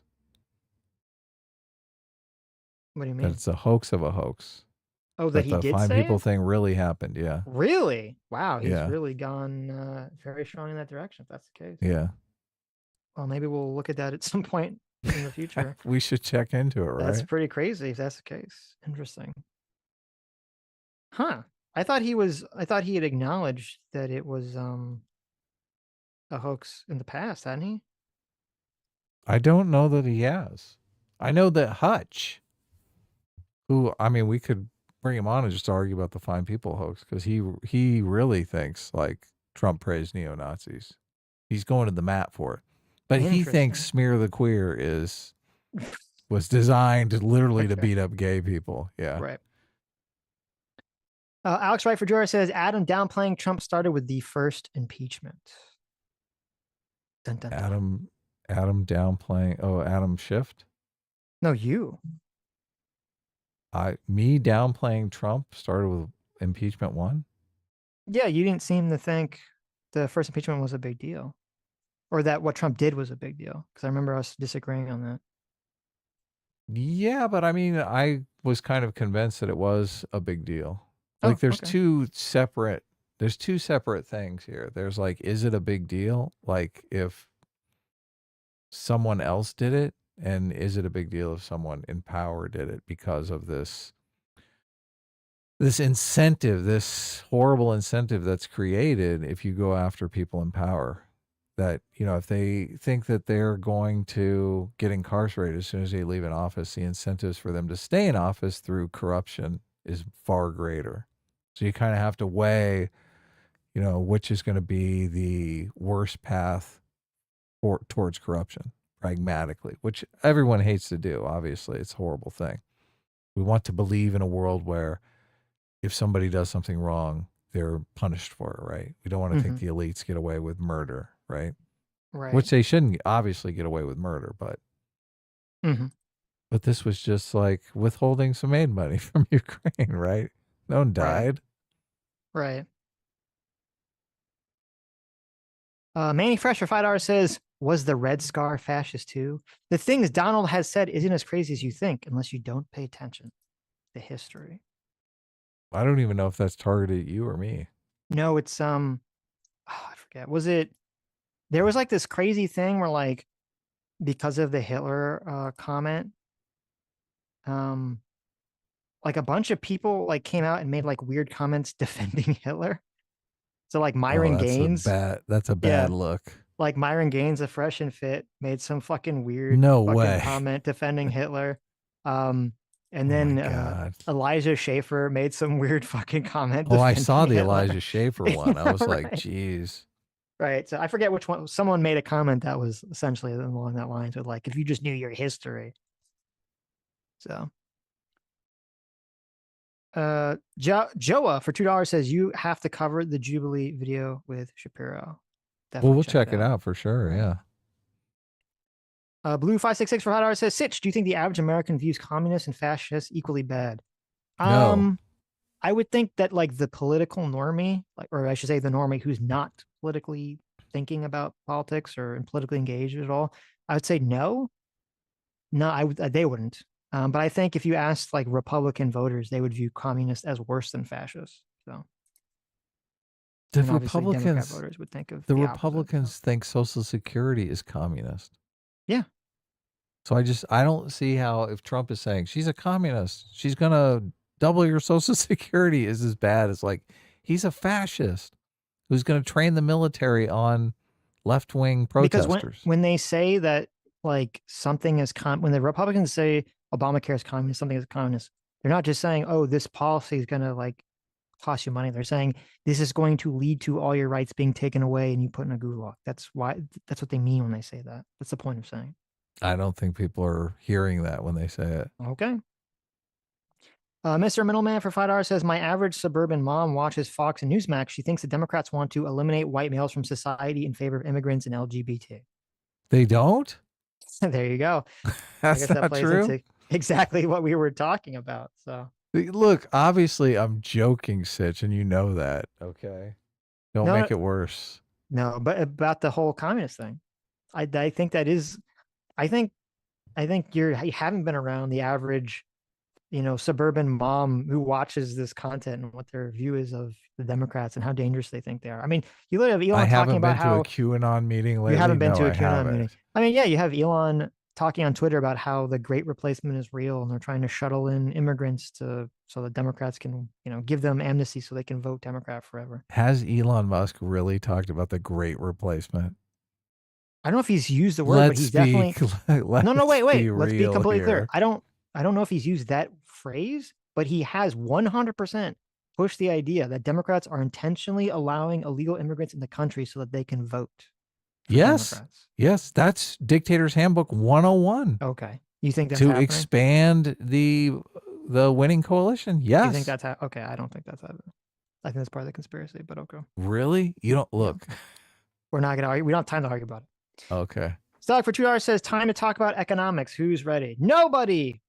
PC for $20 says, can Trump actually throw his opponents in jail? Given the case against Trump haven't been put in jail, what can he do that the government hasn't tried? Both sides would know this unless they both think Trump will break the law. Well, there's two elements. Number one, I don't think Trump would do some sort of extrajudicial thing like that. I think Donald Trump is going to, as I said, get an attorney general who's going to pursue Democrats with bullshit charges as much as possible and hound them. I think that's what's going to happen. Now, theoretically, Donald Trump, there is the question of, could Donald Trump do some kind of extrajudicial action because of the weird Supreme Court case, which some people seem to think gives him unilateral authority to basically do anything. I'm more skeptical of that scenario. I don't think that's going to happen. But we'll see. I didn't see that super chat anywhere, so I don't know what you're talking about. The PC for $20. Okay. It didn't pop up on my end, but whatever. Manny Fresh for $10 says, Sitch, you get emotional about Donald Trump's rhetoric. Well, what action has led to, last I checked, the rates of violence is so clearly one-sided. How can you ignore that? Well, I don't know what the rates of violence, I have no clue what you're even talking about, what that relates to anything. The reason that I get emotional about Trump isn't even because of Trump. It's that there's this like weird, massive gaslight that happens around the elector scheme where people just pretend it doesn't matter or is not a big deal. And I feel like I'm being gaslit by these people, and it's very frustrating to deal with. But be clear, I'm not gaslighting you. I'm not saying not you. any, No, yeah. I just mean like people on the right are just massively gaslighting themselves and other people about the elector scheme. And it's I said the very elector scheme frustrating. was egregious. I know you did. Yeah, Yeah, because I it don't think you're was. doing It definitely was. Yes. Oshacy for 31 months of Discipline Equals Freedom. Thanks so much. Says, I'm way behind, but I like what I'm hearing from Adam on the border stuff. Wonder why. There you go. Well, I mean, obviously, because both you and Adam obviously. are racist. No, look, it. I'm only talking about policy. Okay. Okay, you bigot. Look, I'm kind of glad that people have moved past this, and it took Democrats basically saying, "Oh yeah, the border's a problem now." Now everyone, the racist argument is taken off. I know it, right, and I think that's totally 100% justifiable for Republicans to shit all over Democrats for saying you basically made it impossible to talk about immigration for X number of years by just hitting us with a racist stick the whole time. So Yeah. completely justifiable critique or criticism. Puck 971 for $5 says, we are hosting election watch party, and none of my liberal friends realize what's coming. I was even told to order pink cupcakes with the letter K.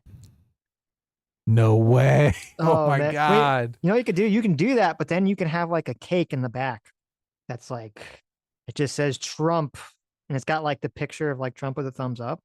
They could bring out in case he wins. So I like that. Yeah, we're gonna stream. I made Sitch commit to starting early and going late. So well, yeah, we're gonna stream on election day, obviously. So yeah, we're gonna stream on election day. I think J-Mac wants to come on. I think Christian Baller wants to come on. We can probably, maybe Vanessa will come on again. Who knows? Right. Maybe we can have Vanessa and Shitachi come on. There you go. We could have everybody on. Yeah. No else screaming the void for $2 says, I meant the DOD, not the DOJ, the military against us. Oh. Okay. So I don't have time to go back. 0 for $2 says Duke's Mayo. Oh, I never even heard of Duke's Mayo in my life. Duke's is a type of mayonnaise. A brand, yeah. Electro for $10 says, I don't believe the Trump is Hitler comment because number one, they're going to have to convince me why a decrepit old man. They're going to convince me why to keep a decrepit old man to win against him, and two, why bring in the worst candidate to beat him. Interesting. Yeah, it definitely doesn't add up. Toxic Mix for $20 says, I'm sick of this Weasley, quote, technically Biden didn't personally order the investigations argument. He appoints the DOJ. If they wanted them back off for unity, they would. The left would not accept this argument in reverse. Except that's literally what happened in reverse, is that Donald Trump tried to pressure the DOJ, and the DOJ didn't do it. So it's not a Weasley argument. It's not a Weasley argument, unless you believe, Toxic Mix, that there's no conceivable way that any president or ex-president can do something that merits them being investigated. That's the only way you can accept that argument. So if you're just going to say there's no good faith way that anyone could investigate Donald Trump to make a determination about whether he did something wrong. Which Vanessa says, as long as you don't get us confused again. Well, that was my plan. So if you both come on together, then we can confuse you, obviously.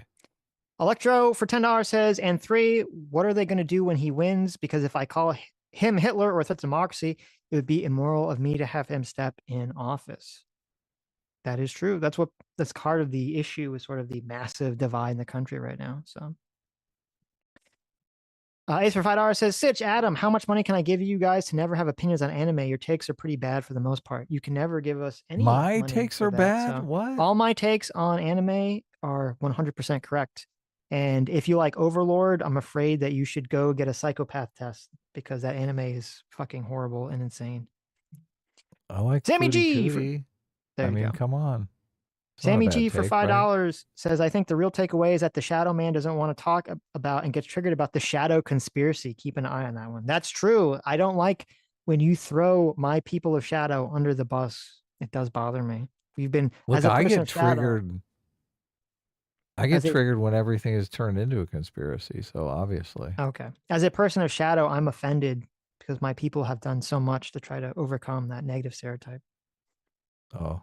M8566 for $5 says, would it be safe to say people who control Biden also control Harris, so they wouldn't want an open primary? No. I think that would be safe to say, but I wouldn't say. Well, obviously people didn't control Biden, because then they wouldn't have to basically force him out with the 25th Amendment, theoretically. Or ultimately that is a form of control, though.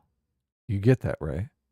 Right, but when people say they control them, they don't. They said generally, that's like saying someone controls you because they can put a gun up to your head and shoot you in the face. It's like, that's not generally what people mean in that context. But that's what I mean. Okay, and well, I guess look, I mean if you're going to force them out with the 25th Amendment, what does it matter if you do it on Wednesday or Friday? You've got the option. You can do whatever you want. Okay. I mean, then if that's the case, then technically that means every cabinet for every president controls them, because they can always try to 25th Amendment them at any time. No, they can fight against it. No, they can appeal it. any presidential cabinet has the power to 25th Amendment the president. That doesn't mean that every presidential cabinet is controlling the president. In this case, they do, though. Okay. Obviously, because Biden is incompetent. Fiery Patriot for $2 says, I had to go get food. Did I win president of chat? Chat, did Fiery Patriot win? Yeah, we don't know. And Light Centrist for €2.49 says, seems like Jordan Peterson just endorsed Trump on his channel. Really? Interesting. Wow. Okay. Dave Smith endorsed Trump as well, so. Well, that's not surprising, is it? Which was kind of interesting. Well, it is somewhat surprising. So he talks shit about Trump all the time. Electro for $10 says, the funny thing about that, Sitch, is that means the main reason they picked Kamala is because of wokeness. That means the biggest reason Trump won is because of Democrats having too much wokeness. That would be funny and would be totally true. And I would hope, if that's the case, that someone in the fucking left will be smart enough to see that. Manny Fresh for $10 says, Democrat strategy was obvious, run Biden long enough to not have a primary force in Kamala. She will continue the status quo, predict to win on the I'm not Trump policy and abortion. I mean, that is the theory. I just think it's kind of a retarded theory. I don't know what a better candidate like Shapiro or Newsom would have done policy-wise that the, quote, elites in charge of things would have been terrified to have them over the retard of Kamala, that they'd be willing to risk the dice roll of Kamala winning, even though being like the worst candidate ever. Gaming Trucker JS for $10 says, have you guys watched the Jubilee video of Ben Shapiro? Not yet. Guy was out of his depth debating Ben Shapiro. I've never seen more fact-checking to the opposing side than this conversation. I'm excited to watch it. Yeah, we'll have to check it out. Back Health 101 for $2 says, quote, let me fucking finish. Oy vey love. Thank you. And true. Mm-hmm. Righteous Indifference for 17 months says Kamala was locked in because $30 million in campaign funds could only go to her. I thought we looked into that and that wasn't the case. Yeah, I've heard a bunch of people say that, so. I thought that wasn't the case, though. Yeah, I don't buy Well, no. It was, if I recall, that would only be the case until the nomination, and then it would go to whoever was the nominee at that point. Oh, so okay. I don't So think it could have that's gone accurate. to somebody else. Yeah. Alex Wright for $2 says, Sitch is almost always right. S-class is best class. Thank you. Look at that. Fondue for $5 says they chose Kamala because BLM. Then again, because of campaign money rules, she fumbled her way into the situation and will fumble her way out. And Fondue for $2 says, I would ask Kamala if she's secretly pro Second Amendment. Well, you're not going to get a real answer on that, but I guess you could ask. She owns a gun, Sitch. She's a big Glock woman. I don't know if you've heard this, but I and Tim Walz own a gun. Okay. I shoot somebody if they break into my house. I shouldn't have said that. My staff will clean it up later. They're the ones that got me the nomination. There you go. Human Flourishing for $20. Thanks so much. Says, hey guys, roughly what percentage of your income here on the show comes from super chats versus your monthly subscribers versus your ad income? Call me curious. Thanks for all you do, staying objective, serving the algorithm. I have no idea, to be honest with you. Yeah, I don't know what the exact breakdown is. I have no idea. I've never looked at the numbers, except I know that obviously what we get in super chats and in monthly subscribers vastly is like the majority of what we make. We don't make that much in ad revenue because we don't shove a million mid-roll ads into the stream. We don't shove any mid-roll ads in the stream. So we don't make that much from ad revenue. There's a bunch of mid-roll ads in the video that we watched Dr. Phil because Dr. Phil claimed the video and shoved a bunch of mid-roll ads in there. Yeah. Okay. Everyone in the comments is complaining about it. If you ever see a bunch of mid-roll I'm glad you put that. I didn't know that. If you ever see a bunch of mid-roll ads in our streams, it's because someone claimed it and did that. We never do that. So we used to, like back in the day, I used to go back and add an ad like every 30 minutes or every hour or something, but I haven't done that in like a year. So yeah. So it's super weird because I do think sometimes YouTube carpet bombs a video with ads, but there's no rhyme or reason to it. I don't know why they do that. So if you like the YouTube auto thing is so terrible because if you accidentally, when you set up the stream, if you accidentally set up the auto ads thing, they do this weird thing where they'll put like 20 in the first like 5 minutes and then there's no ads after that. Which, I mean, I know why they do it for money reasons, but obviously it's really annoying if you're watching. So Solidars for 2 hours says thoughts on the Tim Pool shutdown. I didn't watch the whole stream, but it seemed kind of bizarre and insane. Is it officially shut down, or was he just bitching about stuff? I saw they did a episode later, so Yeah, I don't know what the story is on all of that. I mean, we talked about it briefly the other day. I don't know if this is true, but somebody said that they did a show after that where Tim was complaining about people being like lazy losers, and literally Ian shows up in his pajamas with a guitar like halfway through the episode, saying, "Oh, you guys started without me." But look, that can't be true, right? Someone is gaslighting me. I mean, that's too perfect. I hope it's true, and I hope he did it intentionally. I hope he came in wearing he had one of the little sleep caps on. Yeah. Like the 1950s sleep cap. Just to play the part. Oh, of course, yeah. Right, that'd be hilarious. So we all know it's Ian's fault. Ian has been on the show, so I would say Ian is a friend of the show. So I don't know. It was weird because I guess I just said encapsulate what I said the other day was, if there's people that are being lazy or he's overworked or whatever, I don't know why he wouldn't just cut down all the extraneous projects and shit he's doing and just do the shows. Just forget everything else. So yeah. Lethal Strain for $5 says Iowa laid down so much manure fertilizer that you could smell it across Kansas and Missouri yesterday. Really? Why? For real?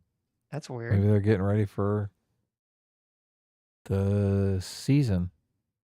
What is that stench? Winds from Iowa bring unpleasant smell to Kansas and Missouri. What the fuck? First warn the meteorologist actually talking about this on the Weather Channel. Wow. That's so bizarre.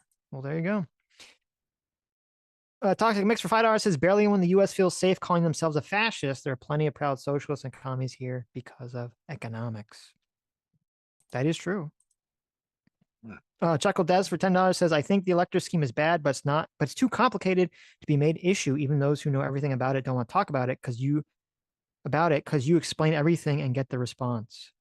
I mean, I agree. That is the issue. It is too complicated for people to wrap their mind around, but even people that do understand it still try to gaslight on it. So it's not that complicated. PC for 25 months of This One Equals Freedom. Thank you. Says you heard it here first. Sitch and Adam committing to stream until every vote is counted. That's the American way. Whoa. I hear it's going to be like 3 weeks or something. Yeah, hold on. I was hoping we were going to get Pennsylvania the night of the election, but then somebody said, no, they're saying Pennsylvania is going to be 2 weeks before they know. Right. What the fuck? RBGH fan for $5 says, Sitch, should Obama be investigated for taking out a U.S. citizen? Wasn't he? I thought he was. I think 100%. I think you should 100% be investigated in terms of, did Obama have the legal authority to drone strike? Even though I mean, personally, morally, I say, fuck yeah, that guy was a piece of shit. But in terms of legally, sure, investigate away. I could have swore he was. I thought they did do an investigation. There was a House investigation into that.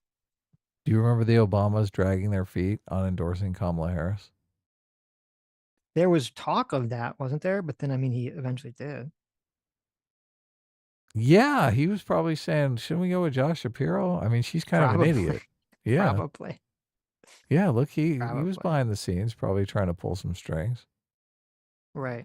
Like if it was all hands on deck, why didn't he endorse when Biden endorsed? Oh yeah, me too.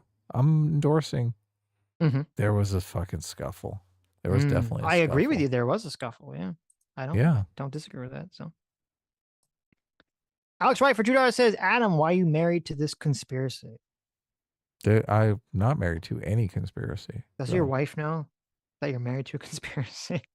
I'm not married to any conspiracy. Okay. I objected even being called a conspiracy. 0 for $5 says, as a YouTube premium user, feel free to add in as many ads as you like. There you go. Yeah, look, premium is a good deal on YouTube. It really is. I haven't seen an ad in years, and it's awesome.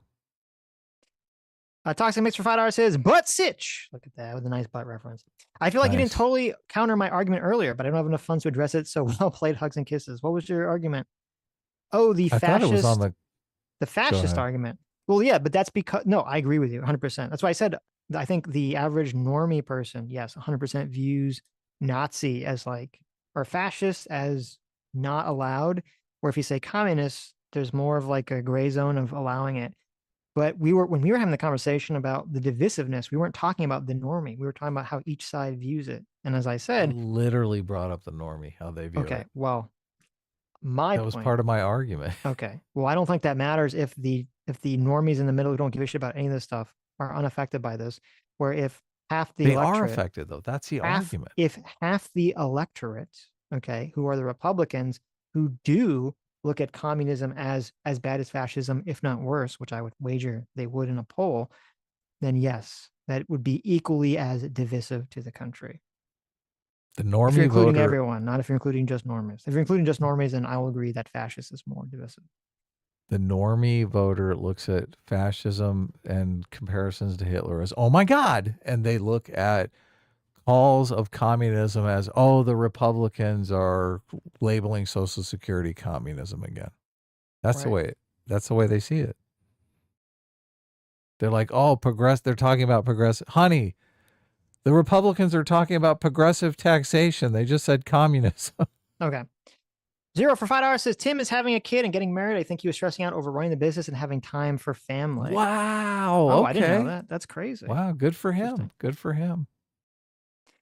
Okay. Manifest for $20. Thank you. Says 2 questions. First, do you think the 2020 election was straightforward given COVID and last minute voting changes? Second, do you think presidents have no constitutional right to challenge the election? So I do think, and it's funny because we've talked about this a lot. Bill Barr was the one who was telling Donald Trump a year beforehand that he should put in a bunch of money to get a bunch of lawyers to challenge all the COVID or mail-in voting changes due to COVID and other things in terms of to see whether they were legitimate or not. And Donald Trump didn't fucking do it. So that's on him 100%. That's number one. So number two, do you think presidents have no constitutional right to challenge the election? I mean, they have a right to do it. Sure. Do they have a right to do it the way that Trump did it?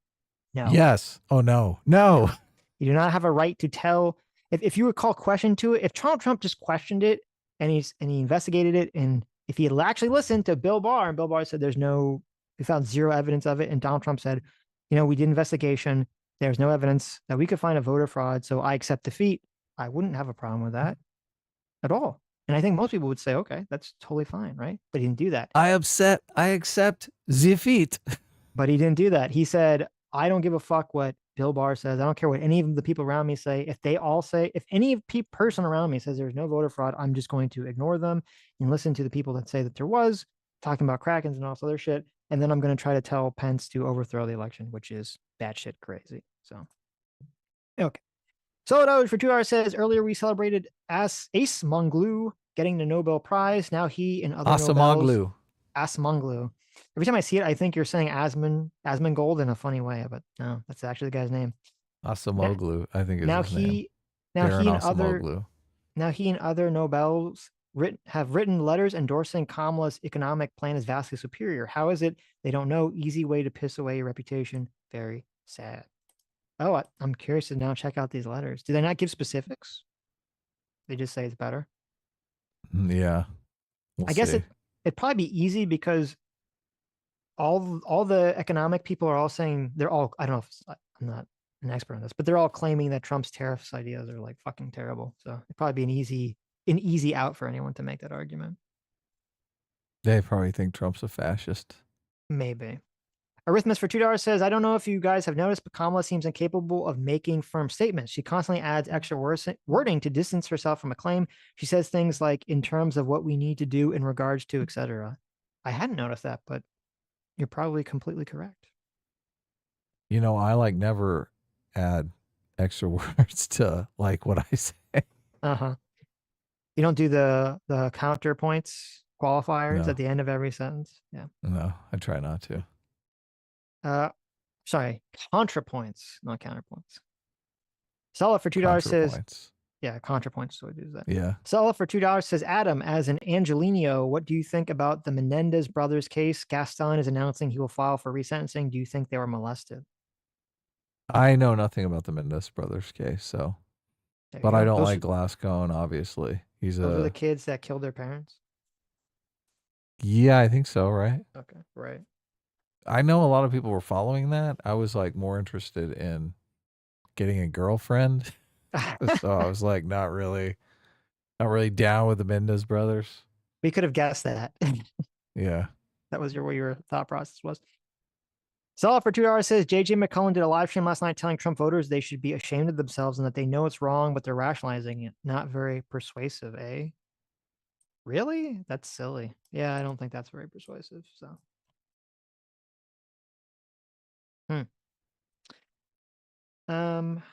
Arithmetic for $2 says Sitch with regards to Biden's chief of staff and cabinet. Do you figure they have a better chance of staying employed if Kamala's the nominee, or if there's a primary and Josh Shapiro or Gavin Newsom is the nominee? Well, it depends. If because the rumors are that Kamala and Biden don't like each other. If that's the case, then no, they shouldn't have any chance of that. If they actually Why did he do like endorse each her other, then? I don't know. It's a good question.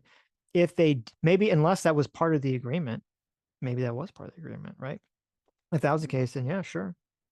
But but if the case is not true, then no, I don't think it really. I mean, I'm sorry, because I think if they did like each other, I feel like Biden would have been grooming Kamala for the position, which doesn't seem to be the case. So yeah, it's kind of crazy that he endorsed her and doesn't like her. That doesn't make a lot of sense. I'm just saying that's what all the rumors, all the conspiracies, right? Both conspiracies and the maybe she has Hunter Biden's iPad or something. No, here's what it is. Okay, we don't know this, but Kamala Harris has done drugs with Hunter Biden, so Biden feels confident that she won't press charges against Hunter if she's president because she's implicated in them, right? You know, it's like when you do a gang killing and they're like, everyone's got to shoot a bullet into the person so that they're all implicated. Yeah, totally. Do you remember when they found cocaine in the White House? Do you remember Kamala's cocaine, baby? It all makes sense. I thought, well, this is an easy setup. Like they can get rid of the dumb vice president and get someone competent in there. They're setting her up with the cocaine. Right. Solid for $2 says, I've heard that Shapiro wasn't picked because he was too Machiavellian and wanted to be more hands-on and had his own platform agenda when he talked to Harris. Yeah, I mean, that was he wasn't picked as VP. I was talking about him being picked as the presidential candidate. Yes. Yeah. That's what we were talking about. But yeah, I've heard, I mean, the rumor was he wasn't picked for VP because they thought he would outshine the master and was not going to be Kamala's good enough support. So yeah, and he probably was very upset that he wasn't picked in the scuffle with Kamala Harris. Arithmetic for $2 says, knowing how the court of public opinion works these days, I think investigations of politicians should not be publicly announced until charges are filed. I would agree. I'm totally on board with that. I just don't know if that's like legally possible. But I would definitely be on board with that. I think that's a good idea. They should be sealed. Yeah, I like that. So Solid for $2 says the argument that the Fine People hoax wasn't a hoax is that everyone on the right in the rally was a neo-Nazi, and so he condemned them tacitly but not in practice. I thought Great Replacement was about race, not voting. It's about both. It's about both. Well, that's not. I don't necessarily think when people on the left talk about great replacement, they're talking about a race component. Yeah, but that's the voting component. That you're going to get a bunch of non-white people who historically don't vote Republican. Right. You can't separate them. So no, I've heard it. I've 100% heard it leveraged for both just erasing because they don't like white people and leveraged as they don't like, because what the thing about the Great Replacement idea was, why do they want to replace white people? They want to replace white people because they can. It's easier to control the non-white people. That's what the theory is. Okay. So. Sodos for Jar says, Sitch, no one here is gaslighting you. It's all in your head. We're all friends here. It's all part of your imagination. You need to sit down in the sterile room and stare at this blank wall. You'll see. Well, thank you, Sodos. I bet that's exactly what's going on here. Of course. We're coming over for $5 says, in your ideal world, what 4 candidates would be on the ballots for both parties? I don't know. I gotta go. Yeah. Pundit for $5 says, fascism has a whiff of racism built into it. Communism has starvation, but both are authoritarian. At least that's what I think a normie would feel. Maybe you're correct. All right. Did we make it to the end? Is that it? I'll just say here, if I had a choice, I would pick my ideal matchup would be out of what we have. Maybe not my ideal matchup. Out of the selections of possible candidates we had, I would have preferred something like Josh Shapiro versus DeSantis. I think that would have been a much better for the country matchup, don't you? Yeah, I'd like Josh Shapiro versus Nikki Haley, because then you'd have the woman thing on the Republican side, which would be interesting. Well, I would prefer DeSantis over Nikki Haley. But anyway, thank you all for coming. Thank you all for incredibly generous donations, and we'll see you all on Sunday. Great talk. Bye-bye, you guys.